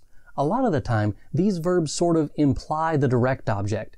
This is done because the verb takes the place of the direct object. It shows that the thing given is the noun version of the verb. For example, this happens with verbs like antworten, to answer. When you answer someone, you are giving them an answer. This makes them the indirect object of the sentence and therefore dative. Gibt mir die Antwort. He gives me the answer. Antwortet mir. He answers me. With the verb helfen, you are giving someone help. Again, the person is then used in the dative case. Ich gebe meinem Vater Hilfe. I am giving my father help. Ich helfe meinem Vater. I am helping my father. Keep in mind that the versions of the sentences I just gave using the verb geben are not considered the standard way to express what we are saying. I'm simply showing you these versions so you see how the direct object was dissolved into the verb. It's grammatically correct to use either version, but the versions using the verb helfen or antworten are definitely more popular. This logic helps to explain some of the most annoying dative verbs for English speakers, such as gefallen, to like. Take a look at this example. Diese Schuhe gefallen mir. I like these shoes. The number one complaint about this verb is that the subject and the object are opposites between the two languages. If you use the thought process that I've outlined so far, however, you can see that the dative verb gefallen actually means that the subject gives the indirect object pleasure. Diese Schuhe geben mir Freude. These shoes give me joy. Diese Schuhe gefallen mir. These shoes are pleasing to me. I like these shoes. While this kind of logic works for quite a few dative verbs, you will have a problem stretching this kind of logic to work with other dative verbs. Ähneln, to resemble, for example, doesn't follow this logic. You can't give someone resemblance, and even if you could, it would be used in the opposite direction of what the German verb means. You might be better off rewording things to say, he casts a resemblance to someone. This logic makes sense for verbs like ähneln. Ähneln, to resemble. Herr Antrim ähnelt seinem Vater sehr. Mr. Antrim really resembles his father. There are a few other odd ones that don't really fit any logical category that I've explained so far. This would include verbs like begegnen, to meet someone by chance. This verb is confusing on a few levels. First of all, it uses sein in the perfect tense, which shows you that the verb is more closely related to the English phrase to bump into someone. Secondly, if you watch my video about the perfect, link over here if you want to see that, or in the description, you would know that the verbs with direct objects don't use sein in the perfect. This actually explains why we need the dative case here. It isn't that you are meeting them, that would be treffen. You are going somewhere, and you happen upon them. You meet to them, therefore dative. Begegnen, to meet someone by chance. Der Dieb ist dem Polizist schon einmal begegnet. The thief met the police officer before. Now that we have the general idea out of the way, we can get to some examples. This video does not include all of the dative verbs in the entire German language, but it does include a very large number of them. Some would say the largest number of them. It's huge, tremendous, bigly number of verbs you've never seen before. So big. Believe me, it's true. Antworten, to answer. Seine Frau antwortet ihm nicht. His wife doesn't answer him. Auffallen, to stand out, to make an impression.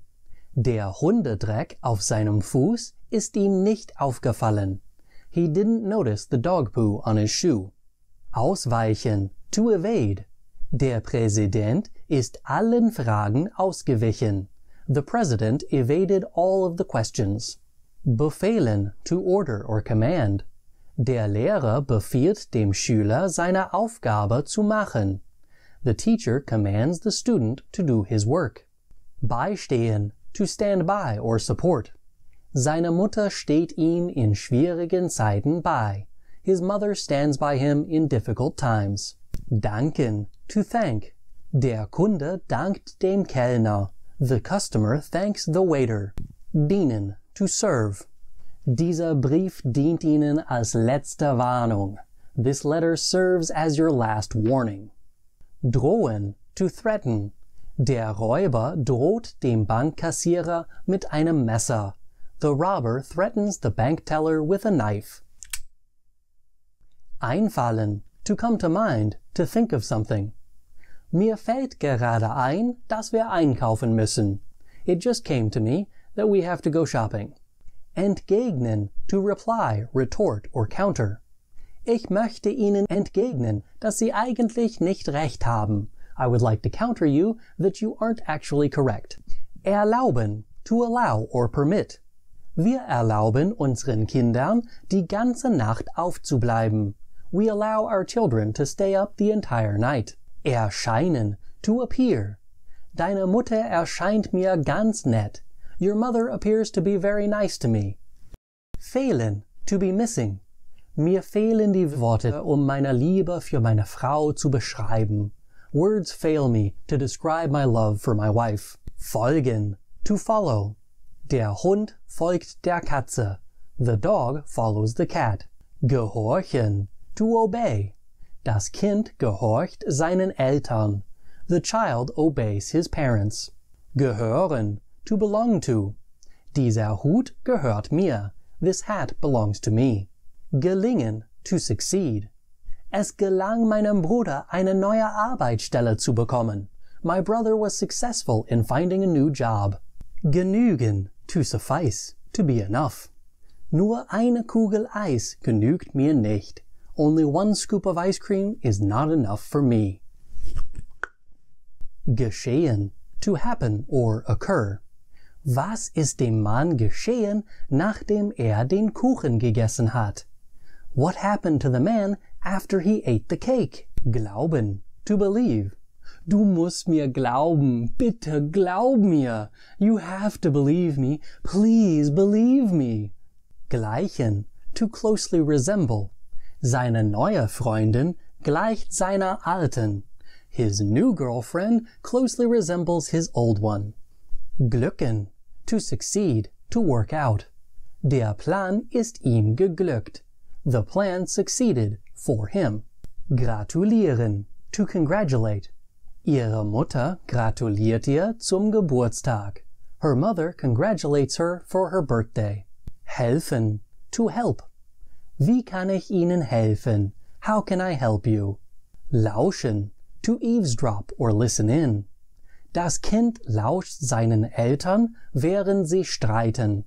The child eavesdrops on his parents as they argue or fight. Munden, to taste good. Ich hoffe, dass diese Suppe Ihnen mundet. I hope that this soup tastes good to you. Passen, to fit. Mein neuer Hut passt mir nicht. My new hat doesn't fit me. Passieren, to happen. Was ist denn dir passiert? What happened to you? Raten, to advise. Der Lehrer hat seinen Schülern dazu geraten, ihre Arbeit fristgerecht zu erledigen. The teacher advised his students to do their work on time. Schaden, to damage, to do harm. Fleißige Arbeit schadet niemandem. Hard work doesn't hurt anyone. Schmecken, to taste good. Du hast den Fisch nicht gegessen. Schmeckt der dir nicht? You didn't eat the fish. Doesn't it taste good to you? Schmeicheln, to flatter. Dieses Kleid schmeichelt deiner Mutter nicht. This dress does not flatter your mother. Sich nähern, to approach, to draw near to. Der Räuber nähert sich der Bank. The robber approaches the bank.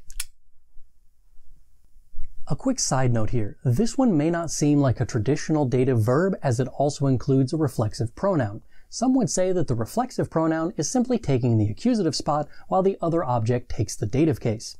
This logic doesn't quite fit, however. When a reflexive pronoun is used with another object, the object is accusative and the reflexive pronoun is dative. You can't simply switch this because you feel like it. This is not being switched here. The reflexive pronoun and the dative object are working together but separate. When you use neon with a reflexive, it means that the person or thing is moving towards another person or thing on their own accord. The robber in that sentence is moving himself forward. As I mentioned at the beginning of this video, dative verbs often show that the verb is being directed at a person or thing. That is what's going on here. It's the reason that this verb is considered a dative verb even though it's got an accusative object.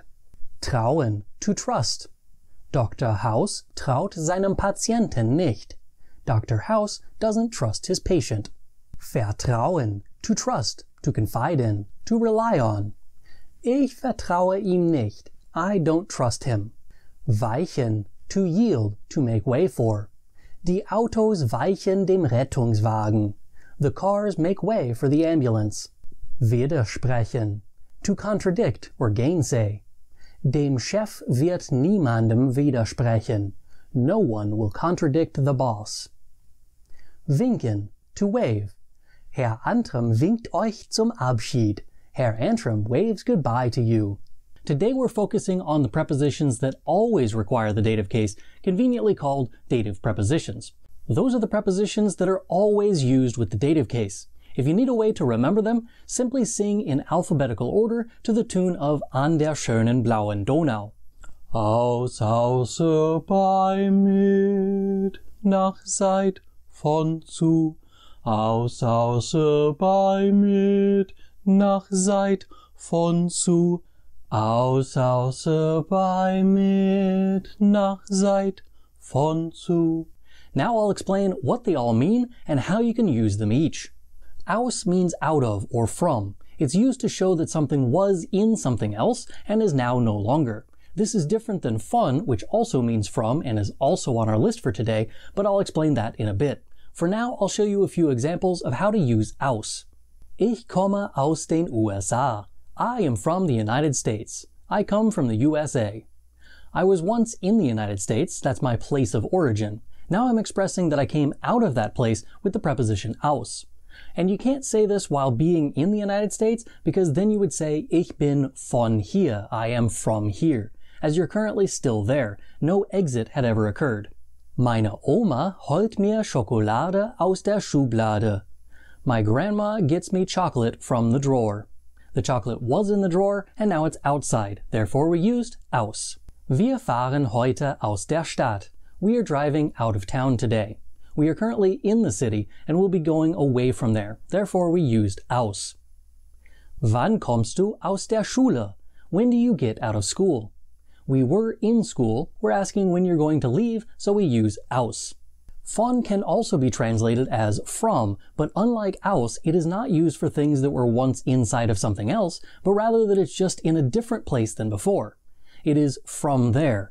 Von points in the direction where something was. Zu is the opposite and points in the direction where something will be. Ich komme vom Bäcker. I am coming from the bakery. Von points in the direction of the bakery from where ich is coming. Also, it's important to note that vom is a sort of contraction of von and dem, which means if you're trying to use an adjective after that, you need to use the ones that are normally behind definite articles. Ich gehe zum Bäcker. I am going to the bakery. Zu points in the direction to where ich is going. Notice again that we have a contraction, this time with zu and dem in this sentence. Morgen soll ich einen Brief von meiner Brieffreundin bekommen. I am supposed to get a letter from my pen pal tomorrow. If I use aus in this sentence instead of von, it would mean that the letter was once inside of your pen pal. Morgen soll ich einen Brief aus meiner Brieffreundin bekommen. Since that's not what we mean, we use von. Wir fahren von unserem Haus zu deinem Haus. We are driving from our house to your house. This sentence is a bit more difficult for some to understand why we used von instead of aus. The simplest way that I explain it is that you went from inside the house to outside the house, but you weren't driving then. The part explained by this sentence is the driving from outside of one house to the outside of another. This means that you can use both in the same sentence, both aus and von, to give a bit more depth to the sentence. Wir gehen aus dem Haus und fahren von unserem Haus zu deinem Haus. We are walking out of the house and driving from our house to your house. Geben Sie mir bitte ein Stück von dem Kuchen. Give me a piece from the cake, please. Or, give me a piece of the cake, please. This sentence is actually a good transition example from the translation from to the other translation of von, of. It could be translated as a piece from the cake or a piece of the cake. That's because the word von sometimes carries with it the idea of being part of a whole, and it can also be used to show possession. This again goes back to the fact that it points where something was. It is from that or of that. For example, die folgenden Sätze sind Beispiele von dem deutschen Wort von. The following sentences are examples of the German word von. Herr Antrim erzählt von einem Drachen mit roten Flügeln. Herr Antrim tells of a dragon with red wings. There are also a plethora of phrases in German which use the preposition von. In those sentences, the translation varies between the two options that I've given you so far. This is when it's most helpful to use the definition that I first saw on the German is Easy blog at yourdailygerman.com. Von shows a point of origin without expressing any form of exiting. I like this definition as it shows a more precise definition that doesn't leave any ambiguity. Außer translates as except or besides. I sometimes use the translation in addition to. It isn't nearly as common as aus or von, but it is a dative preposition, so here it is in some examples. Außer meinem Vater kommt auch noch meine Mutter zum Spiel. Besides, or in addition to my father, my mother is also coming to the game. Ich esse mein ganzes Mittagessen außer diesem Spargel. I am eating my entire lunch except this asparagus. Bei is a bit difficult for some German learners as it translates as a bunch of different words that already have prepositions assigned to them. Some translated as with, but mit exists. Some translated as near, but the word nah also exists. I generally translate it as at, but that has a bunch of issues as well. The bottom line is that bei shows a static location. You can use it with stores, work, people's houses, as long as it's not your own, and parties, just to name a few. Here are a few examples so you get the idea. Ich kaufe Lebensmittel bei Aldi. I am buying groceries at Aldi. Let's get something straight real quick. It is not Aldi's.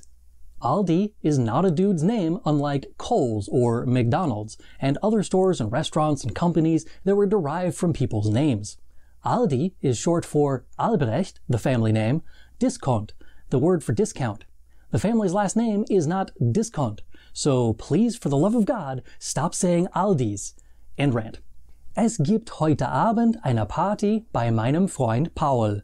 There is a party at my friend Paul's house this evening. Mein Bruder ist gerade bei der Arbeit und kann nicht ans Handy gehen. My brother is currently at work and can't come to the phone. You can also use bei with online places and sources of information. For example, mein Vater bekommt all seine Nachrichten bei Fox News. My father gets all his news on or at or from Fox News. Herr Antrim hat eine Fanseite bei Facebook. Herr Antrim has a fan page on Facebook. Mit is an easy one. It means with and is used exactly the same as the English. As I mentioned before, the most difficult part of this preposition is deciding when to use bei and when to use mit when you mean with in English. The easy answer is that mit does not describe a location, but rather a connection, whereas bei will always show a location. Ich wohne mit meinem Bruder. I live with my brother. I live in the same place as my brother. Ich wohne bei meinem Bruder. I live with my brother. I live at my brother's house. The sentence with mit indicates that both are equal, i.e. the home belongs to both. The other sentence indicates that the brother is either a tenant or owns the house and he sets the rules. Ist fertig mit seiner Arbeit. He is finished with his work. Ist bei der Arbeit. He is at work. Wir spielen Schach mit unseren Kindern. We play chess with our children. Wir spielen Schach bei unseren Kindern. We play chess at our children's house. Zu can also mean at. The only instance when this translates as at, however, is zu Hause, at home. Ich bin die nächsten 2 Wochen zu Hause. I am at home for the next 2 weeks. In all other instances, the translation of zu is to. Generally speaking, this is used to express going in the direction of something. There are other prepositions that do this, however, so it's important to remember that when you use zu, you use it when you would place von when leaving. If you use the preposition in when you entered, you would use aus when you exit. Ich fahre zur Bank. I am driving to the bank. Ich komme von der Bank zurück nach Hause. I am coming home from the bank. Mein Bruder geht zu einem Freund. My brother is going to a friend's house. Mein Bruder kommt bald von seinem Freund nach Hause. My brother will soon come home from his friend's house. Nach can also mean to. It's used with cities, villages, states, countries, and directions on a compass, and as you just saw, nach Hause means going in the direction of your own home. Im Sommer möchte ich nach Heidelberg fliegen. In the summer, I would like to fly to Heidelberg. Meine Eltern fahren nach Deutschland. My parents are driving to Germany. Gehen Sie nach Norden, bis Sie das Restaurant finden. Go north until you find the restaurant. You can also use nach to express after, as in with time or an event. Nach 3 Uhr arbeite ich nicht mehr. After 3 o'clock, I don't work anymore. Nach dem Film gehen wir essen. After the film, we are going out to eat. Seit is very similar, but translates as since. The main difference is that nach indicates that some event occurred after another, but seit indicates that whatever the second action is continued for some time after that. Seit meiner Geburt heiße ich Herr Antrim. Since my birth, I have been called Herr Antrim. Seit dem Film schlafen die Kinder. The children have been sleeping since the film. Seit den 90ern gibt es keine gute Musik mehr. There hasn't been any good music since the 90s. Mir ist kalt. I am cold. Why is that dative? Ist dir nicht wohl? Are you not well? Don't you feel well? Why is that dative? Es tut mir leid. I'm sorry. What is going on here? Why are all of these sentences used with the dative case? There are a number of German phrases that use the dative case but aren't immediately obvious as to why that is. Today we'll be exploring some of these dative phrases and I'll explain why they use the dative case. Let's start with some pretty common examples of these so-called dative phrases that use temperatures. This could be any of the following: kalt, kühl, warm, or heiß. When you mean to say that the temperature is one of these adjectives in German in relation to a person, you use this with the dative object. Dem Mann ist heiß. The man is hot. It is hot to the man. Ihr ist warm. She is warm. It is warm to her. Ihm ist kühl. He is cool. It is cool to him. Uns ist kalt. We are cold. It is cold to us. That's all well and good, but why is it dative? To understand this, we have to expand our understanding of the dative case. The dative case is usually explained as the indirect object case, which is normally true, but it's also a dumping ground for leftovers of grammatical nuance. Really, it's the only case that we can use in these sentences that expresses what we want to say. If we use the nominative case here, we have a whole slew of problems. Der Mann ist heiß. The man is hot. Saying this with the nominative case indicates that the man is hot, as in sexy. While this may be true, it's not what we're trying to express in this video, so the nominative case is out. Let's try it with the accusative case. Den Mann ist heiß. The man is hot. This is simply nonsense. It doesn't work. The accusative case is reserved for a very specific kind of object, which requires a subject that is acting upon that object using a verb that has a direct action being performed on the accusative object. This again is not what we are trying to express. The only case left is the genitive case, which is used with possession when it isn't being forced by a preposition or a verb. That's out because we clearly don't have possession here. This just leaves us with the dative case. When we defined an indefinite article, we said that it was to whom or for whom something is done. This sentence fits that criteria. Es ist dem Mann heiß. It is hot to the man. This sentence is a longer, overly grammatical version of dem Mann ist heiß. It doesn't use the word es in a normal conversation, and the man has been put in the place where the subject, es, normally would have been. This brings us to the point that we can figure out what is going on in all of these sentences that require the dative case but don't seem to have any logic as to why. Every one of these sentences are going to describe an attribute of something but not the person involved. It is an attribute that affects the person but is not their own attribute. Since the nominative case would indicate that this description applies to the subject, this often leads to the meaning of the sentence not being what you had intended, such as in the previous example, der Mann ist heiß, the man is hot or sexy. The other temperatures also have issues like this. Meine Mutter ist kalt. My mother is cold. This means she is emotionally aloof. She may be callous. The other option is that she is literally physically cold, meaning her body temperature has dropped, which generally means that she's dead. It's for this reason that you can use the phrase jemanden kalt machen as a euphemism for killing someone. Wenn ich Jimmy wiedersehe, mache ich ihn kalt. When I see Jimmy again, I'ma kill him. When you say warm with the nominative case, you might get a strange look. Ich bin warm. I'm gay. At best, people will simply understand that you don't know what you're saying and chalk it up to a language learning error. At worst, people might think that you're gay. While that's not the worst language learning error that you could make, it isn't what we're trying to say here.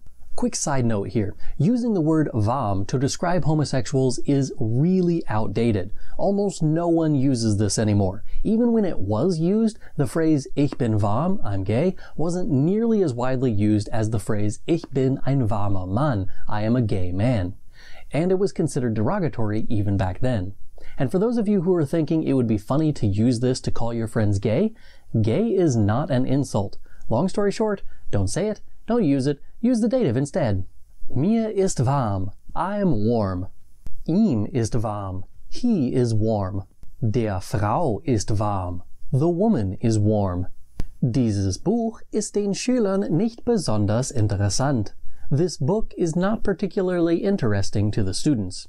It isn't that the students are interesting or that they are this book. The book isn't objectively uninteresting, it is only uninteresting in relation to the students. Therefore, we have to use the dative case. Der Pickel ist dem Jungen sehr peinlich. The pimple is very embarrassing to the boy. The pimple can't be embarrassed. The boy can be, but he isn't the one that is embarrassing. It is the pimple that is embarrassing. But again, it isn't embarrassing to everyone objectively, it is only embarrassing in relation to the boy, so we use the dative case. Ihm ist dieses Restaurant völlig unbekannt.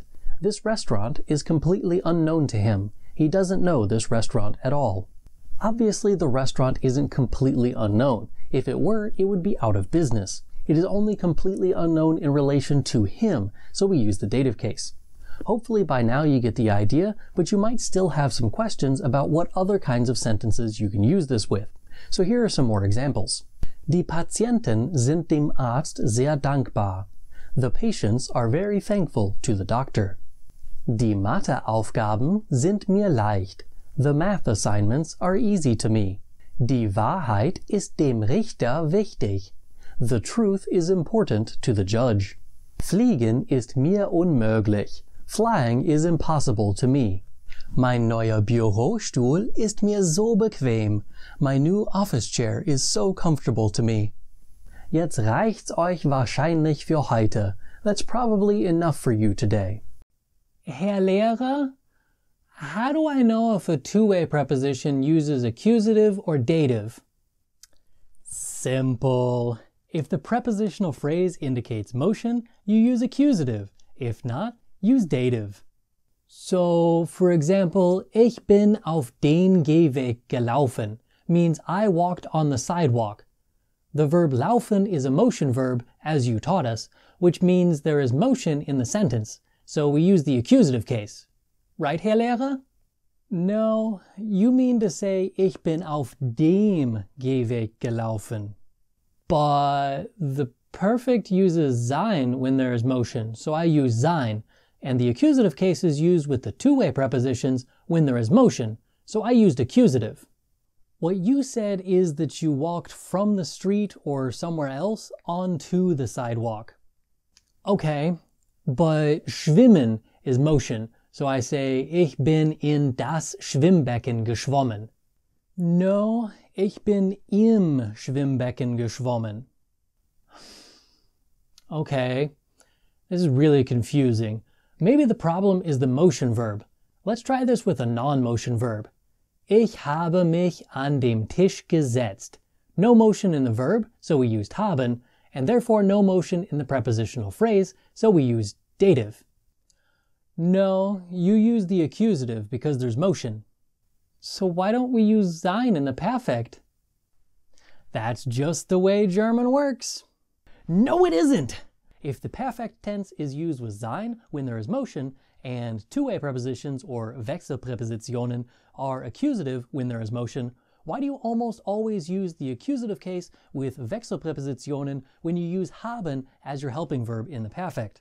There are times when the present perfect tense is used with the form of sein, which according to your German teacher means that there is motion, but the two-way preposition in that same sentence uses the dative case because there's no motion. Huh? What? Get ready because I am going to blow your mind. The first problem was cleared up last week. The rule is not motion versus non-motion, but rather transitive versus intransitive. The problem this week is similar. It's not about motion, it's about change of location or lack thereof. Let's take a look at the following examples. Ich bin auf der Autobahn gefahren. I drove on the Autobahn, or interstate, or highway. Versus, ich bin auf die Autobahn gefahren. I drove onto the Autobahn, interstate, or highway. In the first sentence, we were driving, which is an intransitive verb because we don't have a direct object, so we use sein. But we're not changing location throughout this sentence. I am on the Autobahn at the beginning, and in the end of the sentence, I'm still on the Autobahn. In the second sentence, we use the verb sein because there's still no direct object, but the action of the sentence moves me from not being on the Autobahn to being on the Autobahn. This change of location forces me to use the accusative case. So the question we must ask ourselves is not necessarily directly related to the verb. Our question is whether or not the location described within the prepositional phrase is indicating a change in location or a constant location. Ask not if your verb is motion or non-motion, but if your preposition is expressing a change in location. Ich schwimme in dem Schwimmbecken, or ich schwimme im Schwimmbecken. I am swimming in the swimming pool.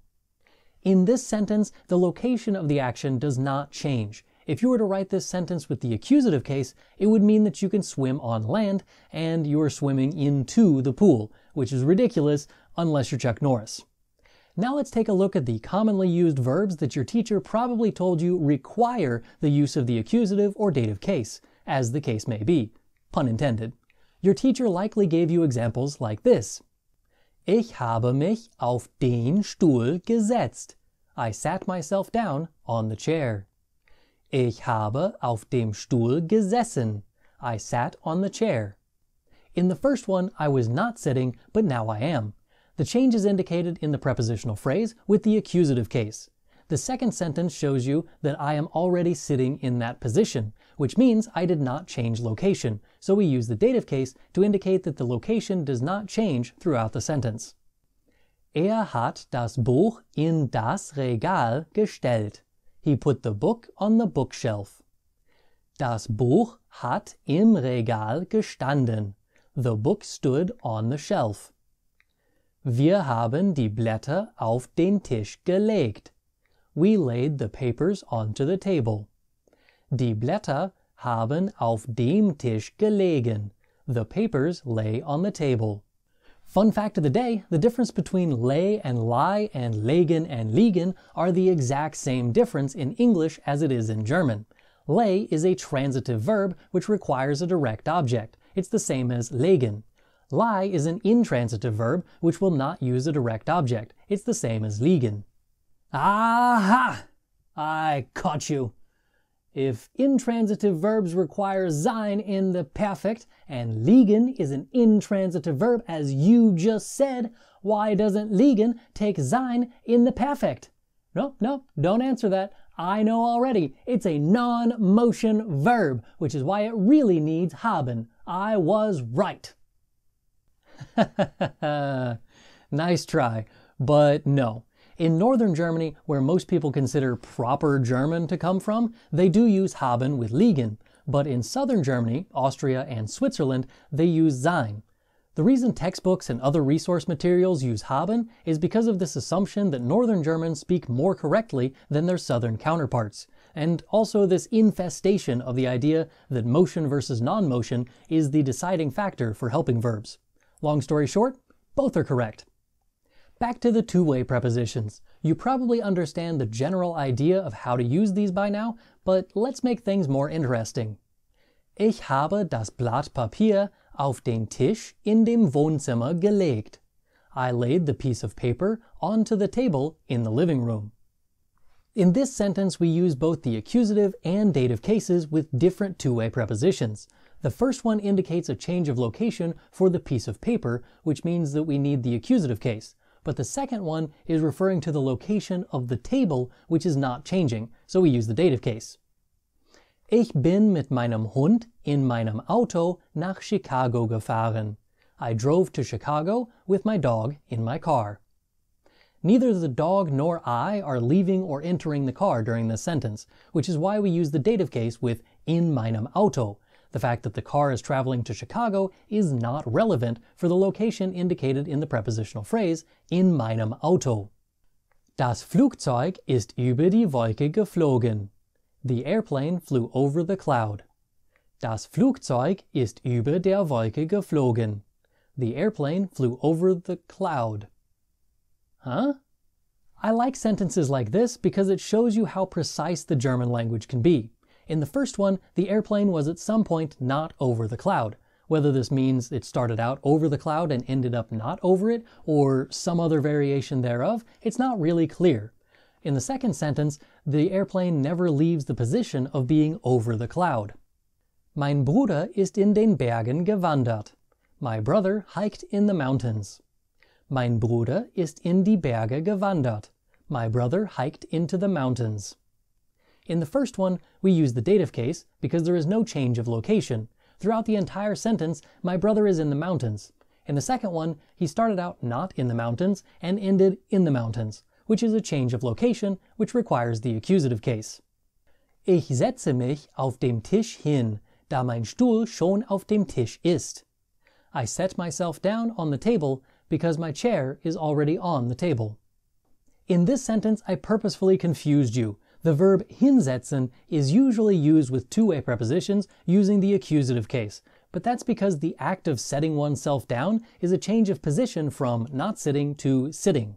In this sentence, however, the entire action of setting oneself down happens on top of the table, as the chair onto which the person is setting themselves is already on the table. Of course, this is an extreme example of how to use the distinction between accusative and dative case, but it might help you to see things like this. So the next time you're trying to figure out if a Wechselpräposition uses accusative or dative, ask yourself if you are trying to express a change in location with that preposition or not. If you are, use accusative. If not, use dative. Yeah, that's what I said! Accusative with motion, dative without. Yeah, but not clearly enough that your students could understand what you were trying to say. Take these lessons off of your screen and into your home when you purchase Elementary German with Herr Antrim. You can practice what you're learning with worksheets and answer keys, listen to the lessons whenever you want with the MP3 downloads, and a whole lot more. This is my book. Das ist mein Buch. The book belongs to me, and therefore I use the possessive adjective that describes the book in such a way.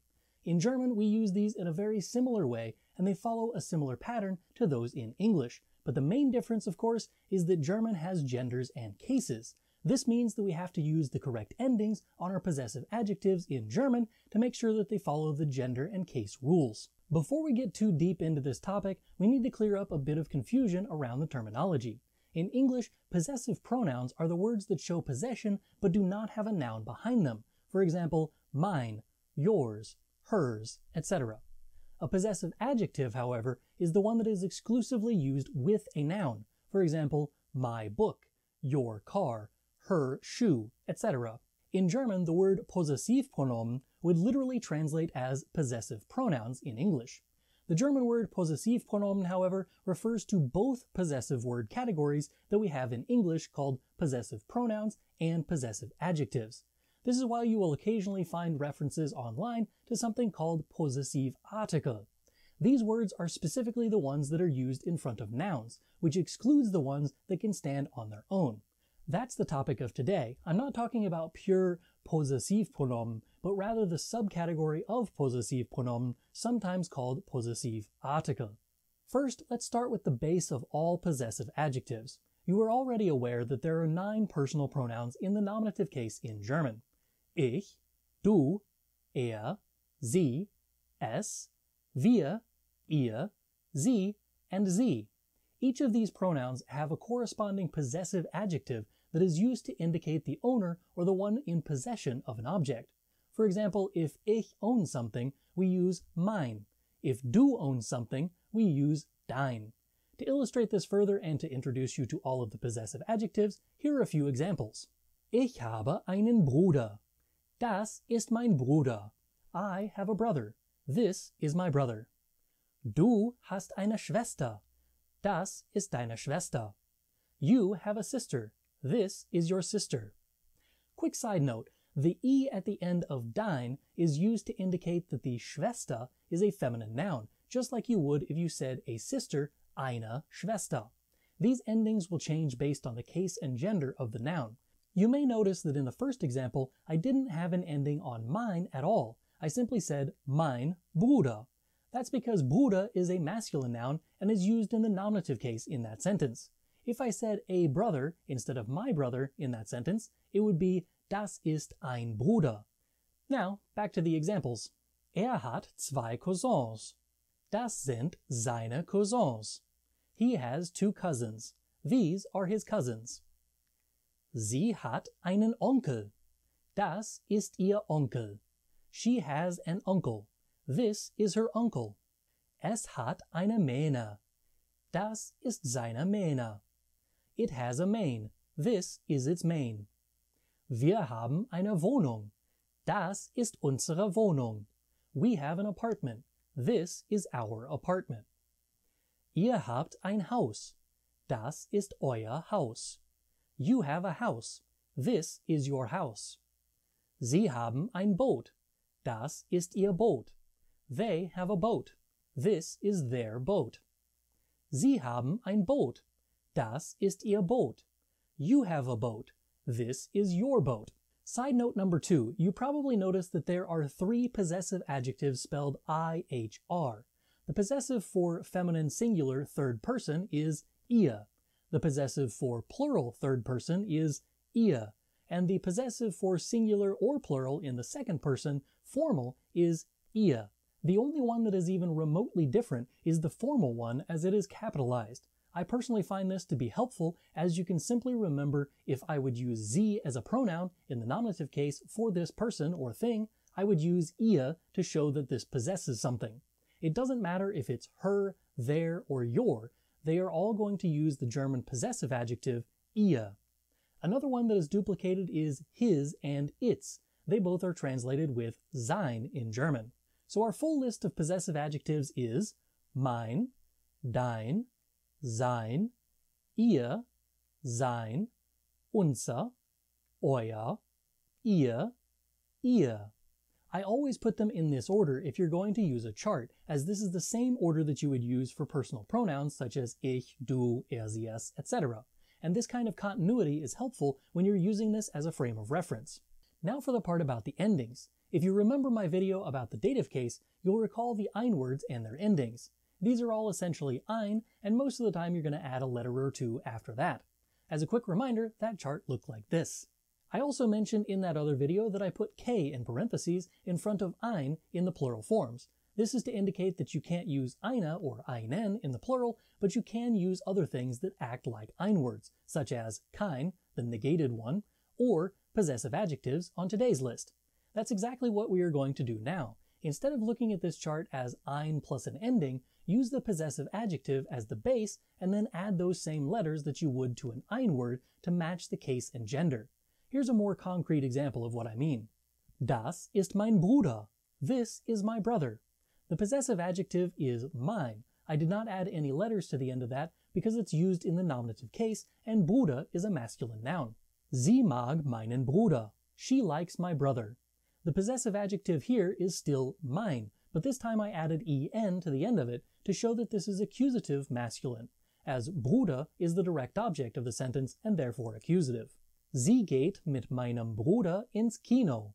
She is going to the movies with my brother. Again, the possessive article is mein. Since mit is a preposition that requires the dative case, I use the dative masculine form em. Viewing the chart like this makes it so that you can substitute in whatever word you want to say with the ending that matches the case and gender of the noun. If you want to say a or an, simply use ein plus these endings. If you want to say my, use mein plus those endings. You can continue this for all of the other possessive adjectives as well. There is one little odd thing that you should be aware of. When you say y'allses, or the plural informal you, and the possessive, euer, you will remove the e before the r if there is any ending whatsoever after the r. So instead of eure, you say eure. Instead of eurem, you say eurem. It isn't just when speaking. You also write all of the versions with euer that have an ending after them without the e before the r. Something similar happens with unser. Instead of unsere, you'll often hear unsere. While this is very common in speaking, it is not considered correct to remove those e's in the various versions of unser when you're writing. The bottom line, when speaking, removing the extra e is okay for both unser and euer when there's an ending. Keeping the extra e is only acceptable in the forms of unser. When writing, only remove the extra e with the forms of euer plus an ending. All of those forms of unser should be written with the e in front of the r. Let's take a look at a few more examples to make sure that you get the concept. After that, I'll give you an opportunity to try it out on your own. Since it's more memorable when you have something to watch, I'll do these examples as a short skit based on real conversations I have in class. Guten Morgen, Schüler! Nehmt bitte eure Bücher aus. Macht eure Bücher auf Seite 245. Ich habe mein Buch nicht. Darf ich zum Schließfach gehen, um mein Buch zu holen? Ja. Gibt es noch Schüler, die ihre Bücher nicht mit dabei haben? Ja, wir haben unsere Bücher auch nicht. Alle Schüler dürfen nicht gleichzeitig zum Schließfach gehen. Wie viele Schüler haben ihr Buch? 1, 2, 3, 4, 10, 8, 12. Okay, eine Hälfte der Schüler hat ein Buch. Also, wenn du kein Buch hast, darfst du mit deinem Nachbarn oder deiner Nachbarin teilen. Dann kannst du einfach von seinem oder ihrem Buch lesen. Darf ich meinen Bleistift anspitzen? Ja. Mein Buch hat die Seite 245 nicht. Jemand hat diese Seite aus meinem Buch gerissen. Naja, sowas passiert, wenn die Bücher älter als die Lehrer sind. Ich werde die Sätze einfach auf der Tafel schreiben. Dann braucht ihr eure Bücher nicht. Ihr braucht aber ein Blatt Papier und einen Bleistift. Haben Sie ein Blatt Papier, das ich borgen kann? Ja, es gibt Papier in meiner Schreibtischschublade. In Ihrer Schreibtischschublade? Ja, dort. Wo ist Ihr Schreibtisch? Oh, diesen Schreibtisch meinen Sie. Ach du meine Güte. Alright, now that you know the daily frustrations of a high school teacher, let's get into the interactive portion of today's lesson. On the screen you will see 10 sentences. Each of them is missing a possessive adjective. I gave you the English translation in parentheses so that you can start by translating that. Then you have to choose the correct ending based on the case and gender of the noun after the possessive adjective. Write your answers in the comments. Today I'm going to explain a little bit about the perfect tense, how to form it, how the regular verbs work, and when to use it. First, let's talk about the purpose of the perfect tense. The perfect tense is primarily used when speaking in German about events or actions that occurred in the past. It is commonly used in emails and letters as well. The actions described in the perfect tense, however, must be completed and not continue into the present. If an event continues into the present tense, in German we use the Präsens for that.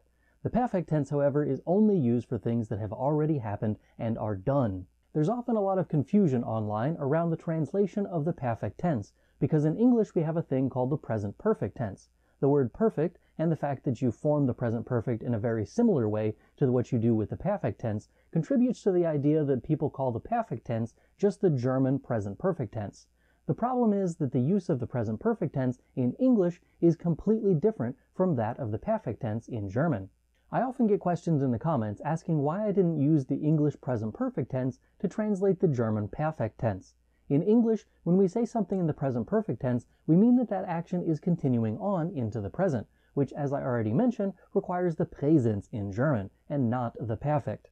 The better translation from the German perfect into English is the English simple past. For this reason, you'll see me use the English simple past as a translation for each sentence in this video. Now that we know when to use the perfect, let's get into the creation of the perfect tense. The perfect tense requires two parts, the first being a helping verb. This tense uses either haben or sein as a helping verb, and then you conjugate them just like you would if you were using them in the present tense, which is likely the only way that you've encountered these verbs so far in your German learning. Traditionally, German teachers have said that you use sein as a helping verb when the main verb shows that there is motion or change in location, but this causes some confusion when you get to the words like sein and bleiben, which both use sein as a helper, but clearly don't mean to show motion or change in location. I've argued in the past for the terminology of transitive and intransitive verbs. Transitive verbs are those that require or often take direct objects, and therefore would have haben as their helping verb. Intransitive verbs don't get direct objects and use sein as their helping verb. This does require the students to remember what those terms mean, but it explains sein and bleiben better than the motion versus non-motion method. Unfortunately, this causes other issues, as verbs that have to do with your body and a whole lot of other verbs that don't have direct objects still use haben as the helper. So now in my classes, I teach a kind of hybrid methodology. Use motion versus non-motion as your main method. But remember that certain intransitive verbs, sein and bleiben, require the use of sein without motion.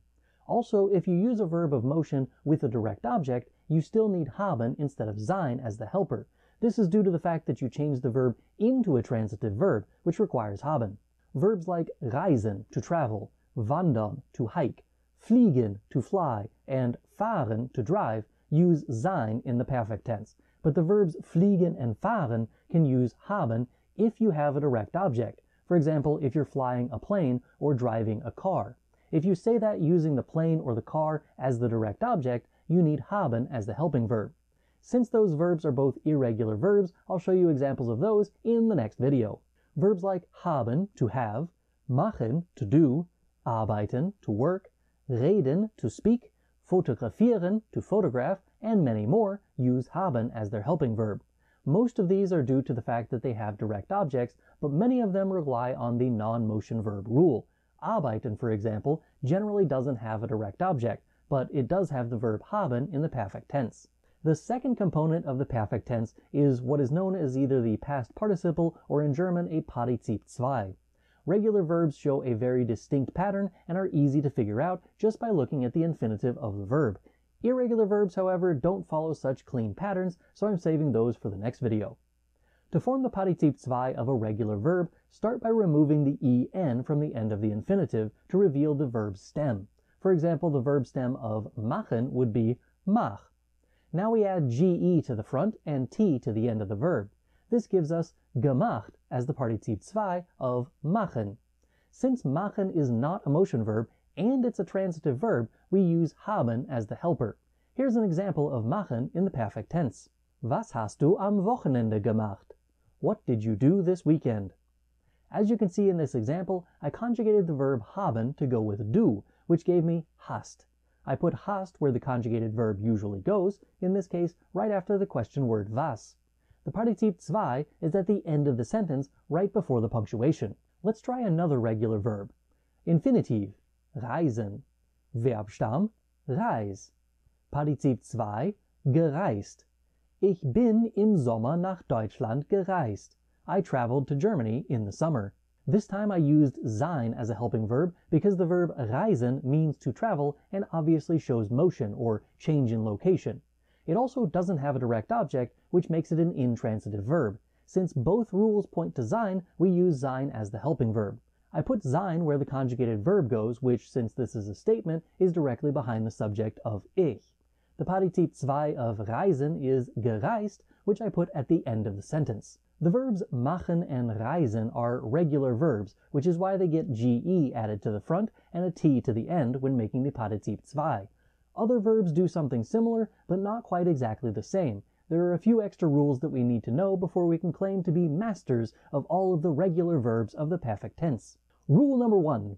Verb stems that have t or d require an added e between the stem and the final t of the Partizip 2. This also happens when there is a cluster of consonants that would make it difficult to pronounce without the additional e. For example, Infinitiv, arbeiten. Verbstamm, Arbeit. Partizip 2, gearbeitet. Mein Vater hat 20 Jahre bei dieser Firma gearbeitet. My father worked at this company for 20 years. Infinitiv, reden. Verbstamm, red. Partizip 2, geredet. Die Mutter hat mit der Lehrerin geredet. The mother talked with the teacher. Infinitiv, atmen. Verbstamm, atmen.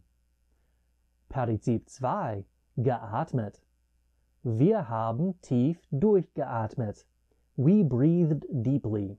Rule number 2. If a verb has a separable prefix, the Partizip 2 requires the GE between the prefix and the rest of the verb. For example, Infinitiv, aufwachen. Verbstamm, wach. Partizip 2, aufgewacht. Ich bin mitten in der Nacht aufgewacht. I woke up in the middle of the night. Infinitiv, vorstellen. Verbstamm, stell. Partizip 2, vorgestellt. Die Lehrerin hat den Kindern die neue Schülerin vorgestellt. The teacher introduced the new student to the children. Infinitiv, zuhören. Verbstamm, hör. Partizip 2, zugehört. Hast du mir nicht zugehört? Didn't you listen to me? Rule number 3. If a verb has an inseparable prefix, the Partizip 2 does not add GE to the beginning. For example, Infinitiv, erzählen. Verbstamm, erzähl. Partizip 2, erzählt. Sein Vater hat ihm jede Nacht eine Geschichte erzählt. His father told him a story every night. Infinitiv, versuchen. Verbstamm, Versuch. Partizip 2, versucht.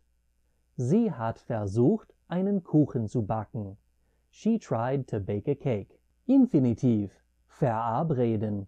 Verbstamm, verabred. Partizip 2, verabredet.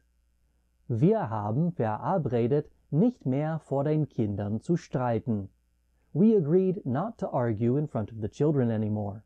Rule number 4. If a verb ends with I-E-R-E-N or ieren, there is no GE added to the front of the Partizip 2.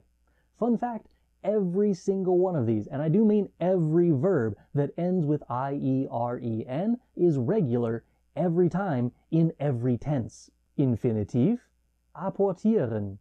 Verbstamm, apportier. Partizip 2, apportiert. Der Hund hat fast eine Stunde Bälle apportiert.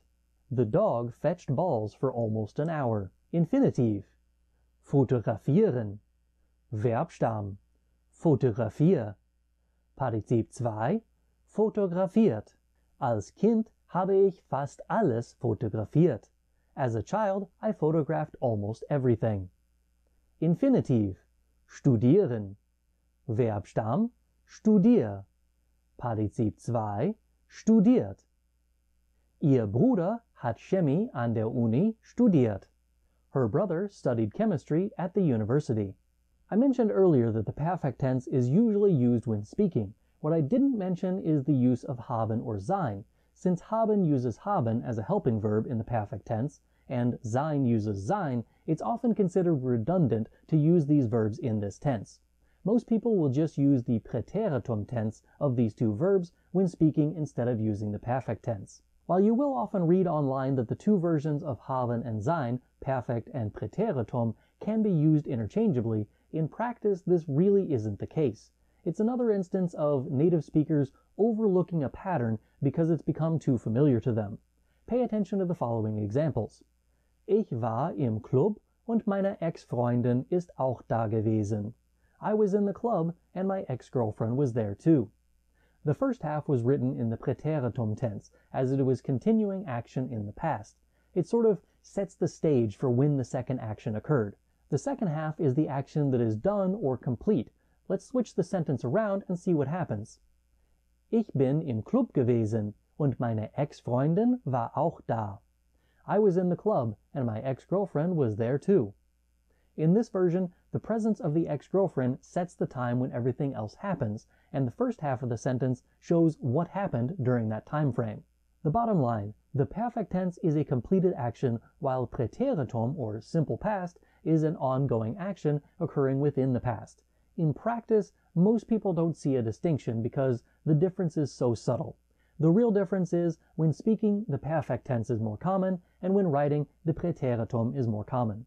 The Präteritum is also often used with modal verbs, dürfen, können, mögen, müssen, sollen, and wollen. But this has to do with the additional verb that would be used with the modal verb. Since the modal verbs are often paired with another verb to convey the desired meaning, it just gets kind of messy with the perfect tense. If you don't have an additional verb with the modal verb, however, the perfect tense is used. Most of the modal verbs are used as a sort of regular verb in the perfect tense, with one notable change. I say sort of regular because the ones with umlauts will lose the umlaut in the perfect tense. But otherwise, they're just regular. There's also the verb mögen, which is irregular and uses the Partizip 2 gemocht. Here are a few examples using modal verbs in the perfect tense. Meine Schwester kommt gegen 3 Uhr morgens nach Hause. Ich habe das nicht gedurft. My sister comes home at 3 o'clock in the morning. I wasn't allowed to do that. Ich habe diesen Film gemocht. I liked this film. Ich habe dieses Getränk nicht gewollt. I didn't want this drink. As I mentioned, the use of modal verbs in the perfect tense is pretty rare. If you want to learn about how to use the past tense of modal verbs, I have an excellent post on my website about that, which I have linked in the description. Regular verbs, as I mentioned in my previous video, generally add ge to the front of the verb and t to the end of the stem, changing verbs like machen into their Partizip 2 version, gemacht. Irregular verbs have a ge at the beginning most of the time as well, and will only remove the ge in the same situations that regular verbs did, so verbs with inseparable prefixes. The ending for irregular verbs, however, is not always a t. Sometimes you add en to the end of the stem instead. This is most prominent in the irregular verbs that look basically like the infinitive with ge slapped in front. For example, backen, gebacken. Ich backe einen Kuchen. I am baking a cake. Ich habe einen Kuchen gebacken. I baked a cake. Einladen, eingeladen.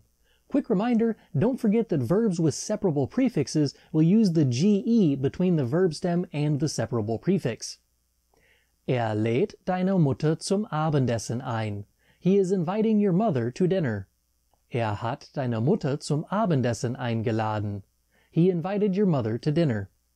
Anfangen, angefangen. Das Spiel fängt 3 an. The game starts at 3. Das Spiel hat 3 angefangen.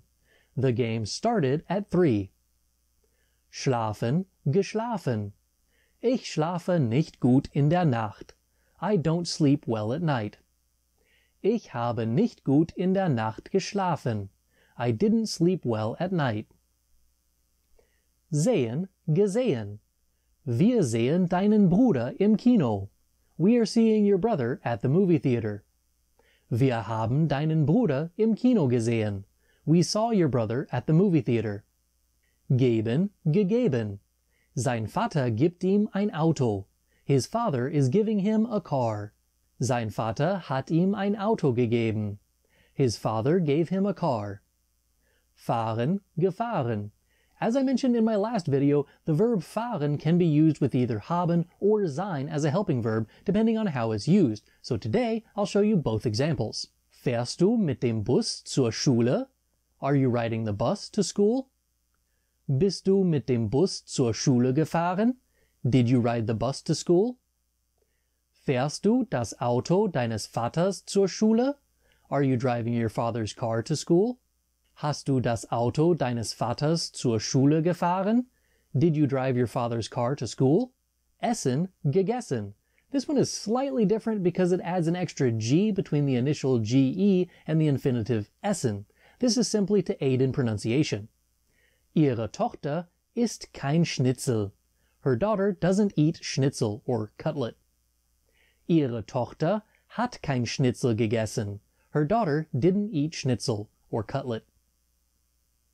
Bekommen, bekommen. Since there's an inseparable prefix be, there is no ge added to the beginning of this one. Wir bekommen jedes Jahr eine Karte von unserer Tante. We get a card from our aunt every year.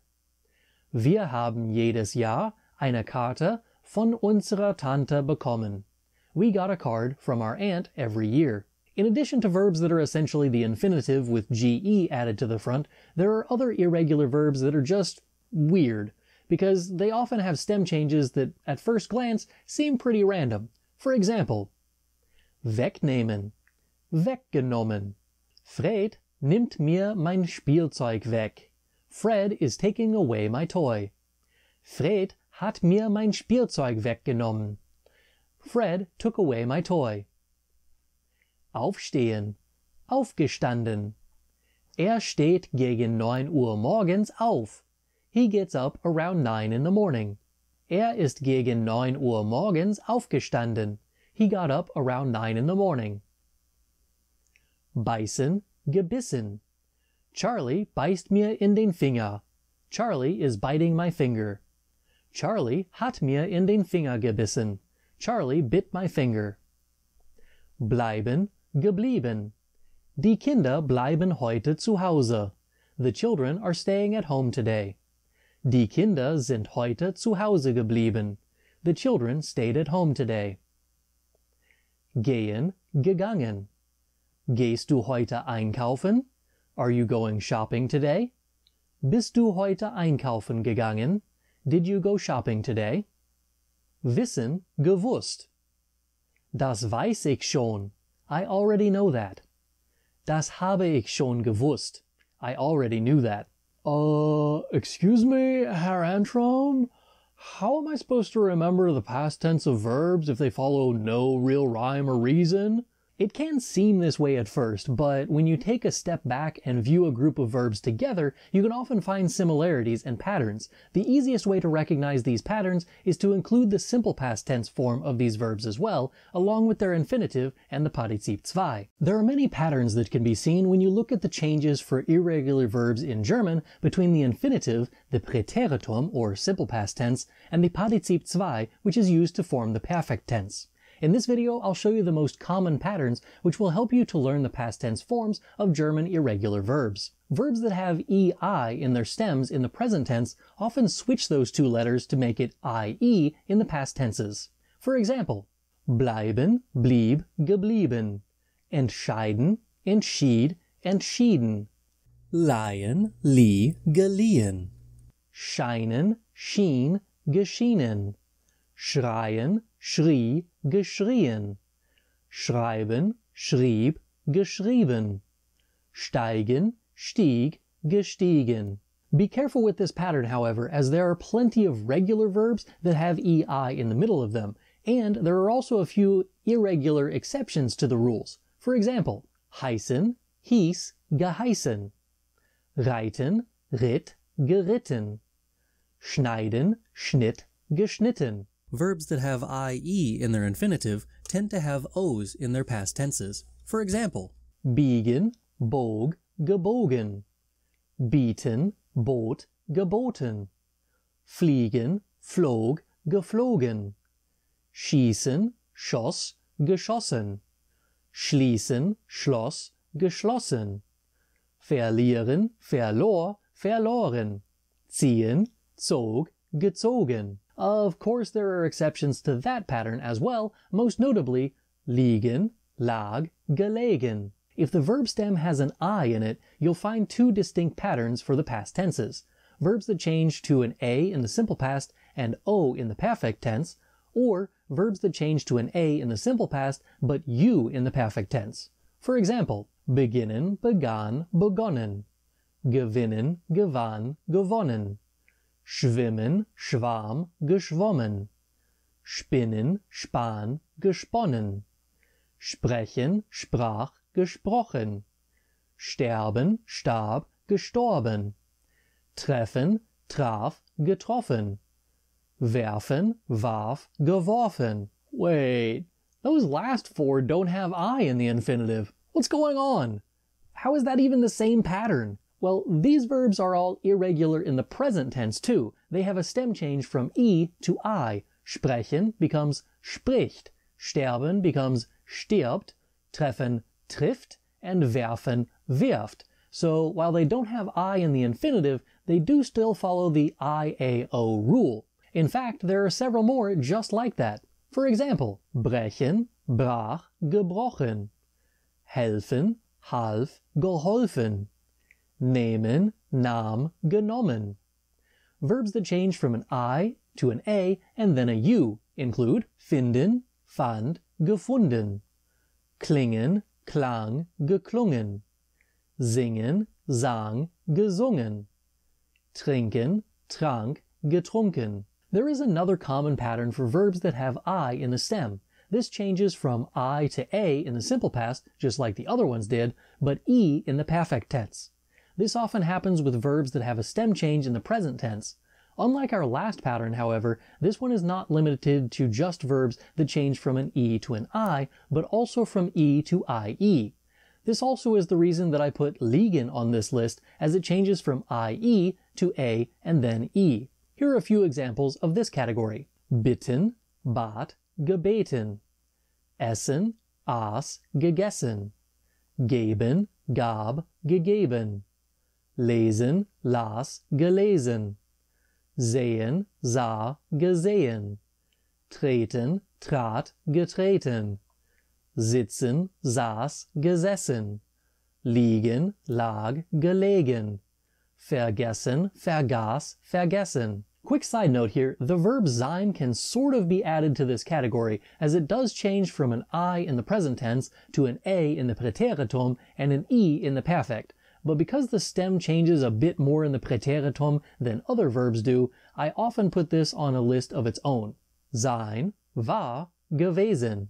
Verbs that have an A in the stem follow several patterns. First up is the change from an A to a U in the simple past and back to an A in the perfect. Here are a few examples of that. Fahren, fuhr, gefahren. Laden, lud, geladen. Schlagen, schlug, geschlagen.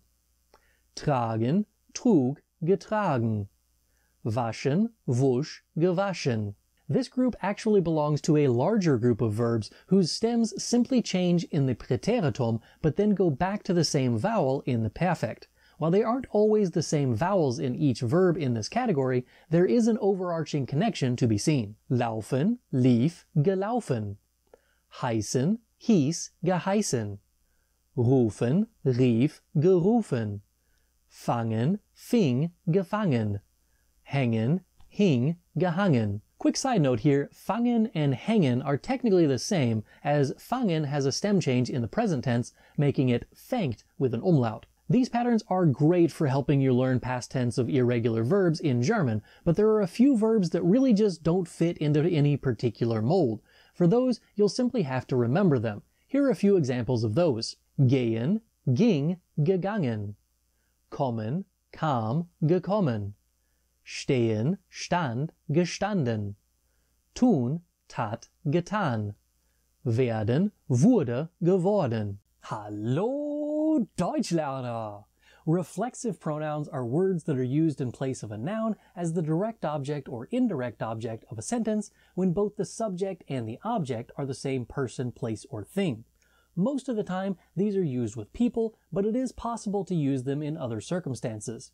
In German, they very closely resemble the personal pronouns in the accusative and dative cases, with a few small exceptions. There are links in the description to my videos about those two groups of pronouns, but I will also review them a bit in this video. Let's look at an example of a reflexive pronoun in use so we understand why we need them in the first place. Er rasiert sich. He shaves himself. This is a pretty basic example. There is a subject, er, and an object, sich. The subject is shaving the object, and the subject and object are the same person. Okay, but why can't we just say he shaves like we would in English?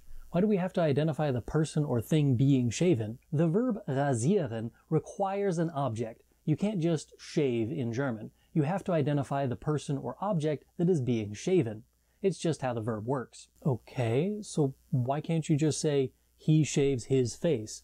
Er rasiert sein Gesicht. The problem here is that we can't be 100% sure that the er and sein refer to the same person. If the person shaving is masculine and the person being shaven is masculine, the sentence er rasiert sein Gesicht would be used to describe this situation. So I'm using a reflexive pronoun to show that I'm not shaving someone else's face. Pretty much, yeah. Well, how would you say he is shaving his face with the intent that both he and his are referring to the same person? Er rasiert sich das Gesicht.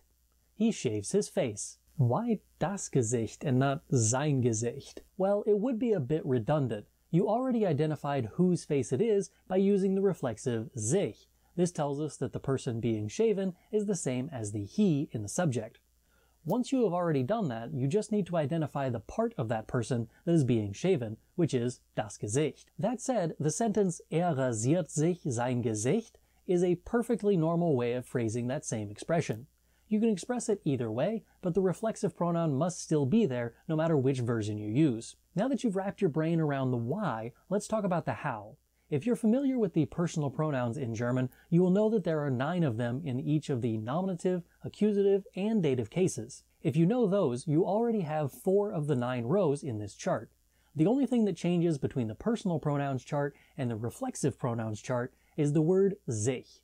This word is kind of the de facto reflexive pronoun. When people want to illustrate that a verb is being used reflexively, they use the pronoun sich to indicate this. The pronoun sich is used for all of the third-person reflexive forms. This follows with the sie, es, and plural sie forms. The formal you, sie, is also used with the pronoun sich. This is easily explained by past me for my A1 beginner course video. The pronoun that is now used as the formal you in German is actually derived from the third-person plural sie, which is they in English. This comes from the idea that if you were to show someone respect back in the olden days, you shouldn't address them directly at all, which means that sie is less a formal version of you than a capitalized version of they. This also explains the reason why sie and sie are always the same on these charts, and they always take the same form of the verb. With all of the times that sich is used in this chart, you can actually condense the reflexive pronouns chart down to 6 rows, instead of the standard 9. Now our chart looks like this. Some teachers condense this even further because most of the pronouns are the same between the accusative and dative cases. Then the chart looks like this. This is my personal favorite version of the reflexive pronouns chart. I leave the nominative case personal pronouns column in there for reference and combine as much of the rest of the chart as I can so that you don't have to memorize as much stuff. If the subject uses one of the nominative case personal pronouns, use the corresponding reflexive pronoun if you need one of those. Obviously, you can also figure out which reflexive pronoun to use by finding which nominative case personal pronoun would replace the noun or nouns that are the subject in any given sentence. Let's take a look at some more examples. Ich dusche mich.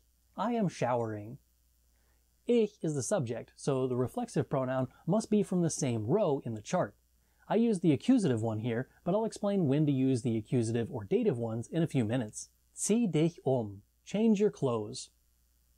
Here I used a command, which removes the pronoun du from the sentence. This does not change the reflexive pronoun, however. We still need the reflexive pronoun to match the invisible subject, du, in the sentence. Again, I chose the accusative case version, but more on that in a bit. Mein Bruder putzt sich die Zähne. My brother is brushing his teeth. If you replace mein Bruder with a pronoun, you would say in this sentence. So we need a reflexive pronoun from that same row. The only one in that row is sich. Die Frau bürstet sich die Haare. The woman is brushing her hair. If you replace die Frau with a pronoun, you would use sie. Again, the only reflexive pronoun from that same row is sich. Das Mädchen konzentriert sich auf die Hausaufgaben. The girl concentrates on the homework. Wir freuen uns auf das Wochenende. We are looking forward to the weekend. Ihr werdet euch erkälten. You will catch a cold. Die Schüler ärgern sich über die Hausaufgaben. The students are becoming annoyed about the homework. Regen Sie sich nicht so auf. Don't get so agitated. As you can see in those examples, the subject and the object are the same person, so we use the reflexive pronoun that is in the same row as the subject. Now let's figure out which column to use. When do we use the accusative, and when do we use the dative pronouns? The deciding factor between accusative and dative reflexive pronouns is the presence of a direct object or the lack thereof. If there is already an object in the sentence, before you add in the reflexive pronoun, the reflexive must be dative, as the other object takes the accusative spot. If there is not another object, however, the reflexive pronoun is used in the accusative case. For example, ich wasche mich. I am washing myself. Here the only object is the reflexive pronoun, mich. We use the accusative case because there is not another object. Ich wasche mir die Hände. I am washing my hands. In this sentence, the hands are the direct object, which puts them in the accusative case. The only space left for the reflexive pronoun is in the dative case, so I used mir instead of mich for this one. You can also think of the default position for reflexive pronouns as the accusative case, as they usually represent the direct object of the sentence. When you add in an additional object, that object takes on the role of the direct object, accusative case, and the reflexive pronoun is now in the position of the indirect object, dative case. Let's try a few more examples. Stell dir ein Einhorn vor. Imagine a unicorn. This sentence has the word Einhorn as the direct object. This forces the reflexive pronoun to use the dative case. The verb vorstellen can be a bit confusing.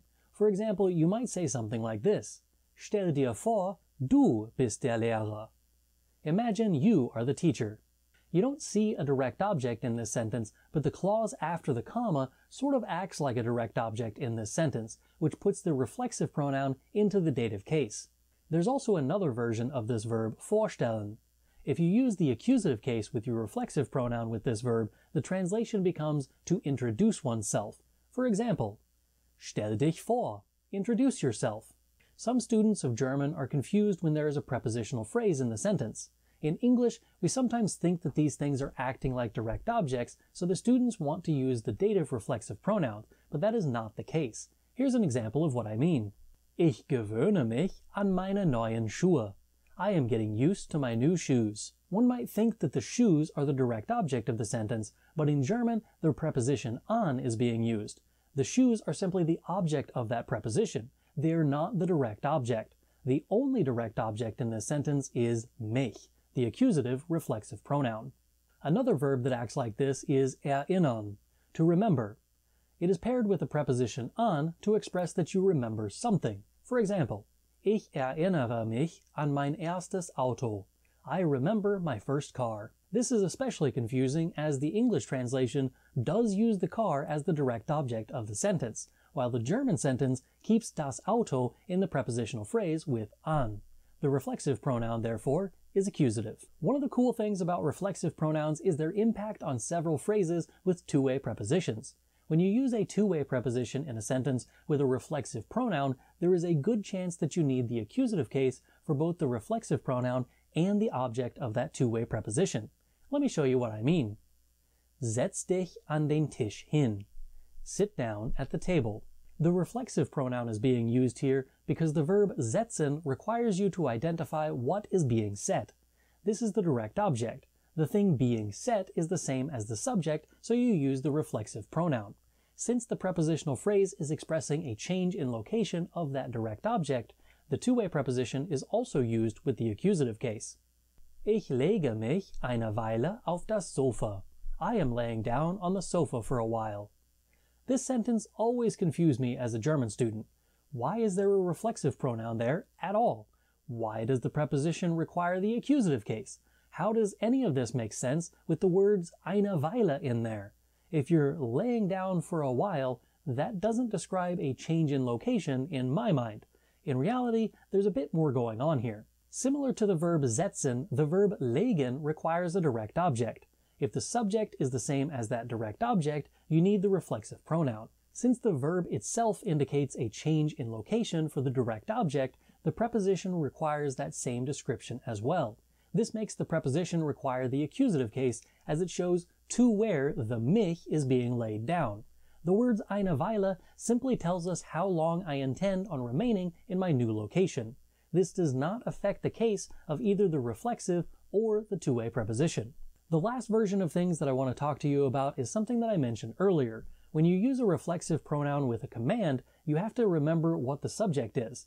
This is a bit tricky for the do and ir form commands, as they require you to remove the pronoun when you form them.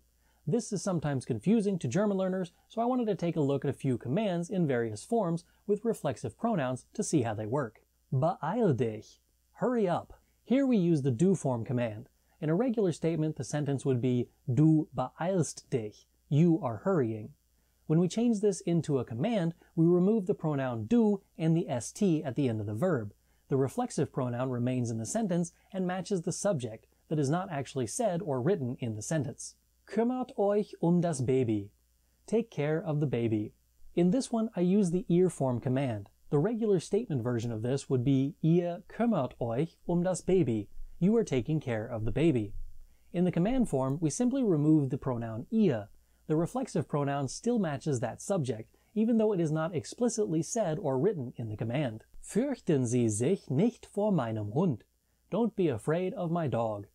In this one, we clearly see that the pronoun sie is still there, so it's less confusing than the previous two examples. The reflexive pronoun still matches the subject sie, just as the other sentences match their subjects. If you like these lessons but wish there was a way for you to practice what you're learning, check out the book that goes with this course called Elementary German with Herr Antrim. It's available on my website germanwithantrim.com or on Amazon. Both are linked in the description. In this video, I will show you 62 example sentences using reflexive verbs in German. I used a variety of subjects and subject pronouns along the way to show you exactly how all of these reflexive pronouns are used. I also incorporated Präsens, Futur 1, and Perfekt Tenses. I even threw in a few commands and modal verbs just for good measure. Getting ready for the day verbs. Sich strecken, to stretch. Die Hunde haben sich nach dem Mittagsschlaf gestreckt. The dogs stretched after the nap. Sich baden, to bathe. Der Soldat hat sich nach einem langen Tag gebadet. The soldier bathed after a long day. Sich duschen, to shower. Wir haben uns gestern Abend geduscht. We showered last night. Sich waschen, to wash oneself. Hat sich im Fluss gewaschen. He washed himself in the river. Sich etwas waschen, to wash one's something. Wascht euch vor dem Abendessen die Hände. Wash your hands before dinner. Sich abtrocknen, to dry oneself off. Das Mädchen trocknet sich ab. The girl is drying herself off. Sich die Haare bürsten, to brush one's hair. Bürsten Sie sich täglich die Haare? Do you brush your hair daily? Sich die Haare kämmen, to comb one's hair. Ich habe mir die Haare nicht gekämmt. I didn't comb my hair. Sich die Haare föhnen, to blow dry one's hair. Das Kind hat sich die Haare geföhnt. The child blow dried their hair. Sich die Zähne putzen, to brush one's teeth. Hast du dir heute schon die Zähne geputzt? Have you already brushed your teeth today? Sich rasieren, to shave. Wir werden uns jeden Tag rasieren. We will shave every day. Sich etwas rasieren, to shave one's something. Wir werden uns jeden Tag das Gesicht rasieren. We will shave our faces every day. Sich schminken, to put on makeup. Ich werde mich vor dem Auftritt schminken. I will put on makeup before the performance. Sich anziehen, to get oneself dressed. Hast du dich angezogen? Did you get dressed? Sich etwas anziehen, to put something on. Hast du dir die Schuhe angezogen? Did you put on your shoes? Sich ausziehen, to get undressed. Warum hast du dich ausgezogen? Why did you get undressed? Sich etwas ausziehen, to take something off. Warum hast du dir die Socken nicht ausgezogen? Why didn't you take off your socks? Sich umziehen, to change clothes. Werdet ihr euch zum Essen umziehen? Will you change your clothes for dinner? Sich beeilen, to hurry. Beeilen Sie sich, hurry. Angry verbs. Sich aufregen, to get upset. Der Junge wird sich über die Hausaufgaben aufregen. The boy will get upset about the homework. Sich ärgern, to get upset or angry. Die Köche ärgern sich fast jeden Tag. The cooks get angry almost every day. Illness, injury, and recovery. Sich erkälten, to catch a cold. Trag einen Mantel, sonst wirst du dich erkälten. Wear a coat, or else you will catch a cold. Sich krank oder wohl fühlen, to feel sick or well. Ihr werdet euch am Morgen wohl fühlen. You will feel well in the morning. Sich ausruhen, to rest. Habt ihr euch am Wochenende ausgeruht? Did you recover over or on the weekend? Sich verletzen, to get hurt. Die Fußballer verletzen sich alle 3 Minuten. The soccer players get hurt every 3 minutes. sich das Bein brechen, to break one's leg. Die Kuh hat sich das Bein gebrochen. The cow broke her leg.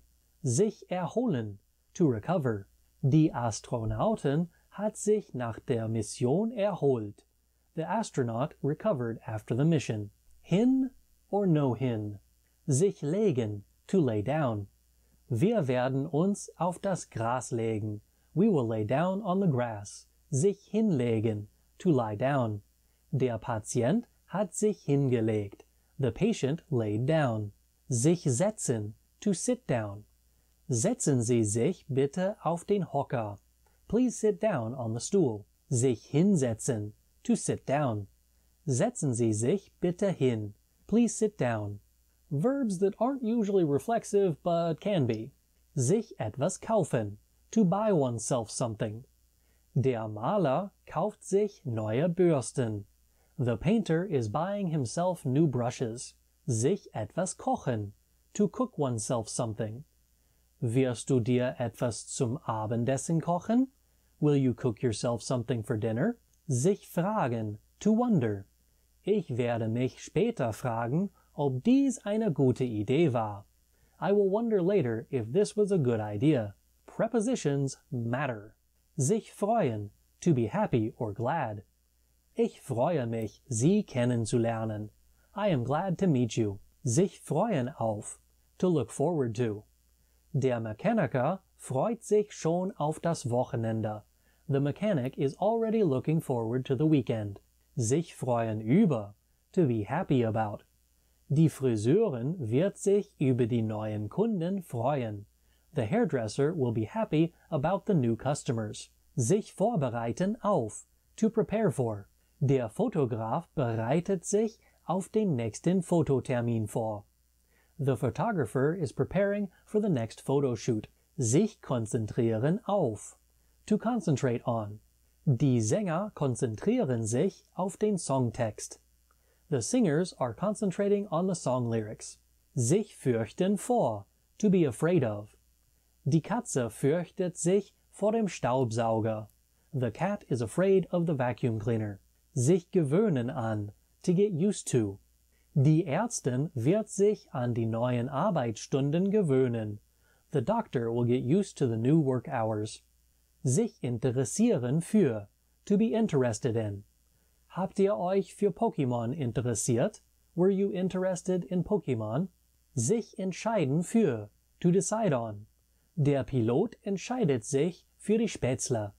The pilot decides on the Spätzle. Sich bewerben to apply for. Meine Mutter hat sich die Arbeitsstelle als Köchin beworben. My mother applied for the job as a cook. Sich kümmern to take care of. Die Putzfrau wird sich den Haushalt kümmern. The cleaning lady will take care of the housework. Sich erkundigen nach, to inquire about. Er möchte sich nach dem Status seiner Bewerbung erkundigen. He would like to inquire about the status of his application. Relationship verbs. Sich treffen, to meet. Habt ihr euch nach dem Konzert irgendwo getroffen? Did you meet up somewhere after the concert? Sich unterhalten, to converse. Sarah und ich haben uns bis in den Morgen unterhalten. Sarah and I conversed until the morning. Sich verstehen, to get along. Die Mitarbeiter verstehen sich ganz gut. The coworkers get along very well. Sich verlieben in, to fall in love with. Du wirst dich in Berlin verlieben. You will fall in love with Berlin. Sich entschuldigen, to excuse oneself or apologize. Das Baby entschuldigt sich nie. The baby never apologizes. Sich trennen von, to break up with. Der Kellner trennt sich von seiner Freundin mitten im Restaurant. The waiter is breaking up with his girlfriend in the middle of the restaurant. I'm thinking. Sich überlegen, to consider or think about. Das Schaf überlegt sich gerade, ob es den anderen folgen sollte. The sheep is thinking about if it should follow the others. Sich erinnern, to remember. Erinnern Sie sich immer noch an den Praktikanten aus den USA? Do you remember the intern from the USA? Sich vorstellen, to introduce oneself. Ich möchte mich kurz vorstellen. I would like to introduce myself quickly. Sich etwas vorstellen. To imagine something. Kannst du dir deinen Traumjob vorstellen?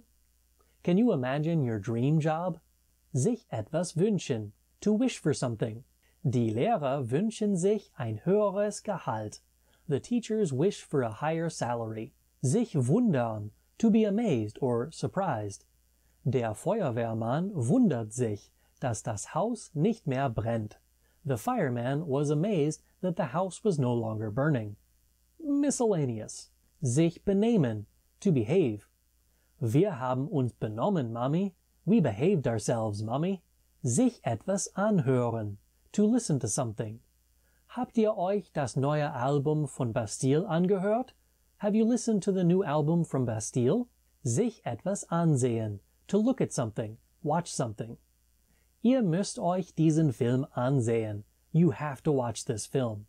Sich leisten. To afford. Wie können Sie sich dieses Auto leisten? How can you afford this car? Guten Morgen, Schüler. Today we are learning about the reflexive verbs and the pronouns which one has to use with them. For example, wäscht sich die Hände. He washes himself the hands, or as we would say, he washes his hands. Well, what do you say when you want to clean your car? Ich wasche mein Auto. I wash my car. And when the laundry is dirty? Ich wasche die Wäsche. I wash the laundry. Then waschen isn't reflexive, but just used reflexively, right? Okay, maybe that was a bad example. The verb ärgern has to be used with the reflexive pronoun. For example, ärgert sich über seine Noten. He gets himself worked up about his grades. In English, we have the option of leaving himself in the sentence, he gets himself worked up, or taking it out of the sentence and just letting the context do the work. He gets worked up. I read this sentence somewhere once. Mein Bruder ärgert mich gerne. My brother likes to annoy me. Du ärgerst mich. You annoy me. Genau, see, ärgern isn't a reflexive verb. Okay, I have finally found a good example of a reflexive verb. Beeilt sich. He hurries, or he hurries himself. I believe you are finally right. Sich beeilen is a real reflexive verb. I think that's enough for today, Schüler. Tomorrow we will talk more about these reflexive verbs. Guten Morgen, Schüler. Since we had some problems when talking about reflexive verbs yesterday, I did a bit more research last night and found that there are actually two kinds of reflexive verbs. Unechte reflexive Verben und echte reflexive Verben. Verbs that can be used with reflexive pronouns but don't have to be are called unechte reflexive Verben, fake reflexive verbs. For example, waschen. Wäscht sich die Hände. He washes himself the hands. He washes his hands. Wäscht sein Auto. He washes his car. That one is not reflexive. Verbs that have to be used with a reflexive are called echte reflexive Verben, real reflexive verbs. For example, beeilen. Beeilt sich. He hurries himself. Why does everything in German have to be so complicated? It doesn't! And this isn't even that complicated. Come on, people. Can we stop this madness? Today, I am finally going to teach you how reflexive verbs should be taught in schools, but rarely ever are. Here's the thing. There are verbs in German that are used reflexively. There are verbs in English like that too, but they are much more rare. For example, to pride oneself is a verb that is always used reflexively in English. You can't pride someone or something else, and you can't simply pride. You have to pride yourself, and he has to pride himself. This is commonly referred to as a reflexive verb because the grammar gods of old said so. You must use this verb with a reflexive pronoun. Verbs are just verbs. You can use them reflexively if you want, but the verbs themselves aren't reflexive. The car drives itself, or I drive the car. Peter Pan sees himself in the lake, or I see Peter Pan on TV. Everyone loves Raymond and Kanye loves himself. You get the idea. The point is simple. Reflexive verb is a term that grammar nerds made up to make you feel better about using verbs reflectively, but it just ends up confusing people. There are verbs in German that are always used reflexively. There are a ton more that are commonly used reflexively, and a few others that are occasionally used reflexively. The question you should ask yourself is not, is this verb reflexive, but rather, is what I am trying to express reflexive? For example, wäscht die Wäsche. He washes the laundry. This is not reflexive because the thing being washed is not part of the subject. Wäscht sich die Hände. He washes his hands. He washes himself the hands, literally. This is reflexive because the things being washed are part of the subject. If I wash my son's hands, however, it's not reflexive as his hands are not part of me. In order to say that, we simply use the normal personal pronouns. Ich wasche ihm die Hände. I wash his hands, or literally, I wash him the hands. As I mentioned, there are certain verbs in German that are always used reflexively. There aren't nearly as many of these as people seem to think. Here are a few examples of those. Wir haben uns erkältet. We caught a cold. You can't catch someone else a cold. You can only do that to yourself. But for some reason, German always requires that you include this reflexive pronoun, while in English, we simply rely on context to tell us that we are doing this to ourselves. Ich höre mir ein paar Lieder an. I listen to a few songs. Again, you can't listen to something for someone else. English uses context, while German uses reflexive pronouns. Now, to be fair, it would make perfect sense to say, Ich höre ein paar Lieder an. Unfortunately, you can't do that in German because reflexive pronouns are a thing and people like using them, so it just has to be done that way. You see, reflexive pronouns and grammar things in general are kind of like the song that never ends, because some people started singing it not knowing what it was, and they'll just keep on singing it forever just because this is the song that never ends. Some people started singing it not knowing what it was, and they'll keep on singing it just because this is the song that... Think of reflexive pronouns kind of like separable prefixes. They don't make much sense to us English speakers, but they're required for the sentence to make sense to a German. Let's take the verb vorstellen. You can use it to mean to introduce or to imagine. One of those you can do to other people, but the other one is used exclusively reflexively. Neither of them will make any sense without the prefix vor, and neither of them will make any sense without the reflexive pronoun if it's being used reflexively. For example, Ich stelle meiner Freundin meinen Bruder vor. I introduce my brother to my girlfriend. This one is simply an indirect object and is not reflexive in any way. Ich stelle mich ihrer Mutter vor. I introduce myself to her mother. This one is reflexive because the person doing the introducing is the same one as the one being introduced. Ich stelle mir ihre Mutter vor. I imagine her mother.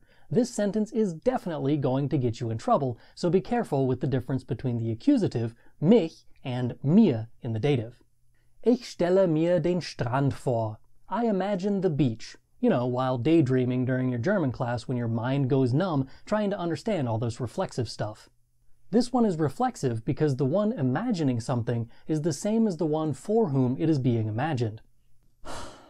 Okay, smarty pants, I get it. Can we please just get to the part where you teach about the reflexive pronouns and how to use them already? Sure. The system is simple. Think of the verb as a mirror. The subject looks into the verb and sees a reflection of itself on the other side. Just like in a real mirror, what you see on the other side is not an exact replica of the subject, but rather a reflection or reflective pronoun. Occasionally, the mirror is one of those one-way mirrors, and the subject is the cop on the other side. They don't see themselves, but rather the direct or indirect object on the other side of the mirror.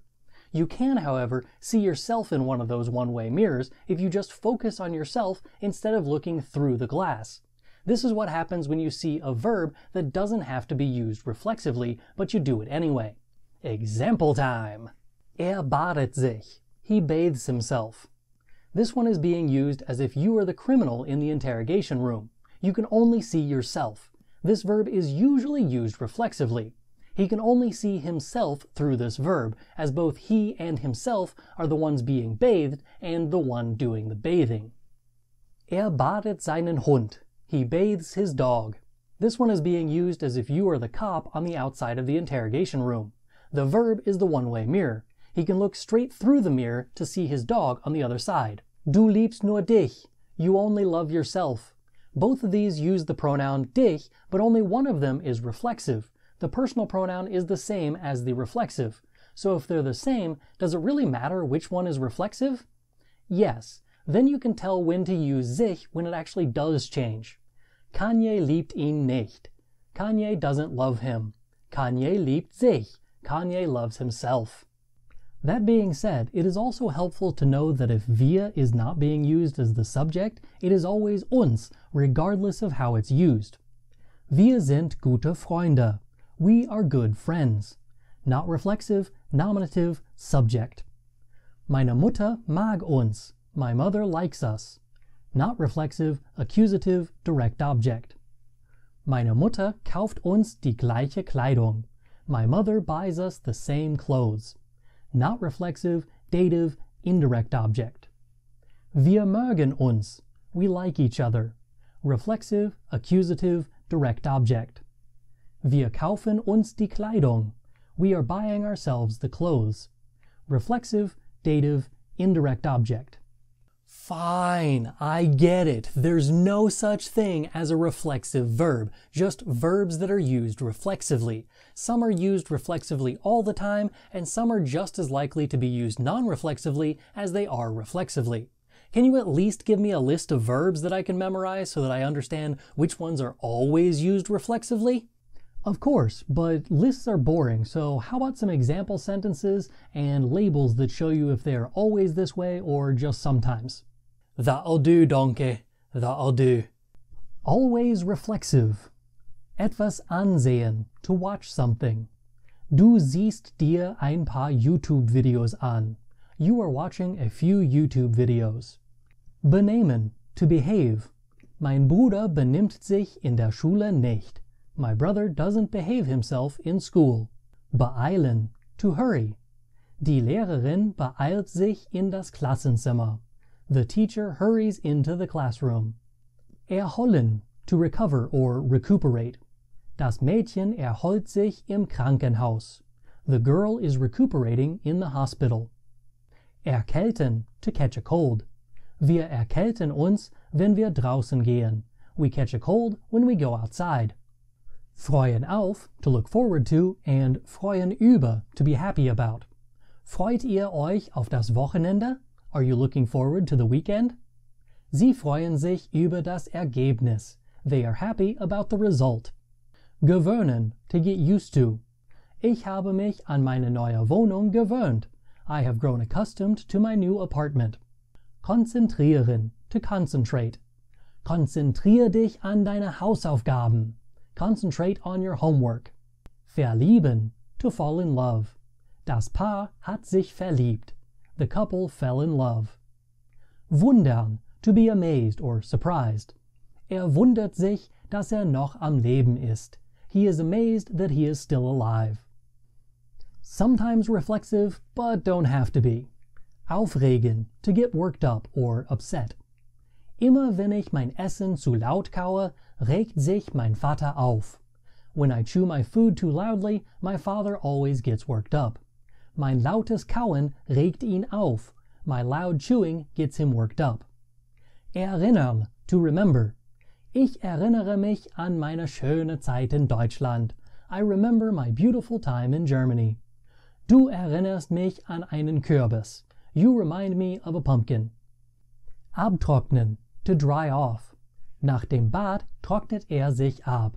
After the bath, he dries himself off. Nach dem Bad trocknet seinen Sohn ab. After the bath, he dries off his son. Das Bein brechen, to break one's leg. Ich habe mir das Bein auf der Treppe gebrochen. I broke my leg on the stairs. Die Gangster haben mir das Bein gebrochen. The gangsters broke my leg. Die Haare bürsten, to brush one's hair. Das Mädchen bürstet sich die Haare. The girl is brushing her hair. Ihre Mutter bürstet ihr die Haare. Her mother is brushing her hair, the girl's hair. Anziehen, to get dressed. Zieh dir die Kleidung an oder ich werde dir die Kleidung anziehen. Put your clothes on or I will put clothes on for you. Fühlen, to feel. Wie fühlst du dich heute? How do you feel today? Ich fühle die Sonne auf meiner Haut. I feel the sun on my skin. Die Zähne putzen, to brush one's teeth. Der Junge putzt sich die Zähne. The boy brushes his teeth. Ich putze meinem Sohn die Zähne. I brush my son's teeth. Legen, to lie down. Sie legt sich eine Weile auf das Sofa. She lies down on the sofa for a while. Sie legt das Baby auf das Sofa. She lays the baby onto the sofa. Interessieren, to be interested. Ich interessiere mich für Pokémon. I am interested in Pokémon. Pokémon interessiert mich. Pokémon interests me. One more category, it's complicated. Vorstellen, to imagine or introduce. When this one is used to mean imagine, it is always reflexive. When it means to introduce, it depends who is introducing whom to whom. Er stellt sich vor, ist im Schloss. He imagines he is in the castle. Er stellt sich vor. He introduces himself. Or he imagines. We don't actually know here. Context is key, and in this case, we don't have any. So it depends on what we meant to say. If we meant to say he introduces himself, it means that. If we mean he imagines, it means that. Er stellt sich vor. Er stellt sich ihre Mutter vor. He introduces himself to her mother. Er stellt seiner Freundin seine Mutter vor. He introduces his mother to his girlfriend. Entscheiden, to decide. This one can be used reflexively or not. The meaning changes ever so slightly. See if you can pick up on it. Der Chef entscheidet, was wir am Montag machen. The boss decides what we're doing on Monday. Ich entscheide mich für die Maultaschen. I make up my mind for the German ravioli. The reflexive version is more personal. It implies that the decision was made for oneself instead of someone else or for the group. Wessen T-Shirt ist das? Das ist nicht mein T-Shirt. Vielleicht ist das das T-Shirt meines Sohnes. Ja, das ist Lukes T-Shirt. Das ist sein T-Shirt. Wessen Schuhe sind auf dem Boden? Das sind nicht meine Schuhe. Das sind wahrscheinlich die Schuhe meiner Tochter. Ja, das sind Sophies Schuhe. Das sind ihre Schuhe. Wessen Räder sind das? Das sind meine Räder. Aber du bist kein Auto. Ja, eigentlich sind das die Räder meines Autos. Das sind seine Räder. Wessen Spielzeuge sind das? Das sind nicht meine Spielzeuge. Ich weiß, das sind die Spielzeuge meiner Söhne. Ja, das sind Lukes und Adams Spielzeuge. Das sind ihre Spielzeuge. Eines Mannes? Der Frau? Des Kindes? What is going on here? Well, this is the genitive case. The genitive case at its core is used to show possession. The German genitive case is the reason that the English possessive forms use s at the end of them. When you use a proper noun in English with a possessive form, you add an apostrophe and an s to the end. For example, Bob's Diner. Then when you do this in German, you just don't use an apostrophe. It's Bob's Diner. Here are a few examples in context. Ich esse jeden Montag in Bob's Restaurant. I eat at Bob's restaurant every Monday. Das ist Freds Schwester. That is Fred's sister. Der Lehrer fragt Tims Freunde, ob sie mitkommen. The teacher asks Tim's friends if they are coming along. When you use a person's name and that name ends in an S, you can either add just an apostrophe to the end of it or add both an apostrophe and an S in English. In German, you add an apostrophe if the name ends in an S, S set, Z, or X. Although I can't think of a name that ends in an S set. You do not add an S after those names. For example, Hans' Mutter ist im Krankenhaus. Hans's mother is in the hospital. Heinz' Bruder ist der Bürgermeister. Heinz's brother is the mayor.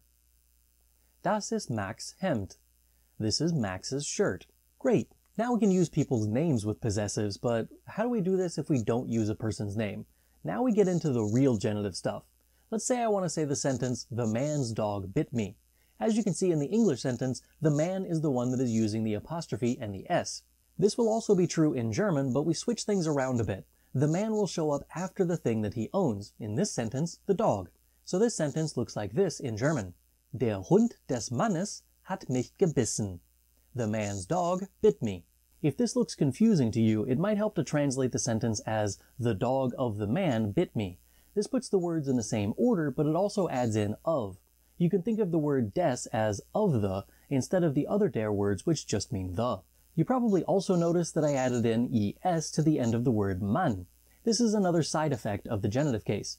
If the noun in this case is masculine or neuter, you add s to the end of the noun in addition to using an article that also has an s at the end of it. If the noun only has one syllable, you add es instead of just s. For example, am Anfang des Tages hatte ich viel Energie. At the beginning of the day, I had a lot of energy. Am Ende des Monats habe ich kein Geld mehr. At the end of the month, I don't have any more money. Die Punktzahl des Spiels ist 0:0. The score of the game is 0-0. Wait, I thought you just said that single-syllable words get es at the end of it instead of just s. Why didn't Spiel get an e? Well, this is a more recent grammatical trend. Lots of people will lose the e in the genitive case in favor of just using an s. Duden, the go-to guide for all grammar nerds, lists both Spiels and Spieles as possible options for the genitive case. It does list the es version first, which usually means that this version is the version that they prefer, but both are acceptable. Some nouns fall into a category that we label as weak nouns. These nouns require either an n or an en at the end of them when they are not used in the nominative case. This includes the genitive case, obviously. Most of the time, these nouns will simply stick to having an n or an en at the end of them in the genitive case, and will ignore the rules about the s's. Sometimes, however, they will use both an n and an s. For example, der Hut des Jungen ist rot. The boy's hand is red. Die Buchstaben des Namens sind H, A, N, S. The letters of the name are H, A, N, S. So to recap so far, the genitive case is used to show possession between two nouns.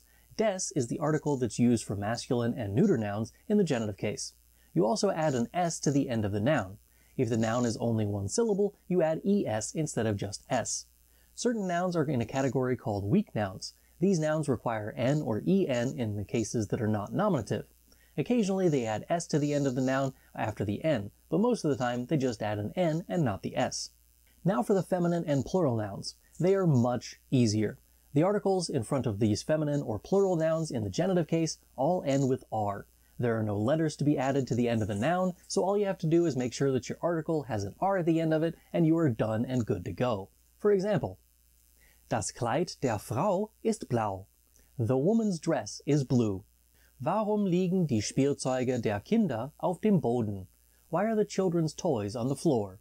So far, all of my examples have used definite articles or words meaning the. Obviously, you can also use indefinite articles or words meaning a or an. The last letters are the same, and the rules for adding s and es are the same as well. For example, Das ist das Hemd eines Mannes. This is a man's shirt. Ich habe einen Knochen eines Dinosauriers hinter meinem Haus entdeckt. I discovered a dinosaur's bone behind my house. Die Haare einer Frau sind meistens länger als die Haare eines Mannes. The hair of a woman is usually longer than the hair of a man. Der Bürgermeister einer Stadt leitet die Gemeinde. The mayor of a city leads the community. Die Hufe eines Pferdes sind von Hufeisen geschützt. The hooves of a horse are protected by horseshoes. Die beste Freundin eines Mädchens sollte ihre Mutter sein. A girl's best friend should be her mother. Die Sohlen deiner Schuhe sind kaputt. The soles of your shoes are broken. Ich kaufe den Lehrern meiner Kinder etwas zur Wertschätzung. I buy my children's teachers something for appreciation. As you may have noticed in the last two examples, possessive adjectives like mine and dine use the same endings and follow the same patterns as the indefinite articles do. This is sometimes confusing to German learners because there is a possessive adjective that is also showing possession in a secondary way by using the genitive case. The possessive adjective shows to whom the noun that follows belongs. The genitive case shows that this noun also possesses something else, namely the object that preceded it. Just for good measure, here are a few more examples of that. Die Mutter seines Vaters ist seine Großmutter. The mother of his father is his grandmother. Der Vater ihrer Mutter ist ihr Großvater. Her mother's father is her grandfather. Die Kleidung unseres Kindes sind immer auf dem Boden. Our child's clothes are always on the floor. Habt ihr die Schlüssel eurer Eltern gesehen? Have you seen your parents' keys?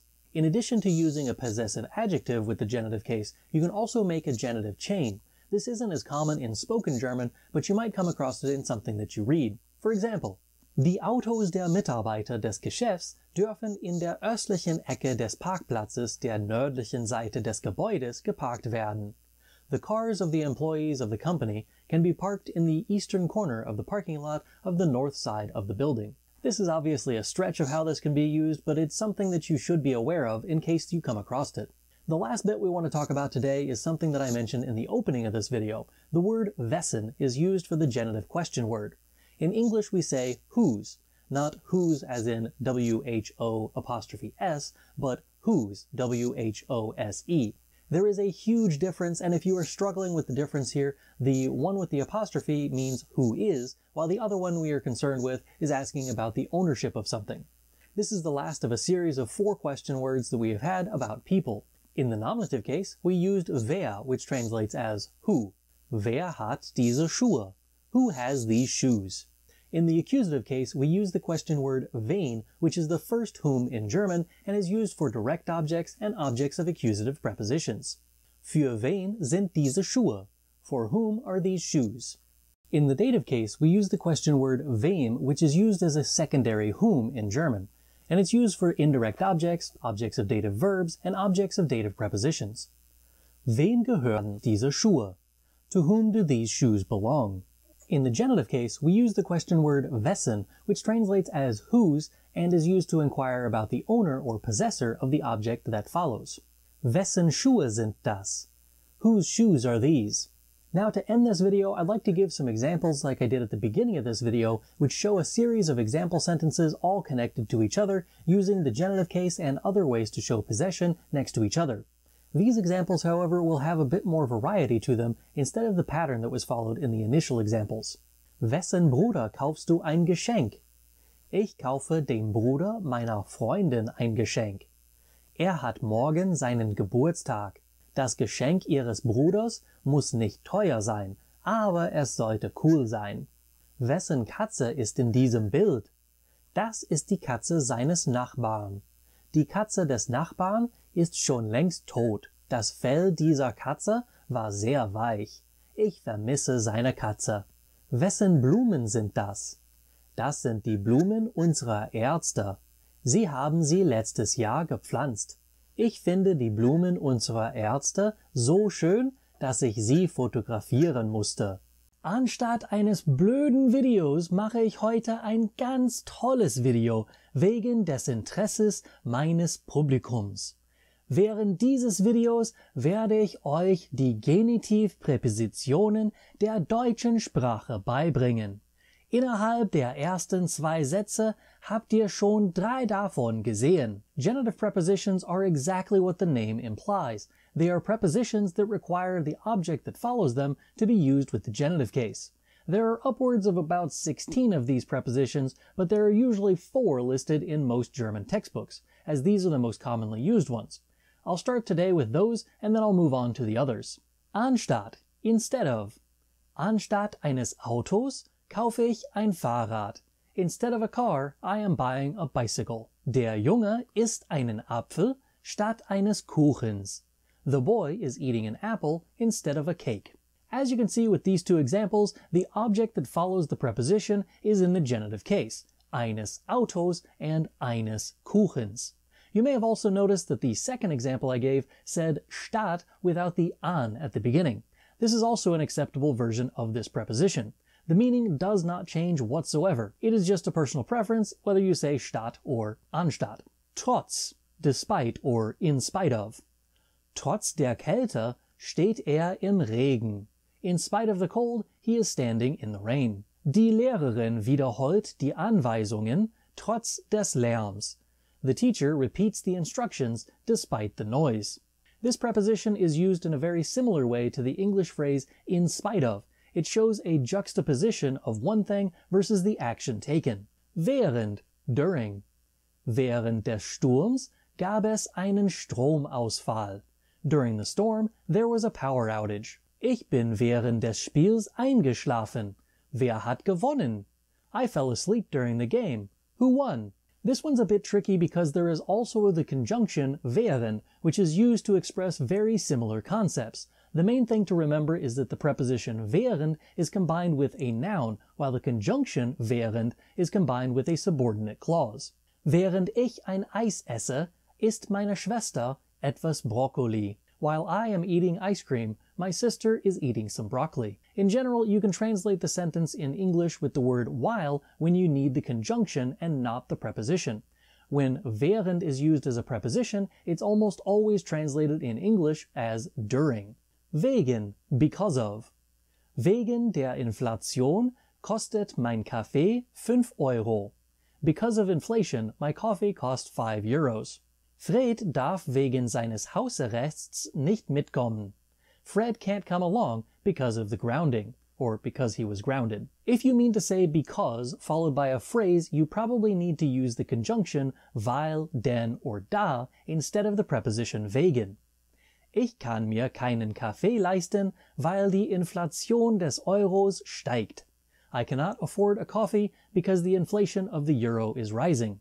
Ich kann mir keinen Kaffee leisten, denn die Inflation des Euros steigt. I cannot afford a coffee because the inflation of the euro is rising. Da die Inflation des Euros steigt, kann ich mir keinen Kaffee leisten.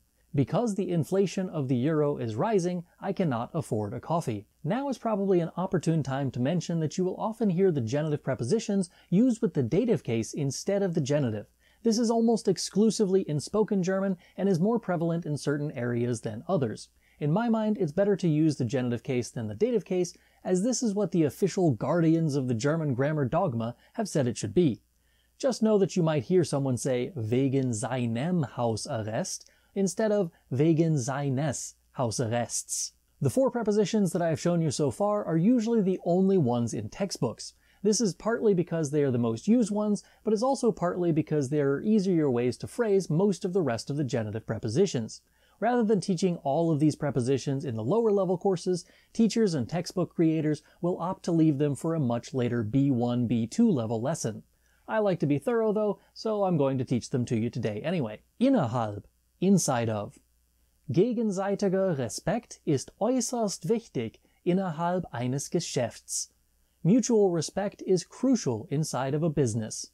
Innerhalb einer Stunde wurde verhaftet. Inside of an hour, he was arrested. Außerhalb, outside of. Warum ist die Milch immer noch außerhalb des Kühlschranks? Why is the milk still outside of the refrigerator? Die Polizei hat sein Auto außerhalb der Stadt gefunden. The police found his car outside of the city. Oberhalb, above. Der Clown jongliert Bälle auf einem Hochseil oberhalb des Publikums. The clown is juggling balls on a tightrope above the audience. Die Sommerrodelbahn ist auf einem Berg oberhalb der Stadt. The alpine coaster is on a mountain above the city. Unterhalb, under. Manche Flüsse fließen unterhalb der Erde. Some rivers flow underground. Die Stadt liegt unterhalb des Skiurlaubsorts. The city is located below the ski resort. Seitens, on the side of. Die Firma musste wegen Diebstahl seitens der Arbeitnehmer Bankrott annehmen. The company had to declare bankruptcy because of theft on the part of the employees. Die Gefährlichkeit des Weges erfordert Vorsicht seitens der Wanderer. The danger of the path requires caution on the side of the hikers. Diesseits, this side of. Dieses Restaurant hat das beste Barbecue diesseits des Mississippis. This restaurant has the best barbecue this side of the Mississippi. Diesseits der Grenze findet man viel mehr wilde Blumen. On this side of the border, you find many more wild flowers. Jenseits, the other side of. Es gibt viele Obdachlose, die jenseits dieses Gebäudes leben. There are lots of homeless people who live on the other side of this building. Jenseits der Brücke steht ein Troll. On the other side of the bridge, there's a troll standing. Anlässlich, on the occasion of. Meine Frau hat mir ein Buch über Goethe anlässlich unserer silbernen Hochzeit gekauft. My wife bought me a book about Goethe on the occasion of our silver wedding anniversary. Seine ganze Familie jubelte anlässlich seines Freispruchs. His entire family cheered on the occasion of his acquittal. Kraft des Gesetzes darf man einen Führerschein anstatt eines Reisepasses als Ausweis benutzen, wenn man innerhalb der USA fliegt. By law, you are allowed to use a driver's license instead of a passport as identification when you are flying inside of the United States. Der Lehrer darf Weisungen Kraft seiner Autorität ausgeben. The teacher is allowed to give orders by virtue of his authority. Laut, according to. Laut dieser Zeitung ist der Musiker bei einem Autounfall gestorben. According to this newspaper, the musician died in a car accident. Laut seines Vaters ist er nicht zu Hause. According to his father, he isn't at home. Aufgrund, on the basis of or because of. Aufgrund seiner Vorbestrafung hat er den Job nicht bekommen. Because of his criminal record, he didn't get the job. Wir haben heute schulfrei aufgrund des Schnees. We don't have school today because of the snow. Bezüglich, with regard to. Ich habe eine Frage bezüglich meiner Bewerbung. I have a question with regard to my application. Mein Chef will mit mir bezüglich meiner Pünktlichkeit sprechen. My boss wants to talk to me about my punctuality. Adjectives are words that describe nouns, meaning that they describe people, places, and things, and ideas. In English, this can be done directly before the noun, which is how you're probably thinking this is done. Or it can be used far away from the noun.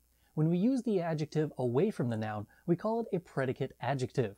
The predicate part is the part of the sentence that is after the verb. As the name suggests, these adjectives show up after the verb, and they describe a noun at the beginning of the sentence. In German, we have the exact same two options. You can put the adjective directly before the noun, or you can put it after the verb to describe the subject. Here are a few examples. Der Film war gut. The film was good. Mein Bruder ist jung. My brother is young. Die Kinder sind heute laut. The children are loud today. In those sentences, the words good, young, and loud are adjectives that describe the subjects of their sentences, the film, my brother, and the children. In German, it is the exact same. The adjectives gut, jung, and laut describe the subjects der Film, mein Bruder, and die Kinder. This is the easiest way to use adjectives in German, but it doesn't lend itself to very much variety or flexibility. That's why there's also the option to put the adjective directly before the noun that they describe. This allows us the greatest amount of flexibility with our descriptors. Let's take a look at some examples to see what this looks like. Der gute Film beginnt in 30 Minuten. The good film starts in 30 minutes. Ich mag meinen jüngeren Bruder. I like my younger brother. Die Mutter gibt den lauten Kindern keine Schokolade. The mother isn't giving the loud children any chocolate. As you can see from these examples, we are no longer limited to describing just the subject of the sentence when we add the adjective directly in front of the noun. In fact, we can describe any noun that we like within the sentence. The placement of the adjective in German and in English is exactly the same, between the article, the word for the or a or an, and the noun itself. What you may have noticed, however, is that the adjective endings in German change sometimes. The first one used an E, while the last two used en. As you probably have guessed, this has to do with the gender of nouns and the cases in which they are used. What you might not have guessed, however, is that it depends on what comes before the adjective as well. Definite articles, or der words, require different adjective endings than indefinite articles, or ein words, and there's even a third category if there is no article. Let's start with the adjectives after der words. In this chart you can see all of the definite articles for each case and gender. Next to them you can see the endings for the adjectives that follow them. At first this may seem overwhelming, but there are really only two endings. In the nominative case, all of the singular forms require an E at the end of the adjective. In the accusative case, feminine and neuter nouns require an E at the end of the adjective as well. All of the other forms in all of the other cases require en at the end. This makes this group of adjectives by far the easiest to remember. If the noun is plural and you're using a definite article in front of it, you add en to the end of the adjective. If the noun is in the dative or genitive case and there's a definite article before the adjective, then add en as well. If the noun is masculine and in the accusative case, add en. Let's try some out in some example sentences. Der kleine Hund des lustigen Arztes bringt dem alten Mann den roten Apfel. The funny doctor's little dog brings the old man the red apple. All of these nouns in this sentence are masculine, so the only adjective endings that end with an e are in the nominative case. All of the other cases for masculine nouns require en at the end of the adjective. Die kluge Frau der netten Ärztin kauft der 5-jährigen Tochter die teure Halskette. The smart wife of the nice doctor buys the 5-year-old daughter the expensive necklace. In this sentence, there are 2 adjectives that end with e and 2 that end with en. All of the nouns are feminine, so the nominative case noun, die kluge Frau, and the accusative case noun, die teure Halskette, both have an e at the end of their respective adjectives, kluge and teure. The dative case is used with the indirect object, which is why we changed the feminine article to der. The genitive case, der netten Ärztin, obviously also uses an en at the end of the adjective. Das große Pferd gibt dem niedlichen Kaninchen des braven Mädchens das süße Möhrchen. The large horse gives the well-behaved girl's cute bunny the sweet baby carrot. As with all of the other examples, all of the nouns in this sentence use the same gender. These are all neuter. This means that the nominative and accusative articles are das, and they are automatically followed by an adjective with an e at the end. In the dative and genitive cases, the articles become dem and des, respectively, and the adjectives are en for both of them. Die lauten Kinder der faulen Eltern schreien die blödesten Beleidigungen von den höchsten Stellen des Spielturms. The lazy parents' loud children are yelling the dumbest insults from the highest parts of the play tower. As you might have guessed, all of these nouns are plural, but the last one in the sentence is der Spielturm, which is masculine and is really only there because otherwise the rest of the sentence wouldn't really make much sense. The rest of the nouns are plural, however. All of the adjective endings after plural nouns when there is an article require en. It doesn't matter how they are used within a sentence or what the gender of the noun would have been if it were singular, all of the plural nouns require adjectives with en, if there is an article. It's important to remember that certain words in German act like definite articles. They require the same endings, and the adjectives that follow them require the same endings as if there was a der word in front of them. These words include dieser, alle, jeder, jener, welcher, manche, solche, and beide. The last letter or letters will change to match the der word ending chart, and the adjectives that follow will use the same endings as the adjectives do when they're followed by words like der, dem, des, and so on. Here are a few quick examples of that. Dieser kluge Junge hat jeden blöden Film von Tarantino gesehen. This smart boy has seen every dumb film by Tarantino. The er at the end of dieser indicates that the noun being used is in the nominative case and masculine. This also makes the adjective have an e at the end. The en at the end of jeden shows that the noun is masculine and accusative, which in turn requires the adjective to include en at the end of it as well. Welche freigebige Lehrerin hat allen armen Kindern diese warmen Mäntel gegeben? Which generous teacher gave all of the poor children these warm coats? This time we have the feminine form welche to indicate that the teacher is the subject of the sentence and therefore nominative. The adjective that follows requires an e for the same reasons. The children in this sentence are the indirect object of the sentence, which makes them dative. The plural ending for articles is en, and the adjective that follows that has to follow suit. Allen, armen, Kindern. The coats are also in the plural form, but they are the direct objects of the sentence, so the article uses an e while the adjective uses en. When you use an indefinite article in German, or words that translate as a or an in English, you mostly use the same endings as you do for definite articles, or words that translate as the in English. In fact, the dative and genitive case all use en on their adjectives still.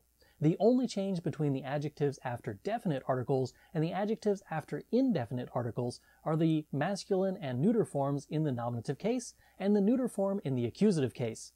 These adjectives now use the same letter that would have been on the definite article if you use that instead of an indefinite article. For example, Der kluge Junge hat den Film gesehen. The smart boy saw the film. Ein kluger Junge hat den Film gesehen. A smart boy saw the film. Notice how the ending changed between these two sentences. The first one has an E because the gender of the noun was already identified in the article der.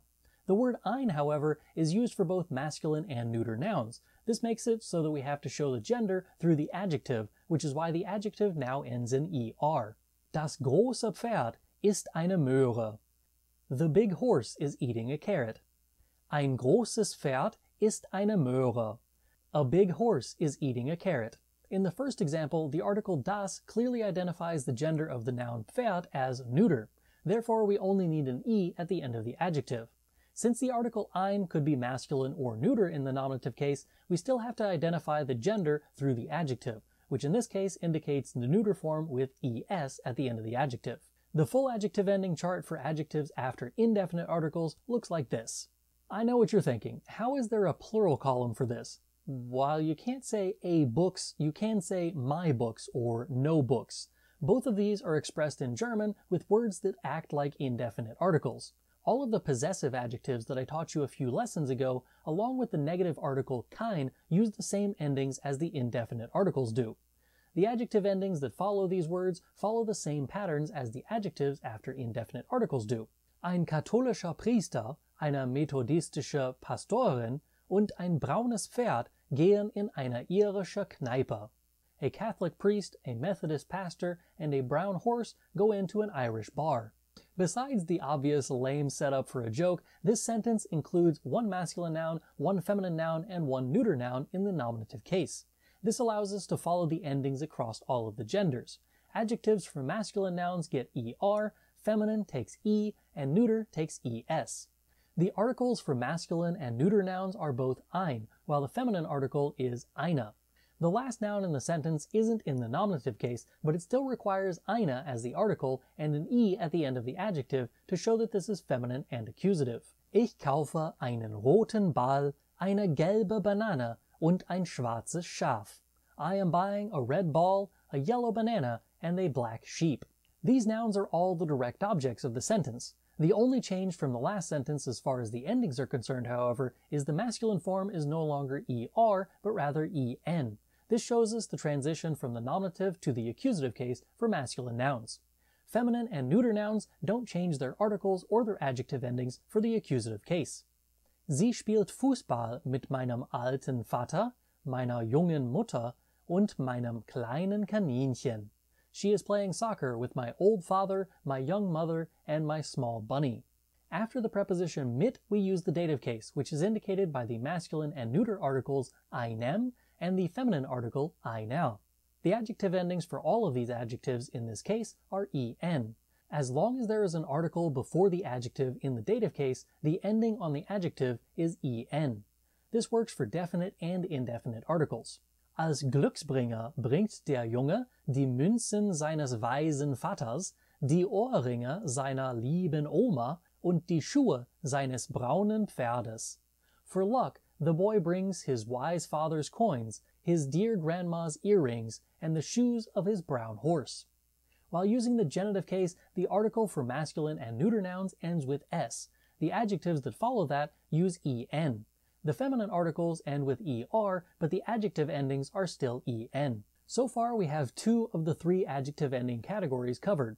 The adjective endings after definite articles look like this.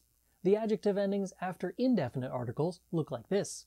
When neither a definite or indefinite article is used, the adjective ending generally follows the ending that is normally on the article. The only exception to this is in the genitive case for masculine and neuter nouns. Instead of taking an s, they use en at the end of the adjective. The chart looks like this. As I said, these endings are used when there is neither a definite nor an indefinite article in front of the adjective. This is pretty rare with singular forms, but it can be done. For example, Gelber Käse schmeckt mir nicht. Yellow cheese does not taste good to me. Ich mag gelben Käse. I like yellow cheese. Ich mache ein belegtes Brot mit gelbem Käse. I am making a sandwich with yellow cheese. Ich mag den Geschmack gelben Käses. I like the taste of yellow cheese. These examples follow the masculine noun Käse through all of the cases. In the nominative case, it requires er at the end of the adjective. If you were to use a definite article instead, you would say der. Notice that the last letter of der and the last letter of gelber are the same. In the accusative case, the ending becomes en, which is the same as the masculine accusative article den. In the dative case, we use gelbem, which has the same ending as dem. The only one that doesn't match is the one in the genitive case. The article would have been des, but the adjective ending is en. Kalte Milch schmeckt mir besser. Cold milk tastes better to me. Wir mögen kalte Milch. We like cold milk. Ich esse gerne Kekse mit kalter Milch. I like to eat cookies with cold milk. Das ist die optimale Temperatur kalter Milch. This is the optimal temperature of cold milk. These examples follow the feminine noun Milch through all of the cases. In the nominative and accusative cases, we use the adjective ending e, just as we would have used the article die in the same cases when we use a definite article. In the dative and genitive cases, the definite article becomes der, which is why we use the adjective ending er when the article is not there. Frisches Brot ist das Beste. Fresh bread is the best. Alle mögen frisches Brot. All like fresh bread.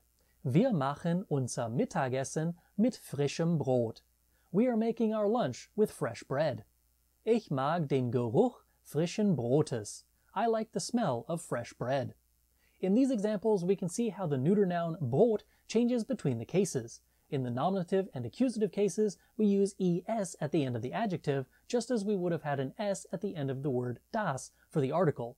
In the dative case, we use the adjective ending em to indicate the neuter form, just as we would have used the article dem in the same instance. When we get to the genitive case, we again have a small deviation from the der words chart, as the adjective ending here is en, while the article would have been des. Adjectives without articles are much more common when used with plural nouns. You often don't need an article with plural nouns, so this stands to reason that you would often see an adjective with those same nouns. Here's an example of that. Kluge Kinder erzählen vertrauenswürdigen Eltern doofe Geschichten anstatt echter Wahrheiten. Smart children tell trustworthy parents silly stories instead of real truths. This sentence has all four cases in it. The nominative and accusative cases have an e at the end of the adjective, as the definite article would have been die. In the dative case, the ending becomes en, as the article would have been den. In the genitive case, we use the adjective ending er because the article would have been der. All of the definite article endings here match the unpreceded adjective endings. Now that we have all three categories of adjectives, you can see a full overview of all of the endings in this chart. It shows you the definite and indefinite articles with the adjective endings that follow them, plus the unpreceded adjective endings, which are indicated with a blank line in front. I also included the indicators of what counts as a category for each of these endings. Which words require the same adjective endings as the der word adjectives do? They are listed under the der word category. Under ein words, you can see the words that fall into that category, and the null article is used for those that don't count as an article. You'll notice that in that category we have viel, etwas, and a few other things that you can use before an adjective that doesn't count as an article. While einige looks like an article, it actually means some and doesn't count as an article when it comes to the adjective endings that follow it. Take these lessons off of your screen and into your home when you purchase Elementary German with Herr Antrim. You can practice what you're learning with worksheets and answer keys, listen to the lessons whenever you want with the MP3 downloads, and a whole lot more. Today I'm talking all about Partizip 1 and Partizip 2 as adjectives in German. First, let's take a look at some examples to see what we're even talking about and get you oriented a bit. Das lachende Baby ist sehr niedlich. The laughing baby is very cute. Der Polizist half dem blutenden Jungen. The police officer helped the bleeding boy. Ich werde das verbrannte Schnitzel nicht essen. I will not eat the burnt Schnitzel. Der Mann fährt trotz der zerbrochenen Windscheibe. The man is driving in spite of the broken windshield. As you can see, there are two versions of the verbs that I used as adjectives. In the first two sentences, I used a verb form that shows that the noun is doing something at the time the sentence takes place. This does not affect the tense of the sentence, and the tense of the sentence does not affect the adjective. In the first sentence, I used the present tense, Präsens, and a present participle called Partizip 1 in German. The baby is laughing at the same time that it is cute in that sentence. In the second sentence, I used the simple past tense, the Präteritum, and the present participle, or Partizip 1, as an adjective. The boy was bleeding at the time that the police officer helped, but the entire event took place in the past. In the second two sentences, I used a verb form that shows that the noun is in a state after the action of the verb has been completed. So while I use the future tense, or the Futur 1 in the sentence about the schnitzel, the burning happened prior to that, which left the schnitzel in a burned state. In the next sentence, I used the present tense, or Präsens, but the breaking of the windshield occurred prior to the driving in that sentence. The windshield is already in the broken state before the man started driving. In English, we label these participles in a much more clear manner than we do in German. In English, we call the Partizip 1 present participle, and the Partizip 2 past participle. These two names help us to understand what they do and why we might need them. The present participle, or Partizip 1, is used to describe an action that is being done by the noun that it precedes. For example, das lachende Kind, the laughing child. The child is currently laughing, and rather than say das Kind, das lacht, ist niedlich, we shorten the sentence down to use the verb lachen as an adjective. In order to form the Partizip 1 of a German verb, we simply add d to the end of the infinitive. Lachen becomes lachend, and bluten becomes blutend. Once you have that, you simply add the correct adjective ending to go with the case and gender of the noun that is being described. Here are a few more examples of Partizip 1 as adjectives. Der Mann spricht mit dem schreibenden Kind. The man is talking with the writing child. Seine Mutter wollte wissen, was das Problem des schreienden Jungen war. His mother wanted to know what the problem of the screaming boy was. Du wirst einen tanzenden Hund vor der Tür sehen. You will see a dancing dog in front of the door. Nimm niemals einem fressenden Hund das Futter weg. Never take the food away from an eating dog. Partizip 1 is not nearly as common as Partizip 2. The Partizip 2 is called past participle in English. It shows that the action is completed. You are likely already aware of how these are formed, as you need the Partizip 2 in order to create the perfect tense. Partizip 2 generally start with ge and end with t. That only works with regular verbs, however. Irregular verbs can be as simple as using en at the end instead of t, but it can be a lot more complicated, like a stem vowel change, like beginnen changing to begonnen. When you use a Partizip 2 as an adjective, you are essentially saying that the action that the verb represents is already done and the noun that you are describing is now in a state that follows that action's completion. I mentioned the example of das verbrannte Schnitzel, the burned schnitzel. We know what happened to the schnitzel before it wasn't eaten by the speaker in that sentence. We can tell this through the Partizip 2. Once we create the Partizip 2, we simply add the correct adjective ending to match the case and gender of the noun that we are describing, as we would with any other adjective. Here are a few more examples of these in action. Kevin hat die gekauften Lebensmittel fallen gelassen. Kevin dropped the purchased groceries. Der Feuerwehrmann findet die vermisste Katze. The fireman finds the lost cat. Hänsel aß schnell die gebotenen Kekse. Hänsel ate the offered cookies quickly. Mein Sohn nimmt das frisch gebackene Brot aus dem Ofen. My son takes the freshly baked bread out of the oven. Quick side note about the last example. I added an adverb frisch before the adjective gebacken. Adverbs are used to describe adjectives, among other things. In this sentence, the word fresh describes the way in which the baked state came about. In this case, recently, as the bread was freshly baked. Just for fun, let's see a few more examples of that kind of thing. Ein gut trainierter Hund zieht nicht an der Leine. A well-trained dog does not pull on the leash. Das Mädchen fährt ihr neu gekauftes Auto zur Schule. The girl drives her newly bought car to the school.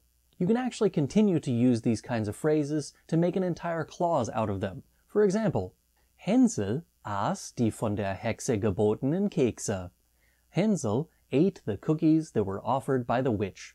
Literally, the from the witch offered cookies. Der Verbrecher verkauft die vom Geschäft gestohlenen Waren. The criminal sells the goods that were stolen from the store.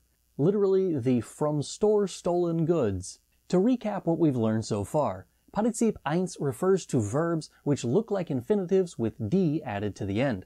When they are used as adjectives, they show that the noun is engaged in that activity while the action of the sentence is taking place. Partizip 2 refers to verbs which have been changed to the form that is used in the perfect tense. This is generally indicated by a ge in front and a t at the end. But there are a variety of other rules that dictate how these are formed for the Partizip 2. When used as adjectives, the Partizip 2 forms of verbs show that the noun is already in a certain state because of the action that the Partizip 2 represents. Now let's take a look at some mixed examples to see these words in action. Der Polizist erkennt den versteckten Jungen. The police officer recognizes the hidden boy. Der erkannte Junge kommt aus seinem entdeckten Versteck. The recognized boy comes out of his discovered hiding place. Er spricht eine Weile mit dem beruhigenden Polizisten. He speaks a while with the calming police officer.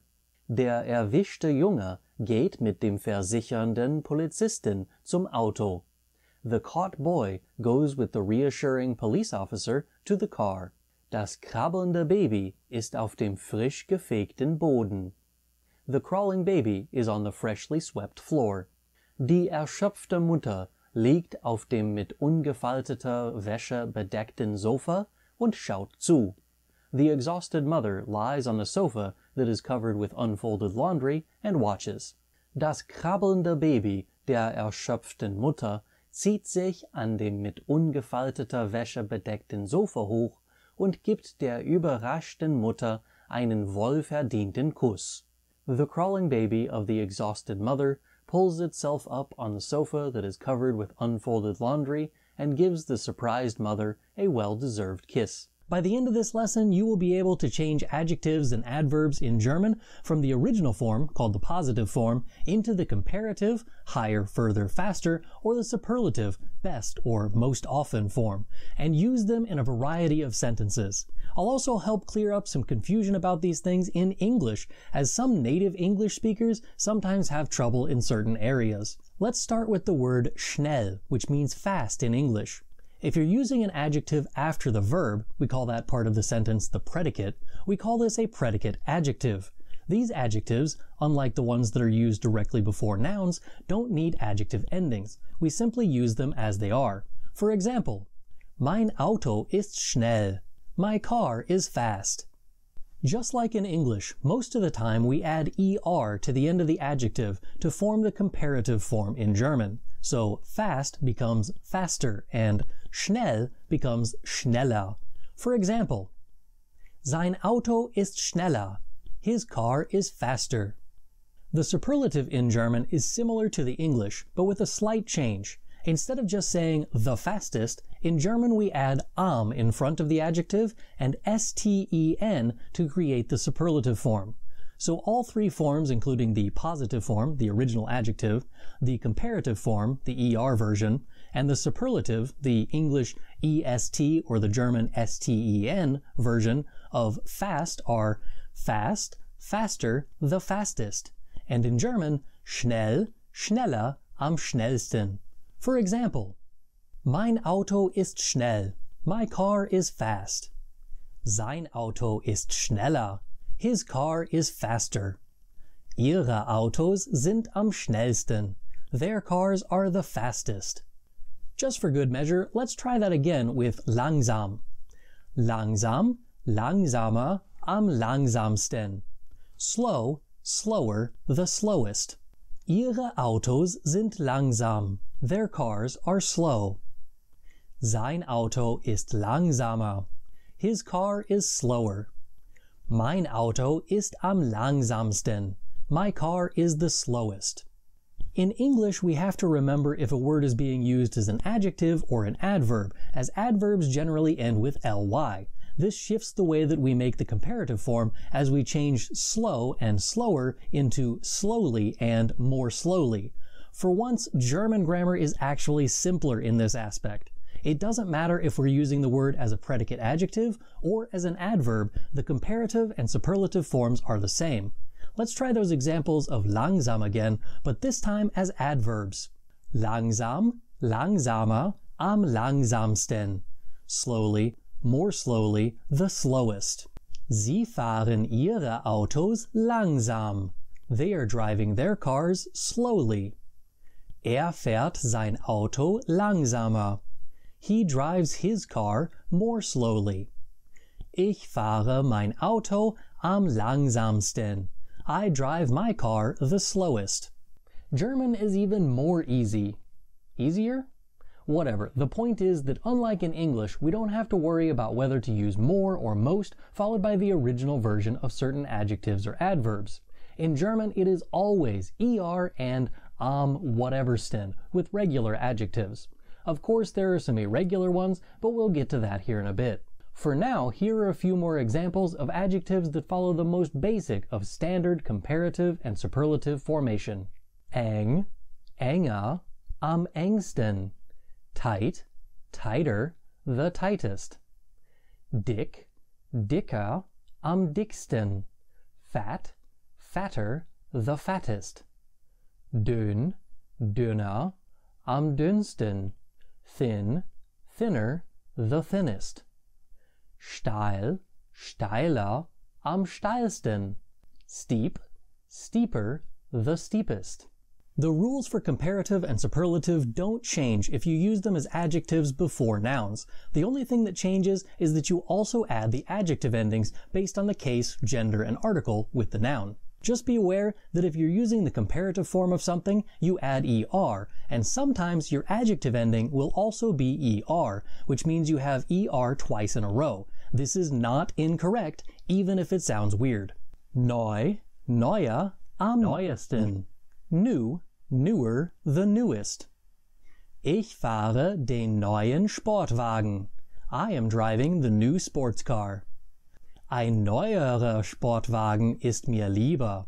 I prefer a newer sports car. Wir fahren die neuesten Sportwagen.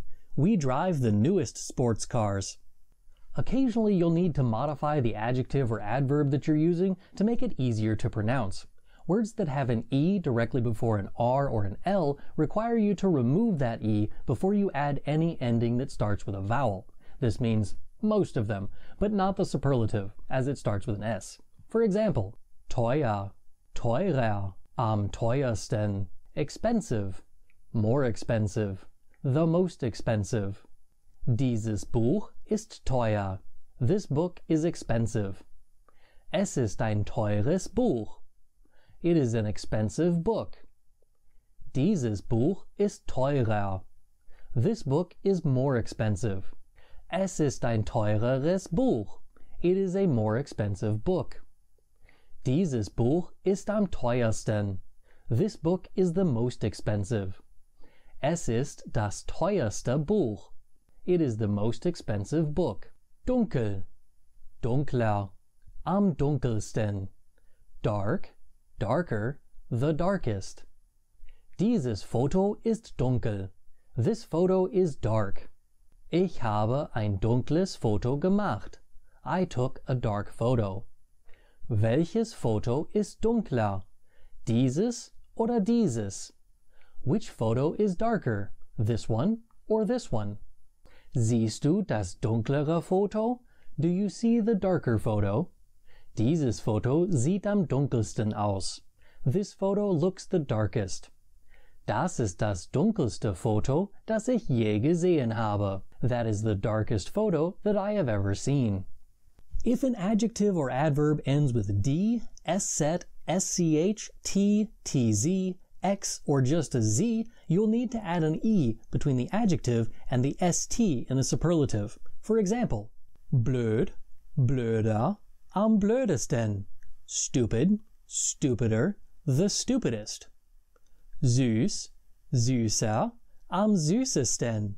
Sweet, sweeter, the sweetest. hübsch, hübscher, am hübschesten.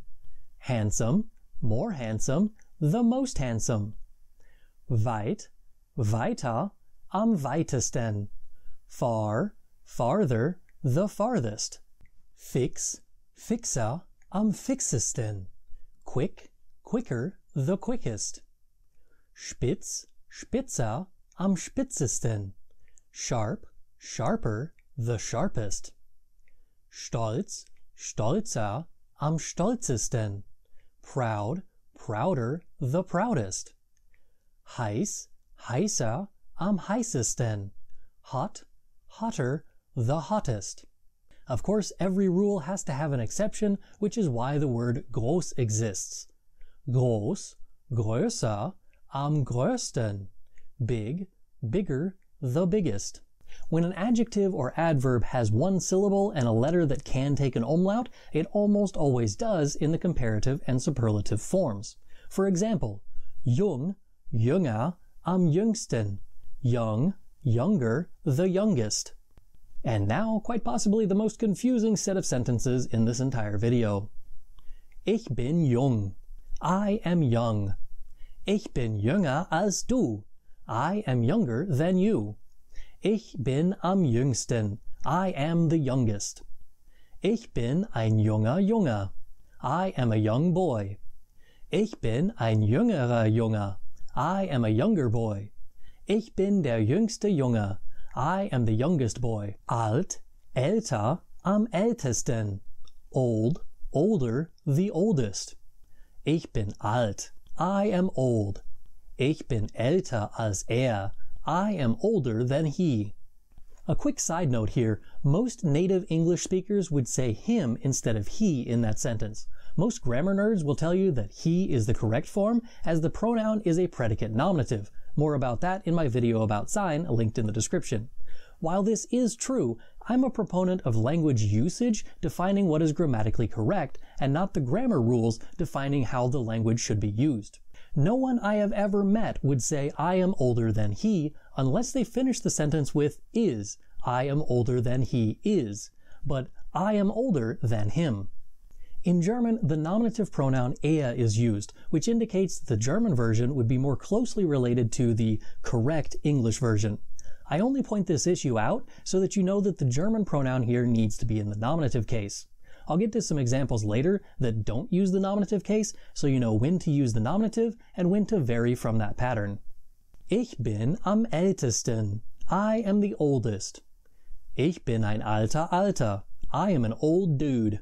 Ich bin ein älterer Alter. I am an older dude. Ich bin der älteste Alter. I am the oldest dude. Just so you know that these are not isolated incidences, here are 3 more words that require an umlaut for comparative and superlative. Hart, härter, am härtesten. Hard, harder, the hardest. Kalt, kälter, am kältesten.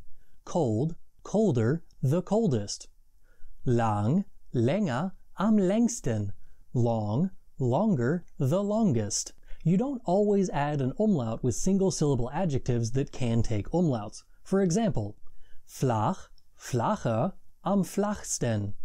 Flat, flatter, the flattest. Faul, fauler, am faulsten. Lazy, lazier, the laziest. Bunt, bunter, am buntesten. Colorful, more colorful, the most colorful. Rund, runder, am rundesten.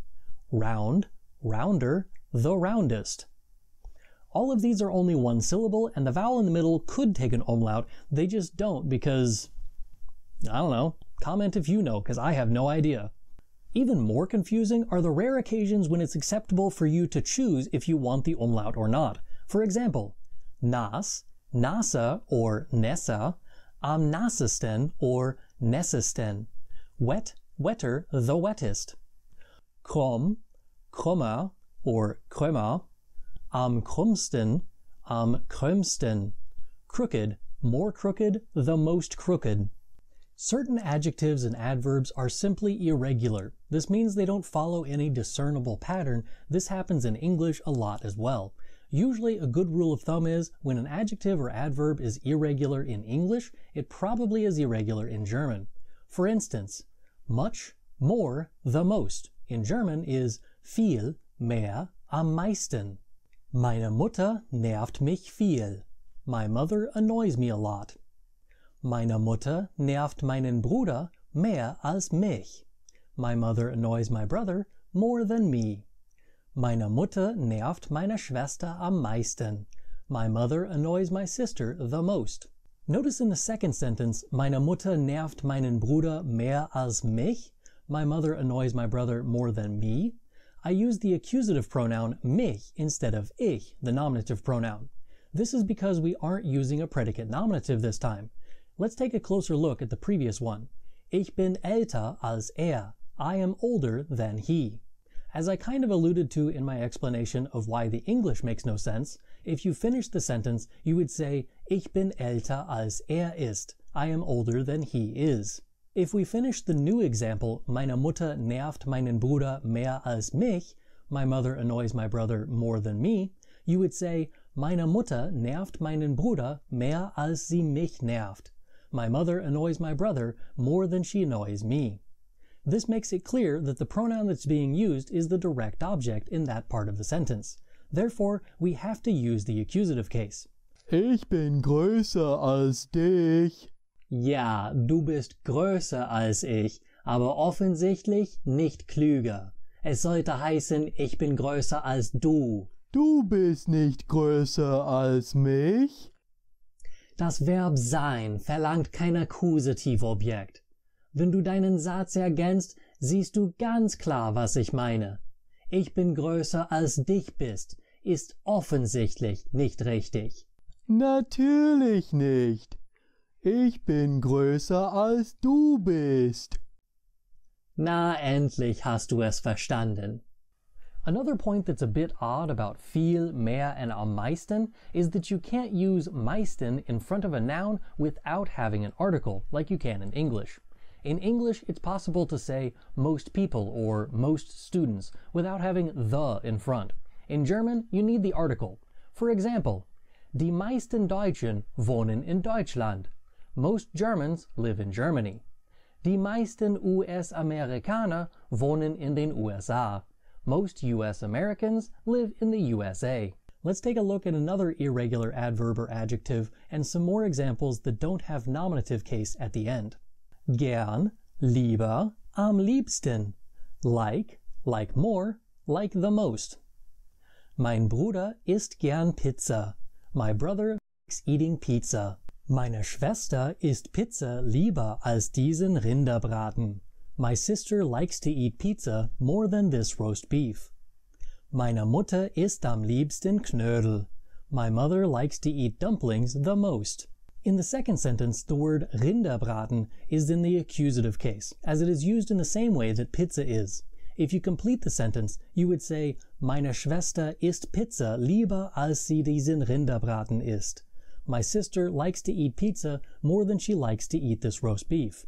The point is that you need to pay attention to the way that you're going to use the word at the end of the sentence and not just automatically assume that it's nominative. More irregular adjectives include the following: hoch, höher, am höchsten; high, higher, the highest; nahe, näher, am nächsten; near, nearer, the nearest, or next; bald, eher, am ehesten; soon, sooner, the soonest. Another convenient thing about German adverbs and adjectives is that you don't have to know whether to use good or well as you do in English. In German, everything is just gut. Officially, in English, if good is being used as an adverb, you need to say well instead of good. No one really seems to pay attention or care about this rule in English, however, so lots of people will just end up saying good in all instances and pretending the word well doesn't even exist. Or worse still, they'll just use well in sentences where it doesn't belong. Let's take a look at a few examples so we can fix your English while we're at it. Gut, besser, am besten. Good, or well, better, the best. Wie geht's dir? Es geht mir gut. How's it going? I'm doing well, or I am good, or I am well.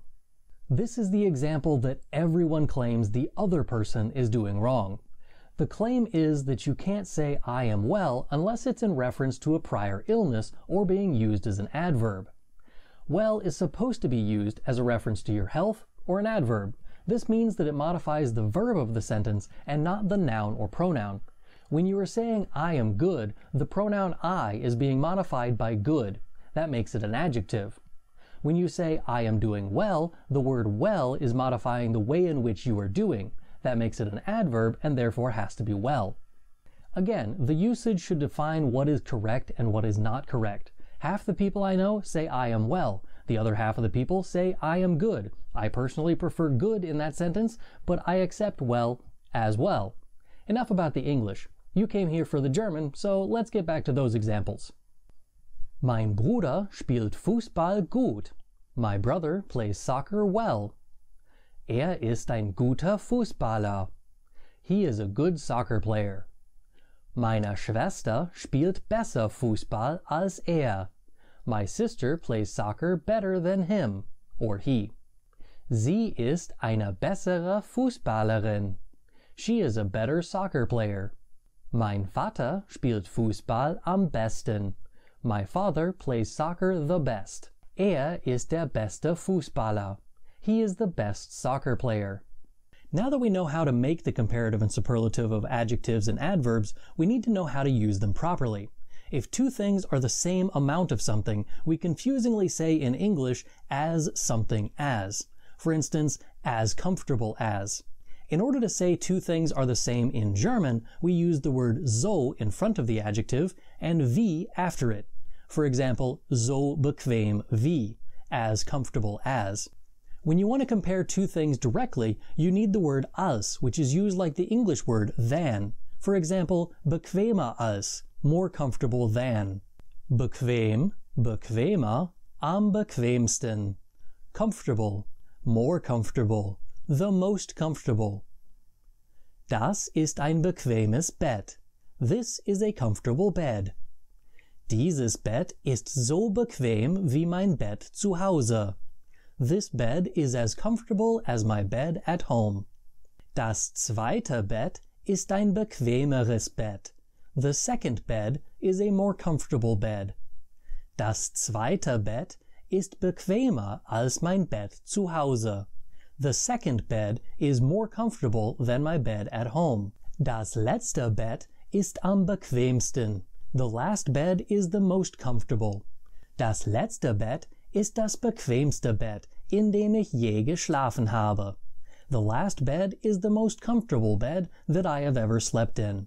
Just for good measure, here are a few more examples with some goofy sentences. Enjoy. Klein, kleiner, am kleinsten. Small, smaller, the smallest. Groß, größer, am größten. Big, bigger, the biggest. Ich habe eine kleine Möhre. I have a small carrot. Deine Möhre ist sehr klein. Your carrot is very small. Deine Möhre ist kleiner als meine Möhre. Your carrot is smaller than my carrot. Das ist eine kleinere Möhre. That is a smaller carrot. Ich denke, du hast die kleinste Möhre im Garten. I think you have the smallest carrot in the garden. Hast du eine größere Möhre? Do you have a bigger carrot? Natürlich ist meine Möhre größer als deine kleine Möhre. Of course my carrot is bigger than your little carrot. Meine Möhre ist die größte Möhre im Garten. My carrot is the biggest carrot in the garden. Meine Möhre ist nicht nur groß, sondern am größten. My carrot is not only big, but the biggest. Bekannt, bekannter, am bekanntesten. Famous, more famous, the most famous. Franke Potente ist bekannt. Franke Potente is famous. Sie ist bekannter als Hilary Duff. She is more famous than Hilary Duff. Franke Potente ist eine der bekanntesten Schauspielerinnen aus Deutschland. Franke Potente is one of the most famous actresses from Germany. Fleißig, fleißiger, am fleißigsten. Hardworking, more hardworking, the most hardworking. Ich bin sehr fleißig. I am very hardworking. Mein Bruder ist so fleißig wie ich. My brother is just as hardworking as I. Georg ist fleißiger als mein Bruder und ich. George is more hardworking than my brother and I. Abraham ist am fleißigsten. Abraham is the most hardworking. Faul, fauler, am faulsten. Lazy, lazier, the laziest. Dieser Hund ist faul. This dog is lazy. Er ist so faul wie mein Esel. He is as lazy as my donkey. Dieses Pferd ist fauler als der Hund und der Esel. This horse is lazier than the dog and the donkey. Die Katze ist am faulsten. The cat is the laziest. Unfreundlich, unfreundlicher, am unfreundlichsten. Unfriendly, more unfriendly, the most unfriendly. Dieser Angestellte ist unfreundlich. This employee is unfriendly. Der andere Angestellte ist unfreundlicher. The other employee is more unfriendly. Der dritte Angestellte ist vielleicht der unfreundlichste Angestellte, den ich je gesehen habe. The third employee is perhaps the most unfriendly employee that I have ever seen. Schlecht, schlechter, am schlechtesten. Bad, worse, the worst. Mein Bruder hat schlechte Noten. My brother has bad grades. Meine Schwester hat schlechtere Noten. My sister has worse grades. Mein Cousin hat die schlechtesten Noten. My cousin has the worst grades. Guten Tag, Fred. Ich habe am Wochenende den besten Film gesehen. Er ist viel besser als dein Lieblingsfilm. Wie heißt er noch einmal? The Dark Knight. Es gibt keinen besseren Film als The Dark Knight. Das ist der beste Film aller Zeiten. Ich finde Pee-wees Ihre Abenteuer viel besser. Das ist, warum wir keine Filme zusammen sehen. Du hast keine Ahnung von guten Filmen. Pee-wee ist blöd. Das ist einer der blödesten Filme aller Zeiten. Was hast du am Wochenende gemacht? Ich bin mit meinem jüngsten Bruder zur Rennstrecke gefahren. Wir haben ein paar Rennwagen gemietet und sie gefahren. Ich habe nicht gewusst, dass man sowas machen kann. Ja, es gibt eine Firma, die diese Autos mietet. Man darf 3 Rennwagen fahren. Einen Ferrari 458, einen Porsche 911 und einen Audi R8. Zuerst habe ich den Porsche gefahren und mein Bruder den Audi. Wer hat gewonnen? Mein Bruder. Zuerst dachte ich, sein Auto war einfach das schnellere Auto, aber er hat alle Autos gefahren und ich auch. Ich habe nie ein Rennen gewonnen. Er ist immer der Schnellste. Haha, du bist der langsamste Fahrer. Nein, es gab auch ein paar andere Fahrer da. Der alte Mann war der langsamste Fahrer. Es war auch ein bisschen schwieriger für mich. Warum? Du bist der langsamste Denker und deshalb kannst du nicht schneller fahren? Nein, ich bin zu groß für diese Autos. Ich bin über 2 Meter groß. Ich passe kaum ins Auto.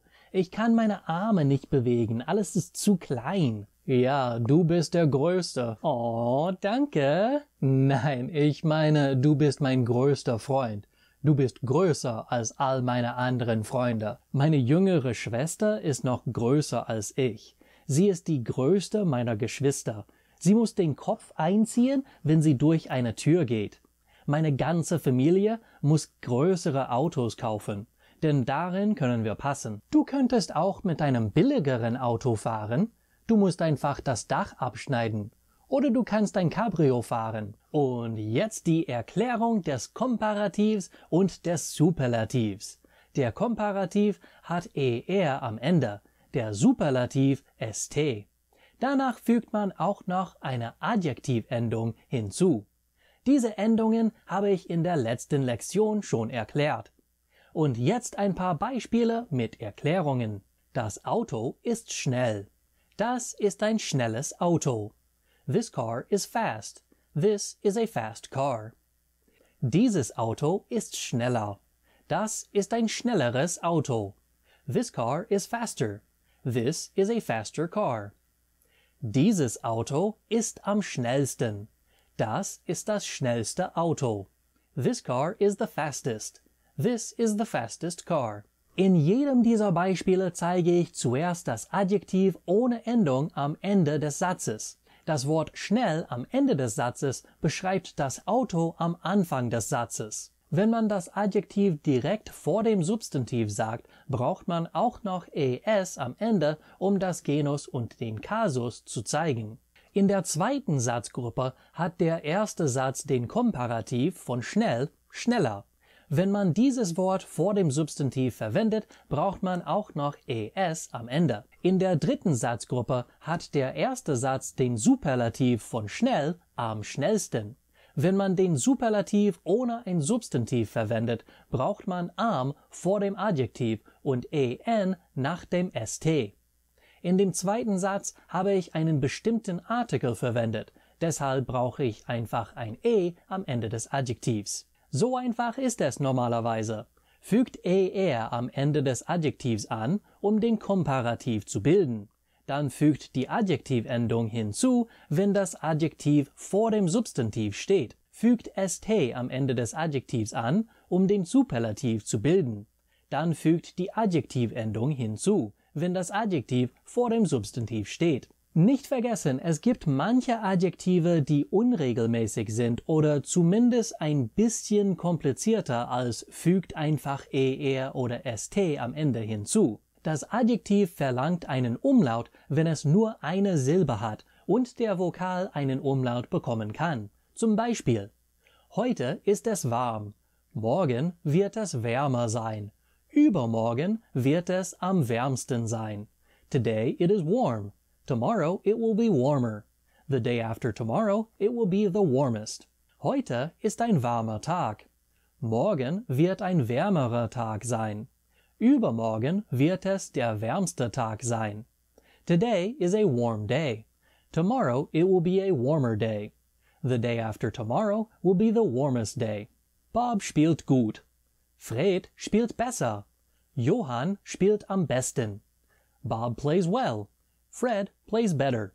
Johann plays the best. Johann spielt mit einem guten Spieler und einem besseren Spieler. Bob und Fred spielen mit dem besten Spieler. Johann plays with a good player and a better player. Bob and Fred play with the best player.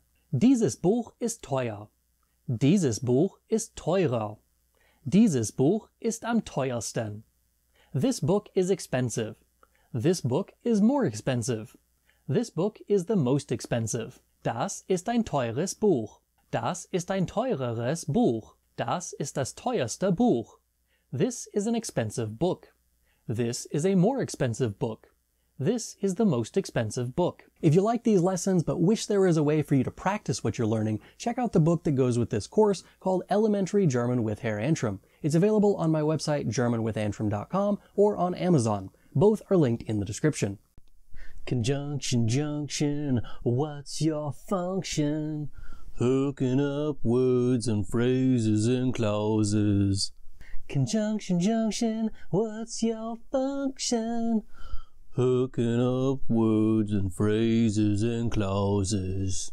This song is a classic, and it explains perfectly what conjunctions do. They connect words, phrases, and clauses. In this lesson, you will learn how to use coordinating conjunctions in German. Specifically, I will focus on und, oder, aber, and denn, but I will also explain a few other more obscure German coordinating conjunctions. There are three main categories of conjunctions in German. The first category of German conjunctions is coordinating conjunctions. They're the easiest to use, which is why we are going to start with them. In future videos, I'll explain the other two categories of German conjunctions, subordinating conjunctions, and the two-part conjunctions.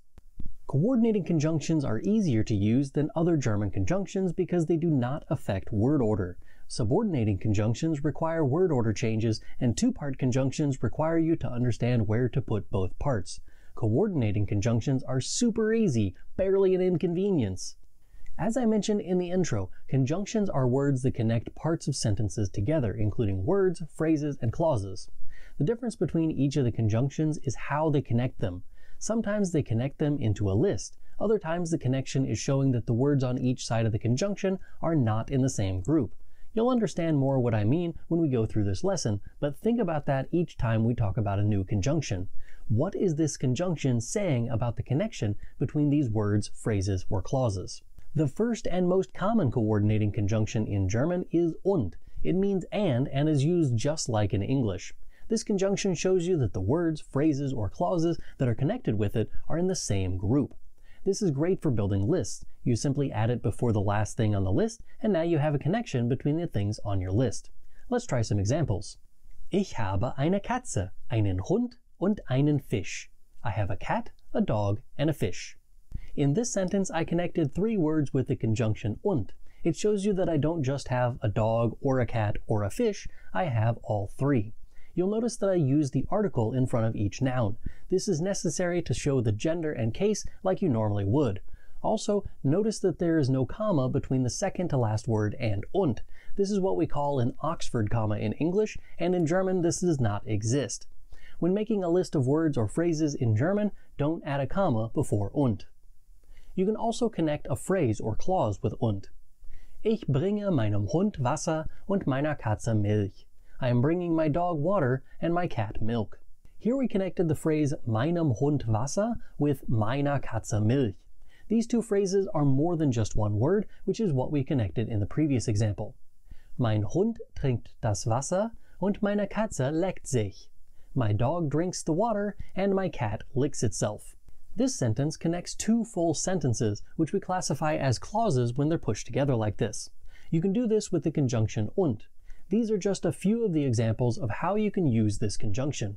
Try it out in the comments. Write your own sentences using und, and I will take a look to make sure your grammar is right. Next up we have oder, which means or. This is used to create lists as well, but the relationship between the things is different than when we used und. If you use oder, you are saying that the things on the list are not in the same group, but rather that just one of them is. Basically, you're saying that the English conjunction or is the exact same thing as oder. Just like und, you can connect words, phrases, or clauses with oder.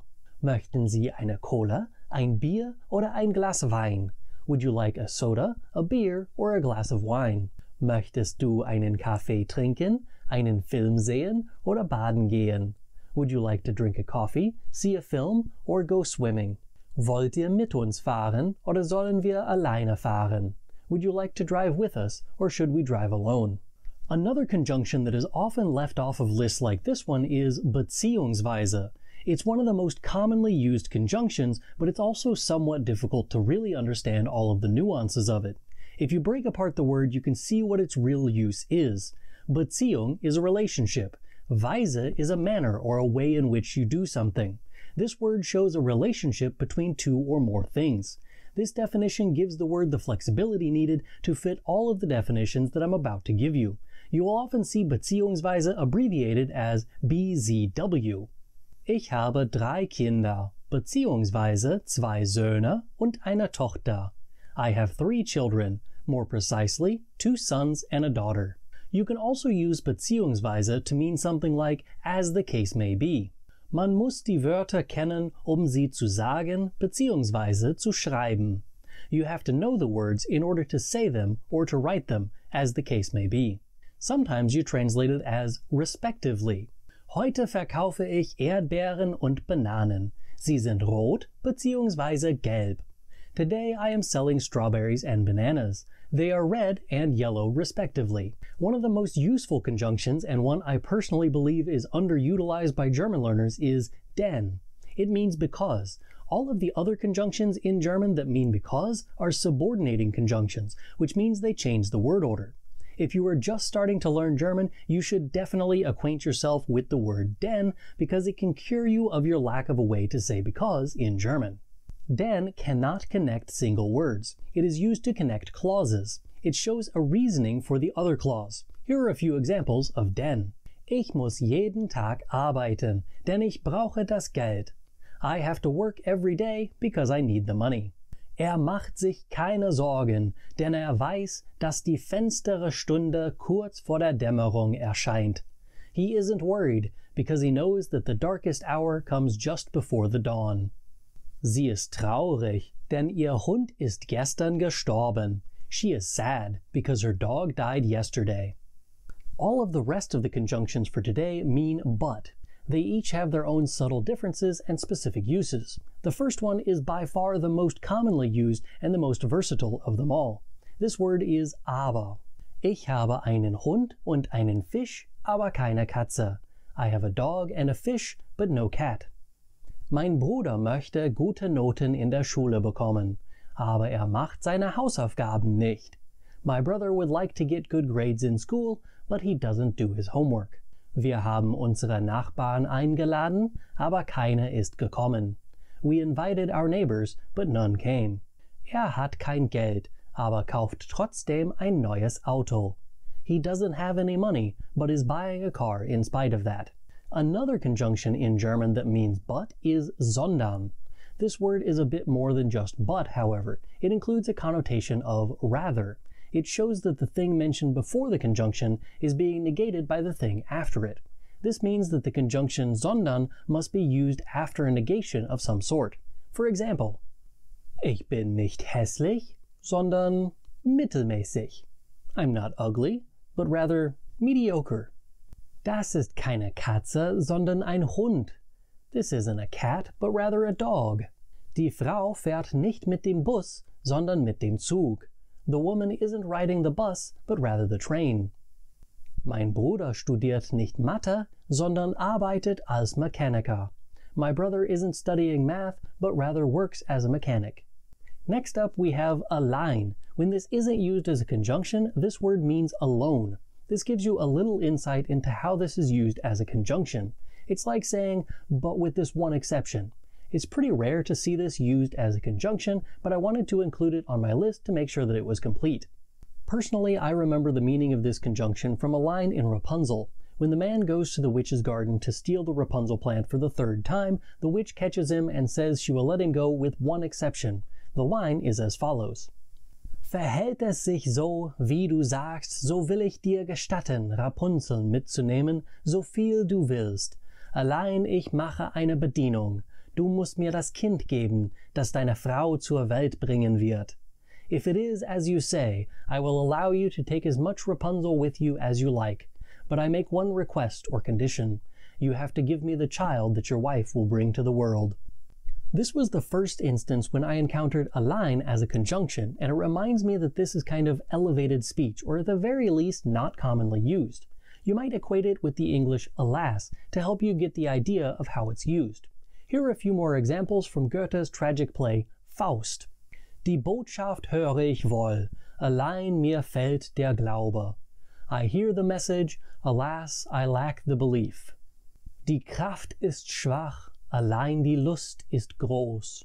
The strength is weak, alas, the desire is great.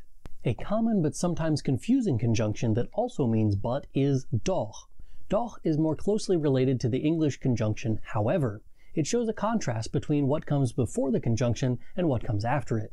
Wir haben unsere Nachbarn eingeladen, doch keiner ist gekommen. We invited our neighbors, however none came. Ist müde, doch muss mehr lernen. He is tired, but he has to learn more. Ich höre normalerweise nur Rockmusik, doch Eminem finde ich gut. I usually only listen to rock music, however I find Eminem good.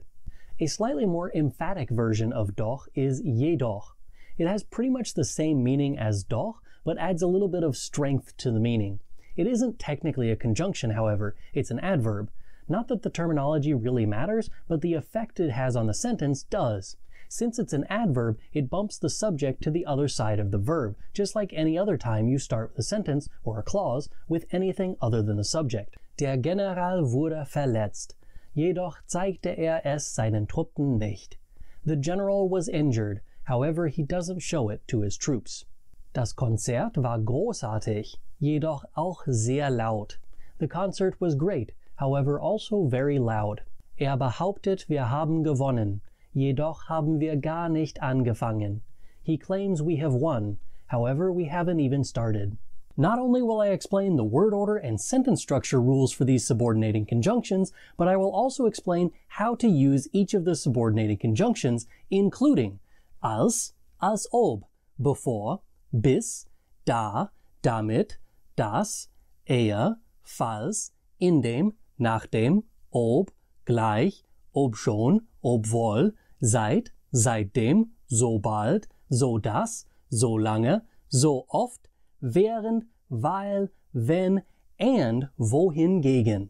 Due to the large number of conjunctions in this category, this video will explain each one in broad strokes. If you are struggling with the more subtle differences between certain conjunctions, leave a comment down below about which ones you would like to see grouped together in a video, and I'll make a list of videos that need to be made about these conjunctions based on your comments. First on my list of subordinating conjunctions is als. This conjunction most often translates as when. It can only be used with the past tense, however. This is different than the next conjunction on my list, wenn, which can be used with the past tense, but most often isn't. Let's take a look at a few examples of how als works in sentences. Ich war schon weg, als meine Mutter nach Hause kam. I was already gone when my mother came home. In this sentence, I used als in the second clause. This clause is called the subordinate clause. That's because we're using a subordinating conjunction. Subordinating conjunctions require clauses that cannot stand on their own. If I say, als meine Mutter nach Hause kam, people will be waiting for the rest of the sentence, as this is not complete. There are two types of clauses that we need to concern ourselves with today. Mr. and Mrs. No, wait, different video. Hauptsatz and Nebensatz. Hauptsatz refers to the clause that could stand on its own. In English, we call this the main clause. In our first example, this would be Ich war schon weg. If the main clause is first, the word order is normal in that clause. The second type of clause is the one that starts with our subordinating conjunction. This is called a Nebensatz or a subordinate clause in English. This clause will always have the conjugated verb at the end. This does not change anything else about the word order in that clause. All you do is take the verb from its normal spot next to the subject and put it at the end of the clause. In our first example, this is why kam is at the end of als meine Mutter nach Hause kam. So the word order rule number 1 for subordinating conjunctions such as als is when the Nebensatz, or the subordinate clause, is second, put the conjugated verb at the end of that clause. The word order for the Hauptsatz, or the main clause, is not affected. Word order rule number 2 is when the Nebensatz is first, put the conjugated verbs of both clauses in the middle of the sentence next to the comma. For example, als meine Mutter nach Hause kam, war ich schon weg. When my mother came home, I was already gone. Notice that kam and war are on either side of the comma in the middle of the sentence. This could be described as having the subordinate clause with a verb at the end and a main clause with the verb at the beginning. But I usually just refer to it as a verb cluster around a comma. That's the basics of the word order rules for subordinate clauses. If the subordinate clause is second, the verb in the subordinate clause moves to the end of the sentence.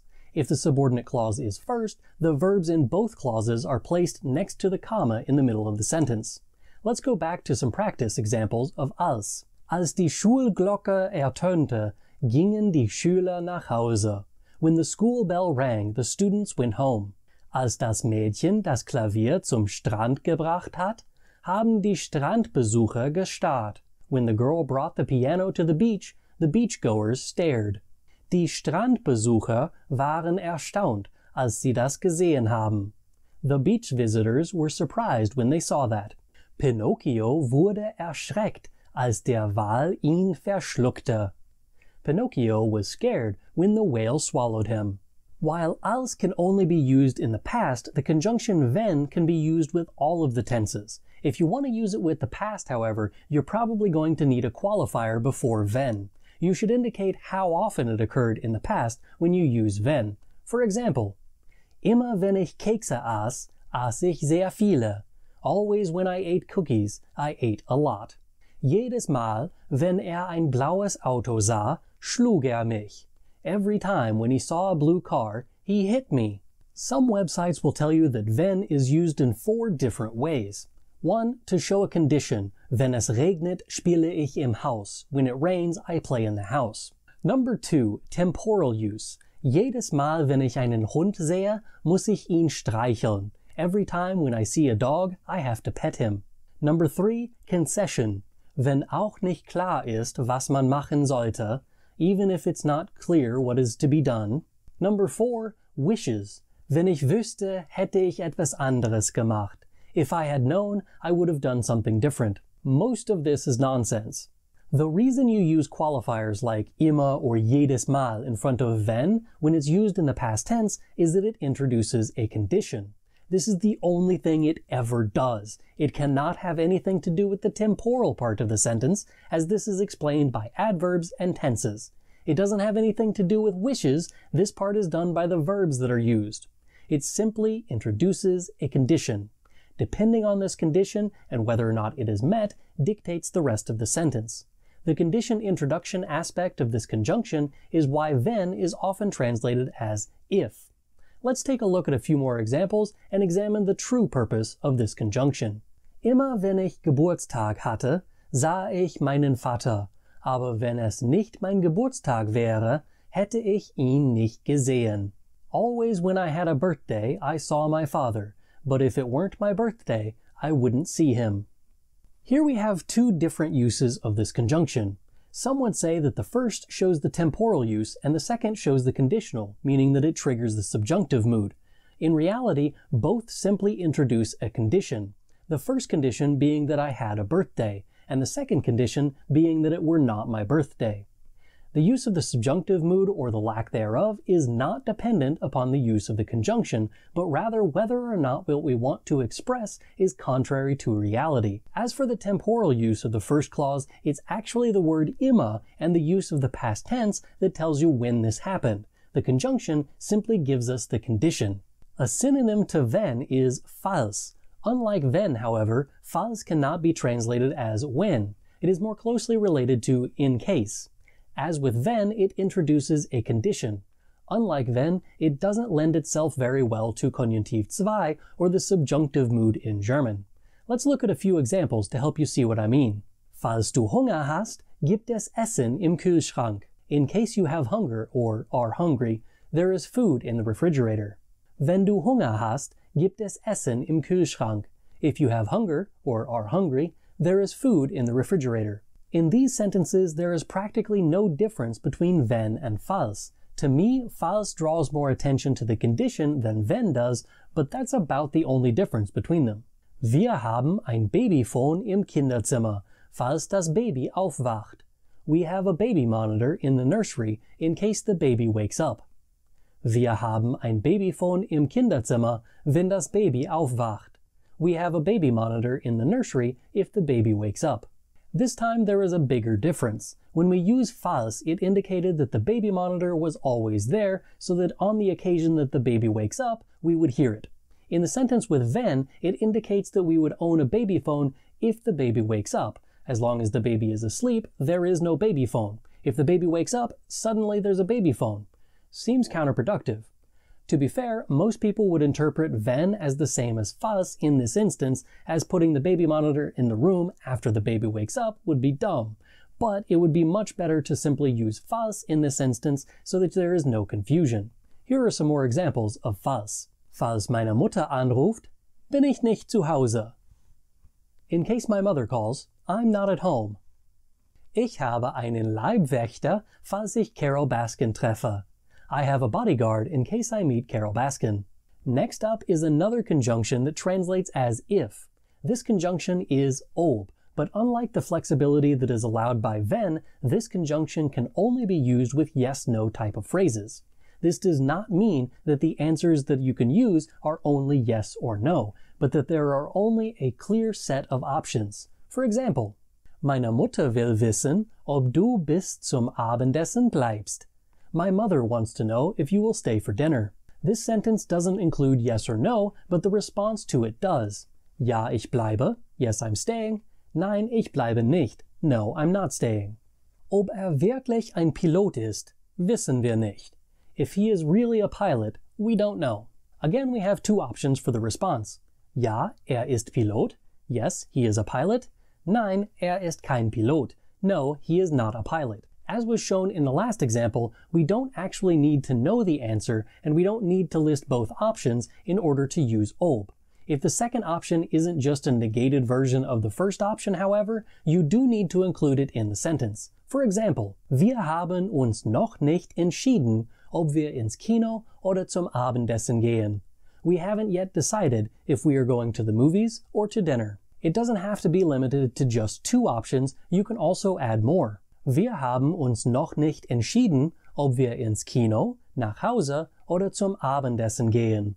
We haven't decided yet if we are going to the movies, home, or dinner.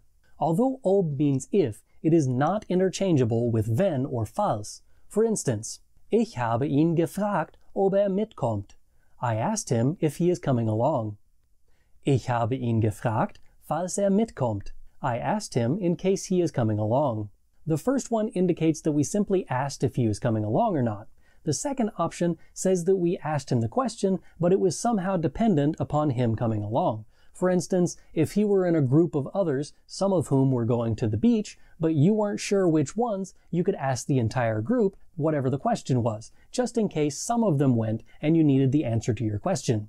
If you were to use wenn in that sentence, it would be a bit difficult, as it would indicate that the act has already been done sometime in the future when the condition has been met, and then you asked.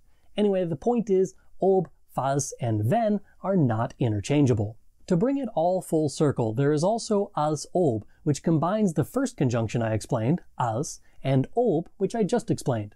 When I showed you the examples of als earlier, I left out that you could also translate als as. For example, als meine Mutter nach Hause kam, war ich schon weg. As my mother came home, I was already gone. With this in mind, you can see how als ob is used. It's used with the condition created by ob and the time indicated by als. This puts them together to form as if.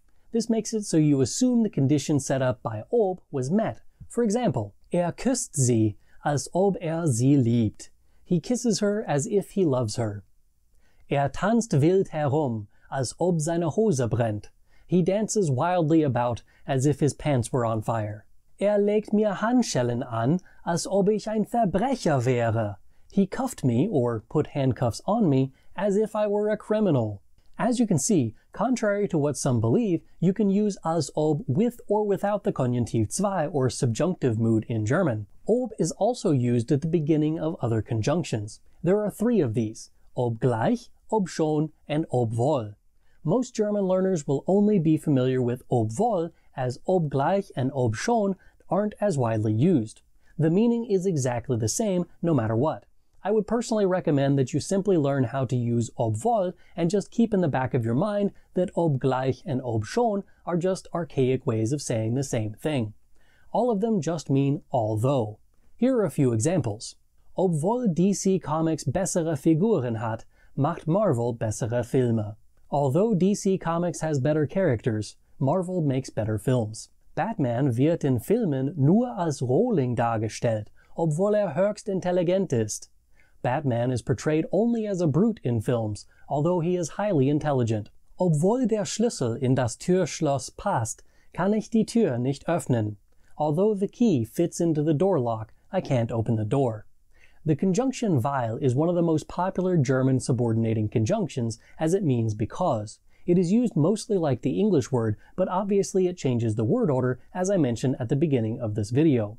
It is more common to use weil in the second clause, but it is acceptable to use it as the first clause in a sentence, even though it is not okay for you to use because at the beginning of an English sentence. Ich werde dick, weil ich zu viele Kekse esse. I'm getting fat because I eat too many cookies. Ich halte 1,5 Meter Abstand, weil ich andere Menschen meiden möchte. Covid-19 ist nur eine Ausrede dafür. I keep 1.5 meters away because I want to avoid other people. Covid-19 is just an excuse for that. Weil ich kein Geld habe, kaufe ich keine Videospiele. Because I don't have any money, I don't buy any video games. Another word that means because is da. This one is considered slightly more formal than weil is, and is more common to see this one in the first clause of a sentence rather than weil. Other than those two slight differences, weil and da are pretty much interchangeable. If you find yourself unsure which you should use, weil or da, you should probably use da, as is the more formal of the two. Personally, however, I use weil much more often than I use da, as I don't find myself in a lot of formal discussions in German, and I'm usually just talking amongst friends, and weil just seems to feel right. Here are a few examples with da. Da Else den Fjord zugefroren hat, musste Anna sie finden. Because Elsa froze the fjord, Anna had to find her. Da mein Computer kaputt ist, möchte ich einen neuen kaufen. Because my computer is broken, I would like to buy a new one. Ich habe keinen Computer gekauft, da ich kein Geld habe. I didn't buy a computer because I don't have any money. While both weil and da explain the reason or the cause for some action, damit introduces a clause that shows why something is done. It's similar to so that or in order to in English. And if you giggled when I said damit, you are exactly the kind of viewer that I'm looking for. Check out these examples with damit. Damit ich nicht auf die Toilette im Bahnhof muss, trinke ich nur einen Kaffee am Morgen. So that I don't have to go to the bathroom in the train station, I only drink one coffee in the morning. Sie wacht sehr früh auf, damit sie etwas Arbeit erledigen kann.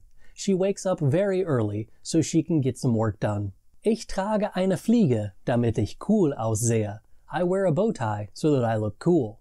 A confusing conjunction even for native speakers is das. The reason it's confusing is because the definite article das and the relative pronoun that is based off of that article also exist. When speaking, you can barely tell a difference between das and das.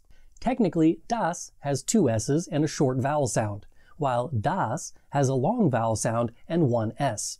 In practice, the difference is negligible. When writing, however, the difference is an important one to make, as they mean different things. Das means that, while das means that. See? Totally different, not confusing at all. The easy version is that das, with one s, refers back to a noun, while das, with two s's, does not. You can replace das, with one s, with dieses, jenes, or welches, and it would still make sense. If one of those words doesn't work, you need two s's. Honestly, you'll find that only people who are overly pedantic care whether you have two s's or just one. Those people include teachers, grammar nerds, and people who are feverishly writing in the comments right now to prove me wrong. Here are a few examples with both so you understand the difference anyway. Mein Bruder sagt, dass ein neues Auto gekauft hat. My brother says that he bought a new car. In this sentence, das isn't referring to some neuter noun. It's introducing a clause that gives more information about the action from the first clause, namely, what my brother said. Das ist das Auto, das mein Bruder gekauft hat.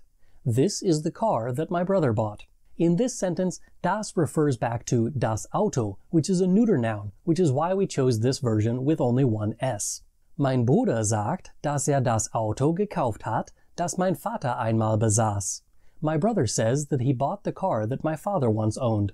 This time I used both das and das. The first one indicates more information about the first clause, which means that we used das with two s's. The second one refers back to das Auto, which is why we use das with only one s for that one. Ich denke, dass das ganz einfach ist. I think that this is quite simple. The first das adds more information to the first clause, so we use two s's. The second das does not refer to something specific this time, which is why we chose the neuter article to begin with, but it only has one s as it's referring to something, namely, whatever it is that is quite simple. Now that you kind of understand what the difference between das and das is, here's one more example that is sure to confuse you. Weißt du dass das meistverwendete Wort in diesem Satz ist? Did you know that the is the most used word in this sentence? Along the same lines as damit is so dass. It literally is the German equivalent of so that, and is used basically the same way. An alternative translation would be so as. It's very similar to the conjunction damit. Again, don't forget that the word order changes based on where so dass is used. Ich kaufe jede Woche Kekse, so dass es immer einige zu Hause gibt. I buy cookies every week, so that there are always some at home. Der Mobber brüllt den Jungen an, so dass weint. The bully yells at the boy so that he cries. Das Mädchen hilft dem Jungen, so dass sie ihn beruhigt. The girl helps the boy so as to comfort him. The girl helps the boy so that she comforts him. If you use dadurch in the main clause and das to connect the subordinate clause, it means the same thing as the subordinating conjunction indem. Both of these mean something like by means of. You will often see them translated as while, but the translation doesn't really encompass what's really going on. For example, man kann sehr viel Deutsch dadurch lernen, dass man Videos von Herrn Antrim schaut. One can learn a lot of German while watching videos from Herr Antrim. Man kann sehr viel Deutsch lernen, indem man Videos von Herrn Antrim schaut. One can learn a lot of German while watching videos from Herr Antrim. In both of these sentences, you could translate dadurch das and indem with while, but the true meaning is more like by means of, as it shows the way in which you do something via the conjunction. It shows the medium through which the action takes place. Here are a few more examples with dadurch das and indem. Hat sehr viel abgenommen, indem jeden Tag 3 Kilometer rennt. He has lost a lot of weight by running 3 kilometers every day. Hat sehr viel dadurch abgenommen, dass jeden Tag 3 Kilometer rennt. He has lost a lot of weight by running 3 kilometers every day. Another subordinating conjunction that is often translated as while is wohingegen. This is used to express a juxtaposition of the two clauses. This action in the first clause does this, while this action in the second clause does that. As you can see, you can use here while. That being said, you could also use whereas. This avoids the ambiguity of having too many conjunctions that all mean while. Let's try a few examples of wohingegen. Ich habe 2 Kinder und bin seit 2010 verheiratet. Wohingegen mein Bruder 3 Kinder hat und seit 2019 geschieden ist. I have 2 children and have been married since 2010, whereas my brother has 3 children and has been divorced since 2019. Das Kind auf der rechten Seite hat nur einen Keks, wohingegen das Kind auf der linken Seite schon 15 gegessen hat. The child on the right side has only 1 cookie, whereas the child on the left side has already eaten 15. Elche tragen ein großes, schweres Geweih, wohingegen Rehböcke ein kleines und leichtes Geweih haben. Elk have large, heavy antlers, while deer, or stags, have small, light antlers. The rest of the conjunctions for today all have to do with time. Don't confuse the fact that I just said the rest of the conjunctions with we're almost done here, hooray! There are 12 of them. Some are more used than others, so let's just start with the easy stuff, the befores. There are 2 subordinating conjunctions in German that mean before. There's the easy one, bevor, which is the same as the English version, and then there's eher, which also has an English equivalent, but it's just as unused as eher. The word is er. Anyway, let's look at some examples to see what I'm talking about. Der Mann trinkt noch ein Glas Wein, bevor nach Hause geht. The man drinks another glass of wine before he goes home. Bevor ins Bett geht, putzt sich die Zähne. Before he goes to bed, he brushes his teeth. Meine Hündin dreht sich im Kreis, bevor sie sich hinlegt. My dog walks in a circle before she lays down. These 3 examples are pretty simple and straightforward. They are normal sentences. That's because before is just like the English before, but it's only used as a conjunction. When you use the English before with a noun, you need vor in German. When you use it on its own, you need davor or vorher in German. The other one, eher, is archaic or at the very least uncommon. You can use eher anywhere that you can use before, just don't. Unless you're a fedora-wearing, neckbeard-having basement dweller who tips their hat when passing a woman on the street and greets them with "milady," you don't need eher. You should be aware of its existence, however, so you can recognize when it shows up in fairy tales and other stuff like that. Here are a few examples of eher. Aschenputtel musste nach Hause, ehe ihre Kutsche wieder ein Kürbis wurde. Cinderella had to go home, ere her carriage became a pumpkin again. Der, wer die Brücke des Todes überqueren möchte, muss die 3 Fragen beantworten, ehe die andere Seite sieht. He who would cross the bridge of death must answer me these questions 3, ere the other side he see. This is not the actual movie quote in the German version, as it doesn't use ehe in the actual German version of the film, for the sake of the rhyme. Here's the real German version. Wer über die Brücke des Todes will gehen, der muss dreimal Rede und Antwort stehen, dann darf die andere Seite sehen. He who would cross the bridge of death must answer me these questions 3, the other side he see. While before and both talk about the time before something occurs, the conjunction bis expresses the time before and leading up to the occurrence. The translation is until. Here are a few examples of it in action. Ich werde dich lieben, bis das letzte Sternchen ausgeht. I will love you until the last star goes out. Bis sein Geld bekommt, hört nicht auf, dir zu folgen. Until he gets his money, he will not stop following you. Kann kaum abwarten, bis sie wieder sieht. He can hardly wait until he sees her again. Quick side note here, notice that we put wieder and sehen back together at the end of the sentence. Normally, wiedersehen would have been split because it's a separable prefix, but since we're using this at the end of a sentence with a subordinate clause, we're using this here as wieder sieht, together but still conjugated.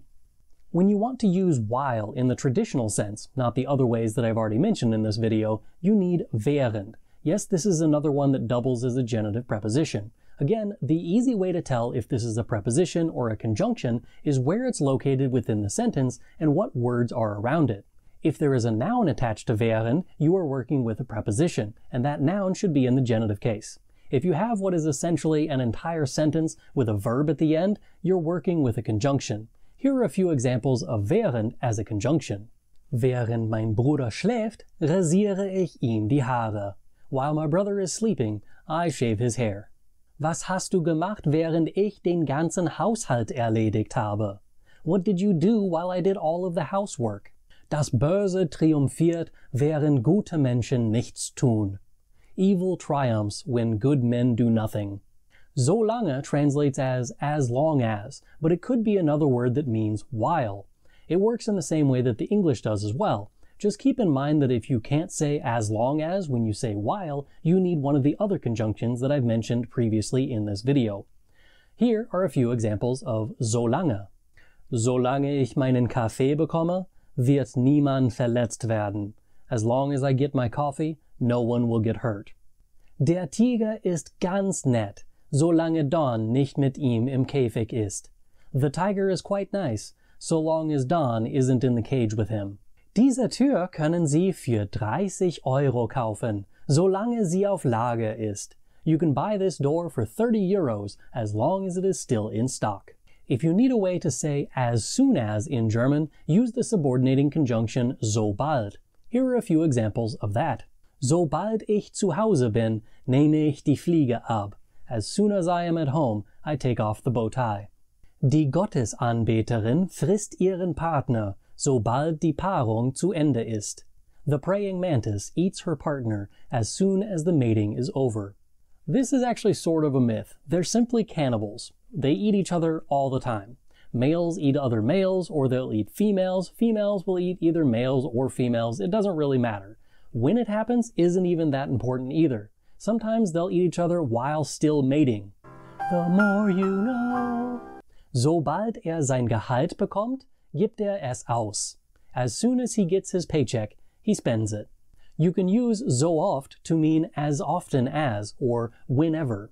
Pro tip, it isn't sooft or zoft or soft or any of those other pronunciation errors that you are trying.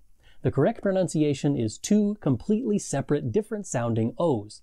The first one is a long O in so. The second one is a short O in oft. While Duden officially lists this as one word, it does show that it can be written as two words in their example sentences. There is nothing wrong with writing it as two words, so oft. Here are a few examples of so oft in action. So oft ich Geld bekomme, wird etwas in meinem Haus kaputt. As often as I get money, something in my house breaks. Der Priester hilft seinen Pfarrangehörigen, so oft sie Hilfe benötigen. The priest helps his parishioners as often as they need help. So oft ich ins Haus trete, ist mein Hund froh, mich zu sehen. As often as I step into the house, my dog is happy to see me. You may be familiar with the preposition nach, which means after, but do you know how to use nachdem? This is a conjunction version of after, and it's similar to its construction of indem or trotzdem, and the one that we haven't talked about yet, seitdem. Grammar nerd side note, this probably has something to do with the way that German evolved over time. Since seit, nach, and trotz all are prepositions, they generally are followed by nouns. Most of the nouns are going to be either masculine or neuter, which in the dative case is dem. Over time, this article became attached to the preposition in order to form the conjunctions that we now know and love. And much to your German teacher's dismay, this also means that trotz is and was often used with the dative case instead of the genitive case that is shown in your textbook, and in videos on this very YouTube channel. With that out of the way, here are some examples with nachdem. Nachdem ich meinen Regenschirm zu Hause gelassen habe, regnete es. After I left my umbrella at home, it rained. Meine Schüler dürfen zocken, nachdem sie ihre Hausaufgaben gemacht haben. My students can play video games after they have done their homework. Nachdem du dieses Video gesehen hast, solltest du ein paar von den Konjunktionen in Sätzen in die Kommentare schreiben. After you have watched this video, you should write a few of the conjunctions in sentences in the comments. The last conjunction for this video is actually two. They mean the same thing and can be used interchangeably, however, so they're basically still just one. Also, one of them is infinitely more common than the other, so there's that too. Seit and seitdem. Most of the time, seit is a preposition, whereas seitdem is the one that's often used as a conjunction. However, you can use seit as a conjunction and seitdem as an adverb. When seit is a preposition, it's followed by a noun or a pronoun in the dative case. When seitdem is used as an adverb, it is simply used like any other time element within the sentence. It acts alone and goes either before the direct object or before any of the other adverbs and prepositional phrases. When either of them are used as a conjunction, they introduce a clause and connect it to another one. Since the meaning doesn't change no matter which one of these you use, I'll just use the same examples for both. Just keep in mind that seitdem is much more common. Seitdem mein Hund gestorben ist, bin ich traurig, wenn ich immer noch seine Haare im Haus finde. Since my dog died, I am sad when I still find his hair in my house.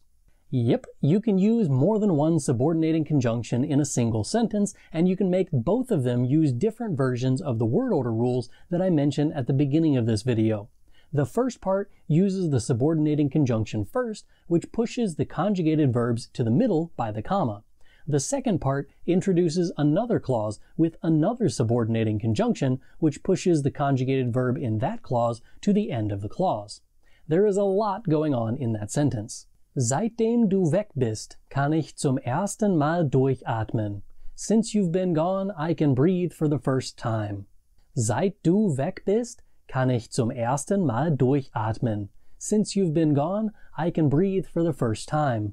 Dieses Lied bleibt in seiner Erinnerung, seitdem es zum ersten Mal gehört hat.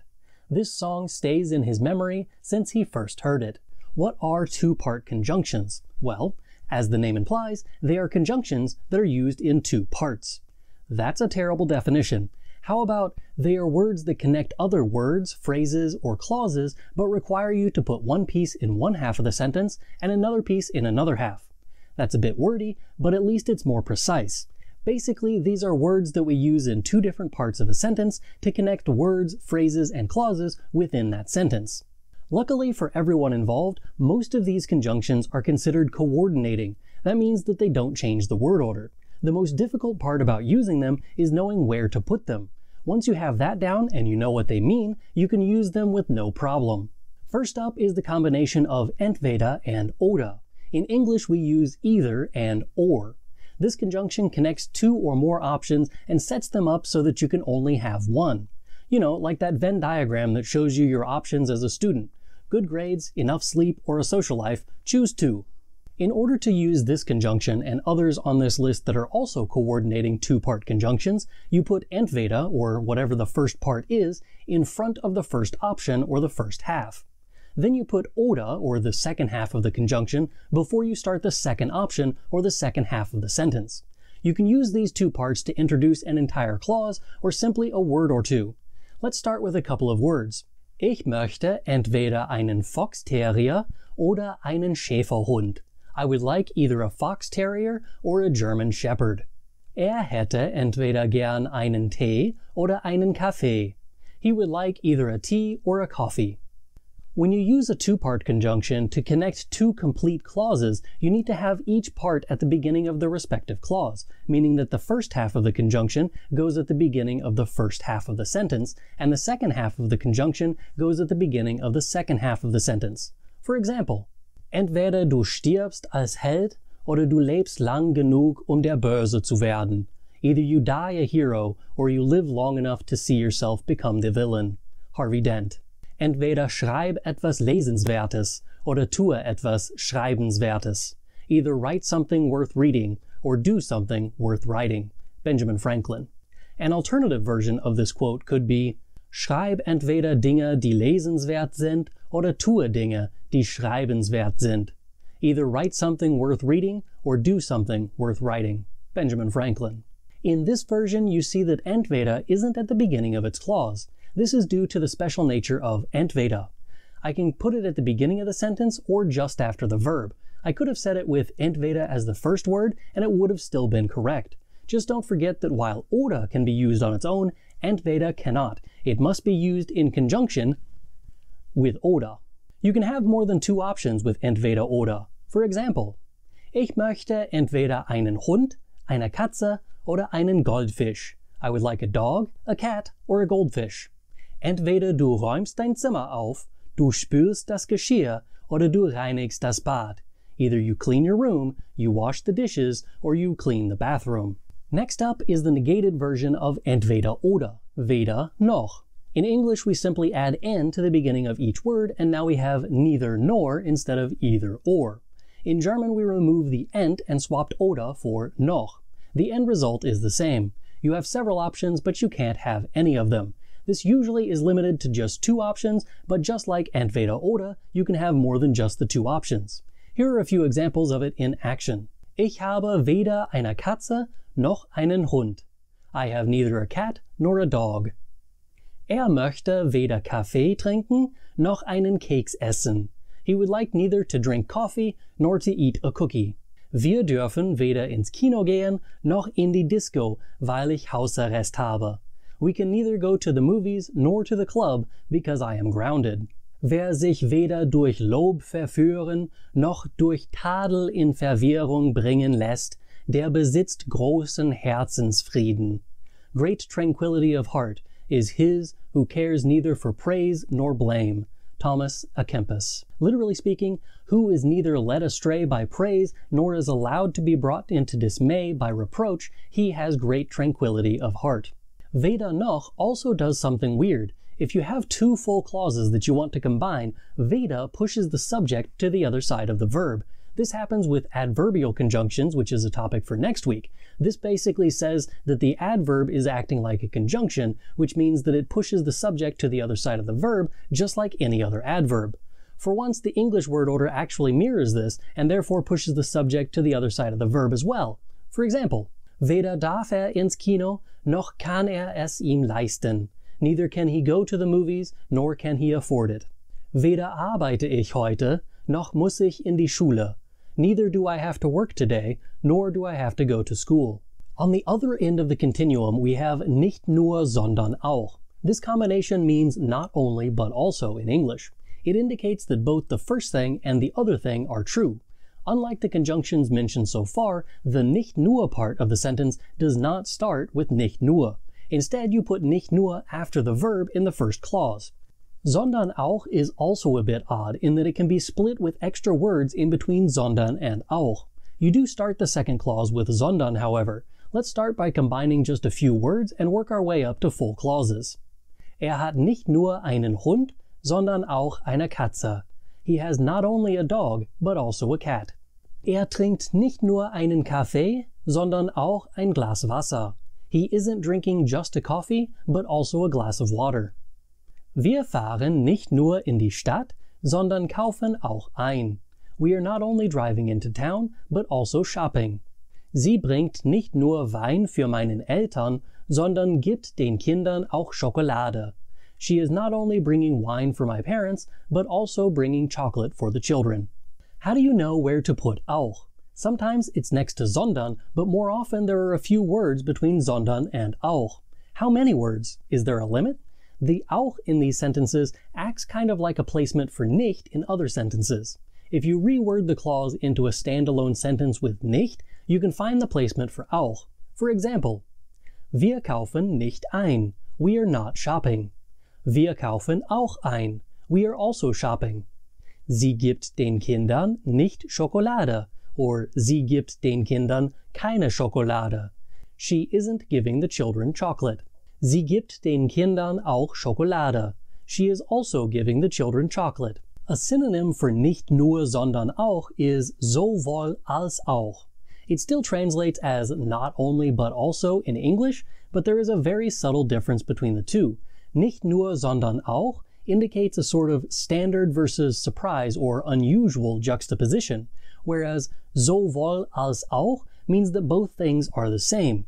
The difference in English could be expressed by the difference between nicht nur sondern auch, not only but also, and sowohl als auch, as well as.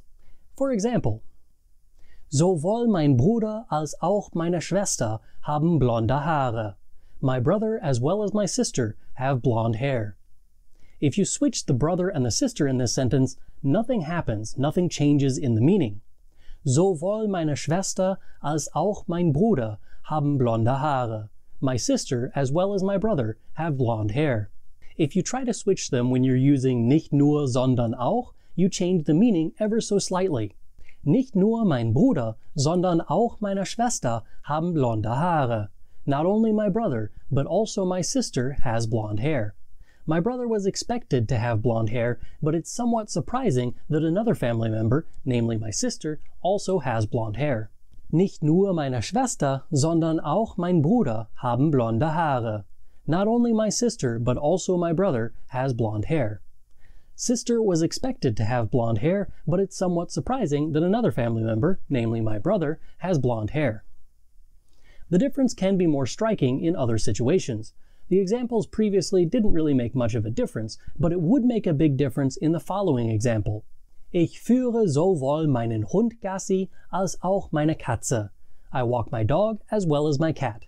Both parts are equal, and it's not surprising that either of them are being brought on the walk. If you switch the dog and the cat, nothing meaning-wise changes.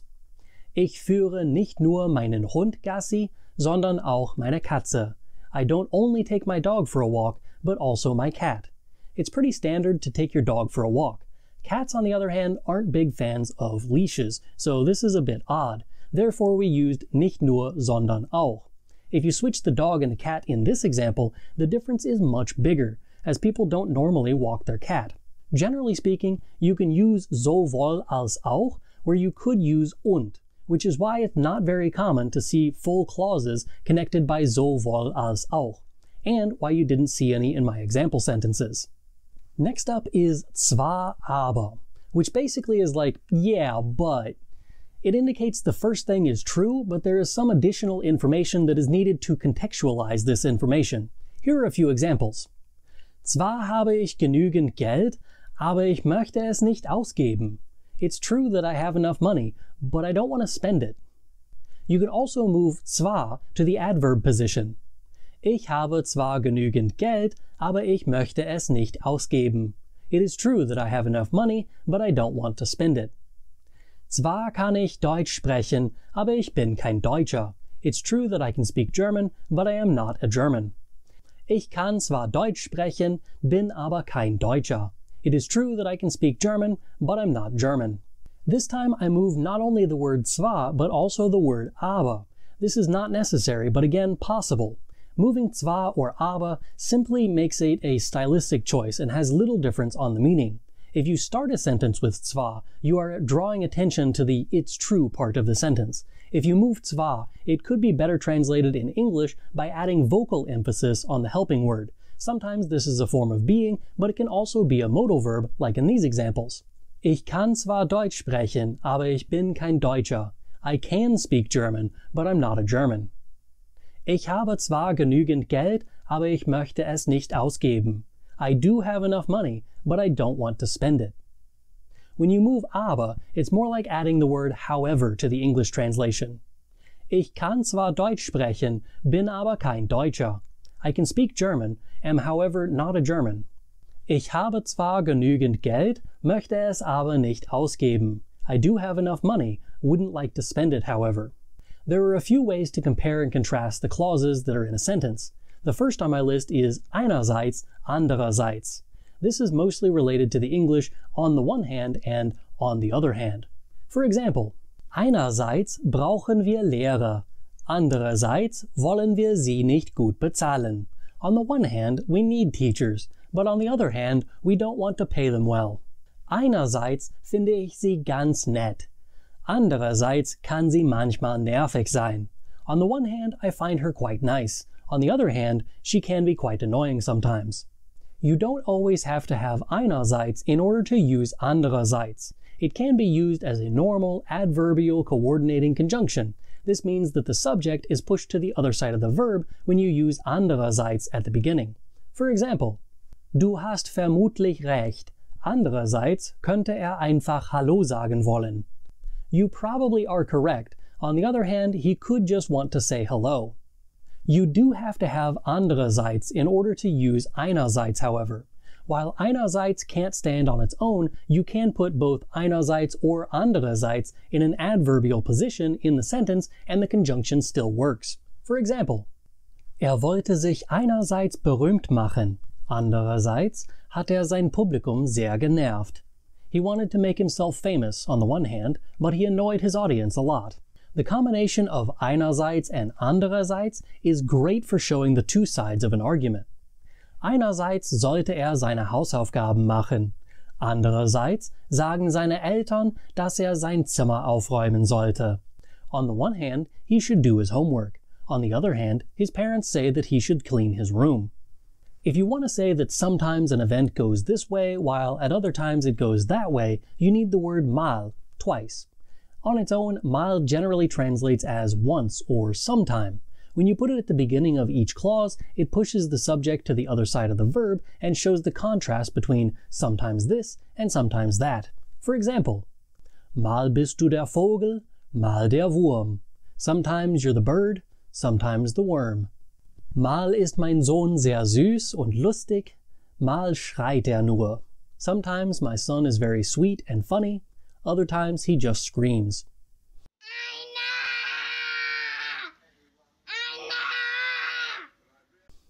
Mal höre ich Rockmusik, mal höre ich Rapmusik.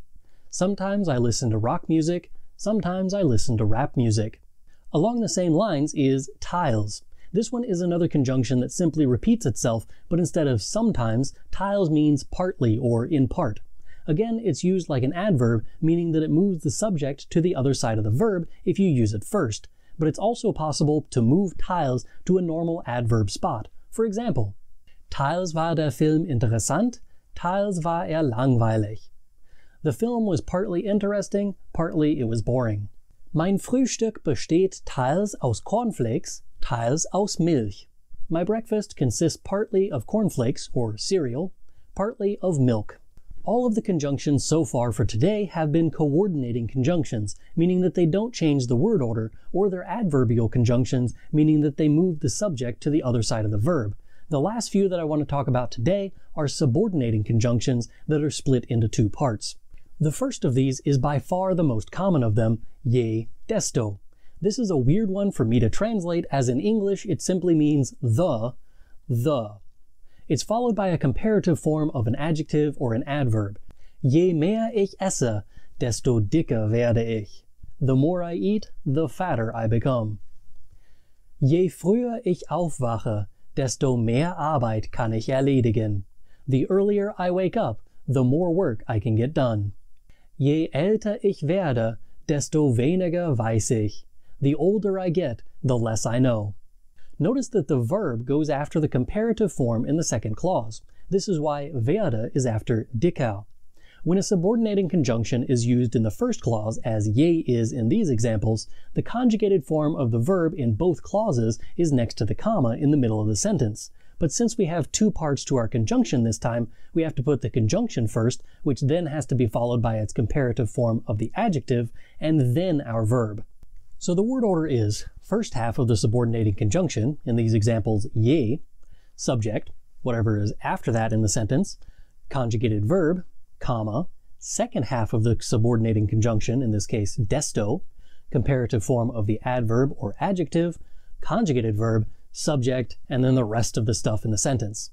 You can switch out desto with umso without changing anything in the meaning. Je schneller ich fahre, umso höher ist die Möglichkeit, einen Strafzettel zu bekommen. The faster I drive, the higher the possibility of getting a ticket. Ich mag Kekse. Je größer, umso besser. I like cookies. The bigger the better. Du musst mich von der Schule abholen. Je eher, umso besser. You have to pick me up from school. The sooner, the better. The last one on my list for today doesn't really count in my opinion. It's simply a combination of a subordinating conjunction and a coordinating conjunction. You saw me use this last week and didn't even notice it. It's the combination of ob and oder. It's best translated as whether, ... or. Here are a few examples with it. Ich weiß nicht, ob der Hund einen Knochen im Garten vergraben hat oder ein Eichhörnchen meine Pflanzen gefressen hat. I don't know if the dog buried a bone in the garden or if a squirrel ate my plants. Muss mir es erklären, ob den roten oder gelben kaufen möchte. He has to explain it to me if he would like to buy the red one or the yellow one. Today I will teach you how to use German adverbial conjunctions, things like also, dann, trotzdem, jedoch, and a whole lot more. These conjunctions are also known by several other names, including conjunction adverbs, conjunctional adverbs, conjunctional adverbien, conjunctive adverbs, and conjunctivitis. Okay, that last one is the scientific name for pink eye, but the rest of those were real things that people are calling these online. I call them adverbial conjunctions for consistency purposes, but the other names work too. First, as we did with the other lessons about conjunctions, we have to define what adverbial conjunctions even are. Bad definition first, they are adverbs that act like conjunctions. That isn't terribly helpful, so let's try something else. I would say they are words that are usually considered adverbs, which are words that modify basically anything in the sentence except a noun, but they are used to connect words, phrases, or clauses, like conjunctions do. For example, trotzdem is usually considered an adverb, but it means however or nevertheless, and therefore could be used as a conjunction. Let's see some examples. Seine Mutter ist sehr gemein. Ist trotzdem ganz nett. His mother is very mean. He is very nice, however. In this sentence, trotzdem simply modifies the other adverbs, ganz and nett. It's kind of showing the manner in which he is being nice. This can be combined into two sentences using trotzdem as a conjunction for the glue to hold them together. Seine Mutter ist sehr gemein, trotzdem ist ganz nett. His mother is very mean, however he is quite nice. The thing you need to pay attention to is the word order after the conjunction.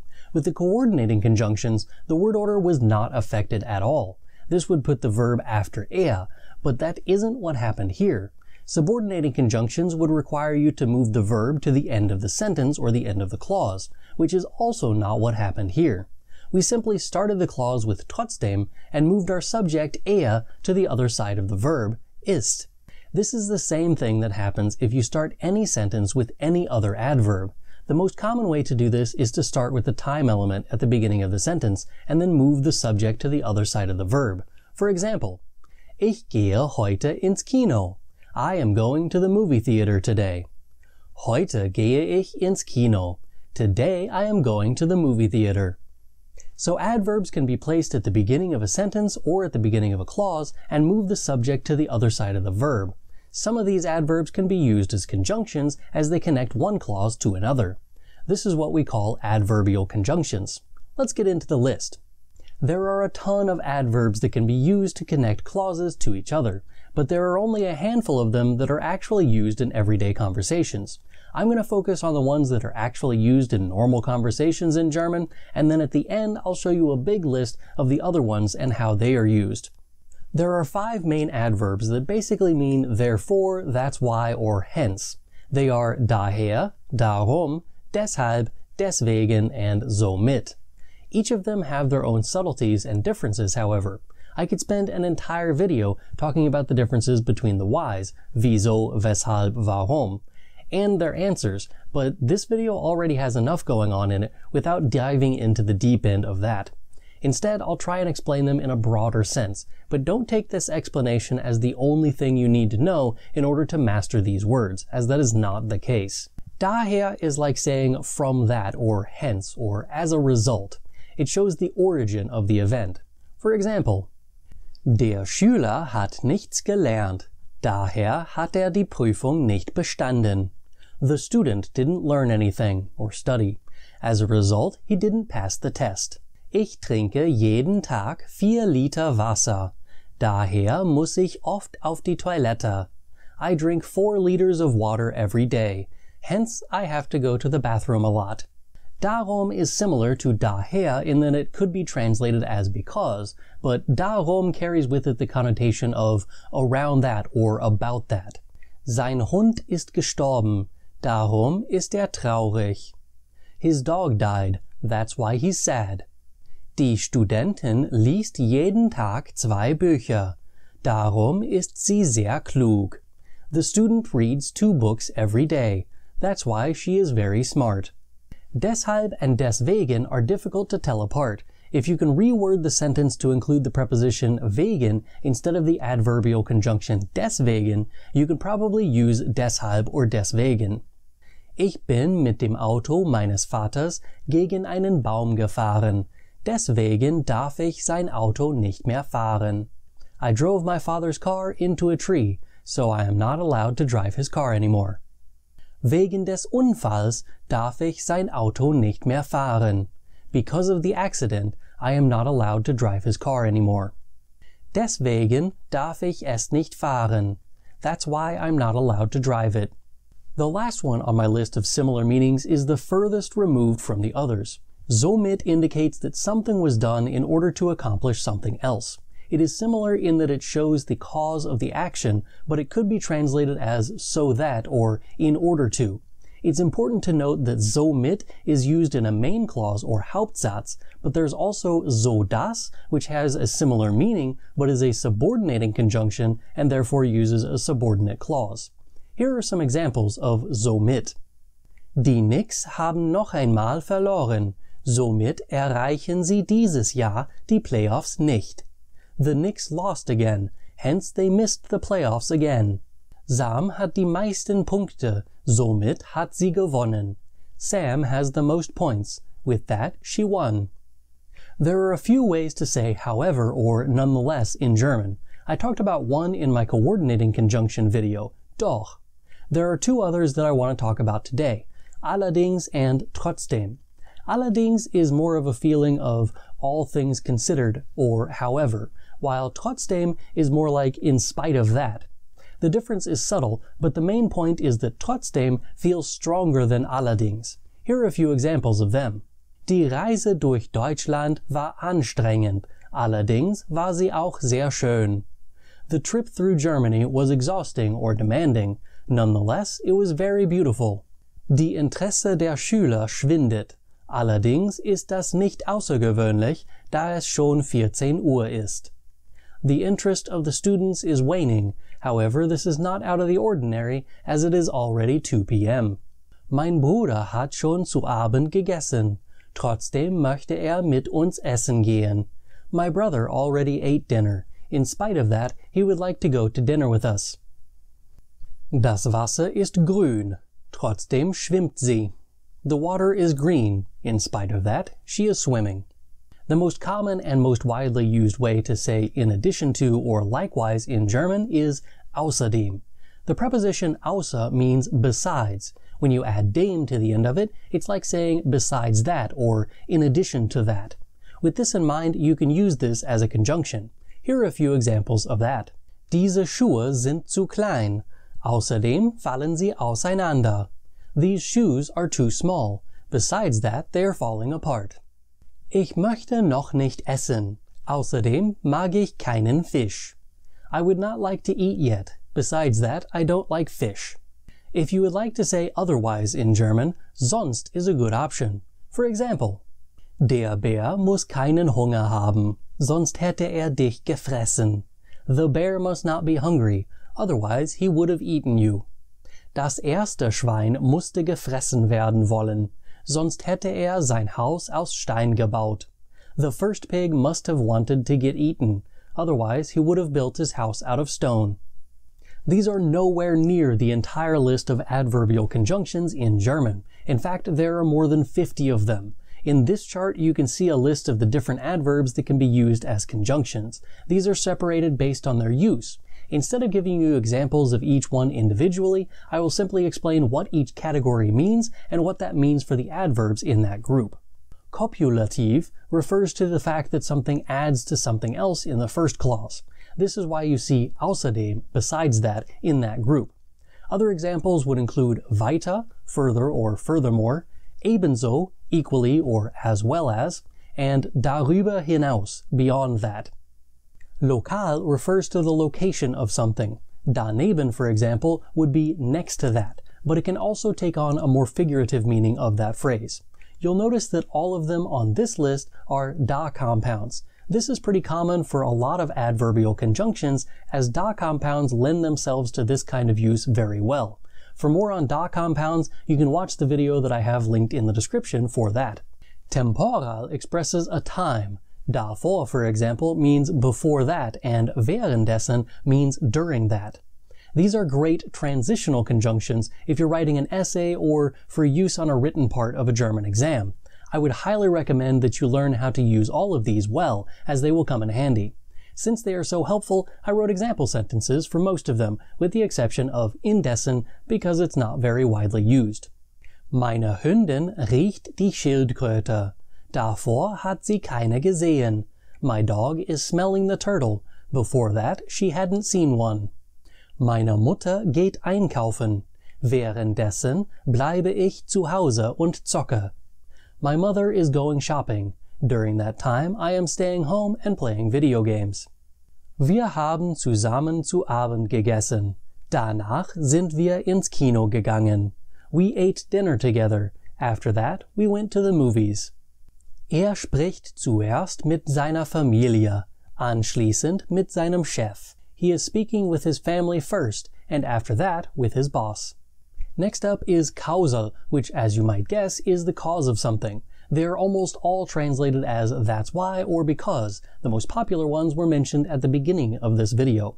Konditional and consecutive are both used to show a condition. For example, Ich habe auch ein Auto. Notfalls können wir mit ihm fahren. I have a car too. If need be, we can drive with it. Concessive refers to something that precludes another. In other words, this thing happened, but this happened anyway. For example, Der Bürgermeister sagt, wir müssen zu Hause bleiben. Dessen ungeachtet gingen viele Menschen zum Park. The mayor says we have to stay at home. Nevertheless, many people went to the park. In the category spezifizierend, you can see words that describe the extent to which something is done. The last category is adversative, meaning that it shows something that is different than the first clause. There are a bunch of these. You will also notice that the two-part conjunction einerseits and andererseits is also in this group, and it's not only a two-part conjunction, but also an adverbial conjunction. Here are a few examples from this category. Mein Hund ist sehr faul. Demgegenüber ist die Katze voller Energie. My dog is very lazy. By contrast, the cat is full of energy. Es gibt viele Nachspeisen auf dem Tisch. Nur darfst du sie nicht haben. There are a lot of desserts on the table, but you aren't allowed to have them. Now that you've practiced the German grammar portion of this course, go check out the listening comprehension lessons that go along with it. There is a full video with all of the listening comprehension lessons in one place, linked in the description. You can get all of these lessons plus extras to go with them if you buy my book Elementary German with Herr Antrim. It's available on my website germanwithantrim.com or on Amazon. If you have any questions or you just want to chat in German, leave a comment down below. Das ist alles für heute. Danke fürs Zuschauen. Bis zum nächsten Mal. Tschüss!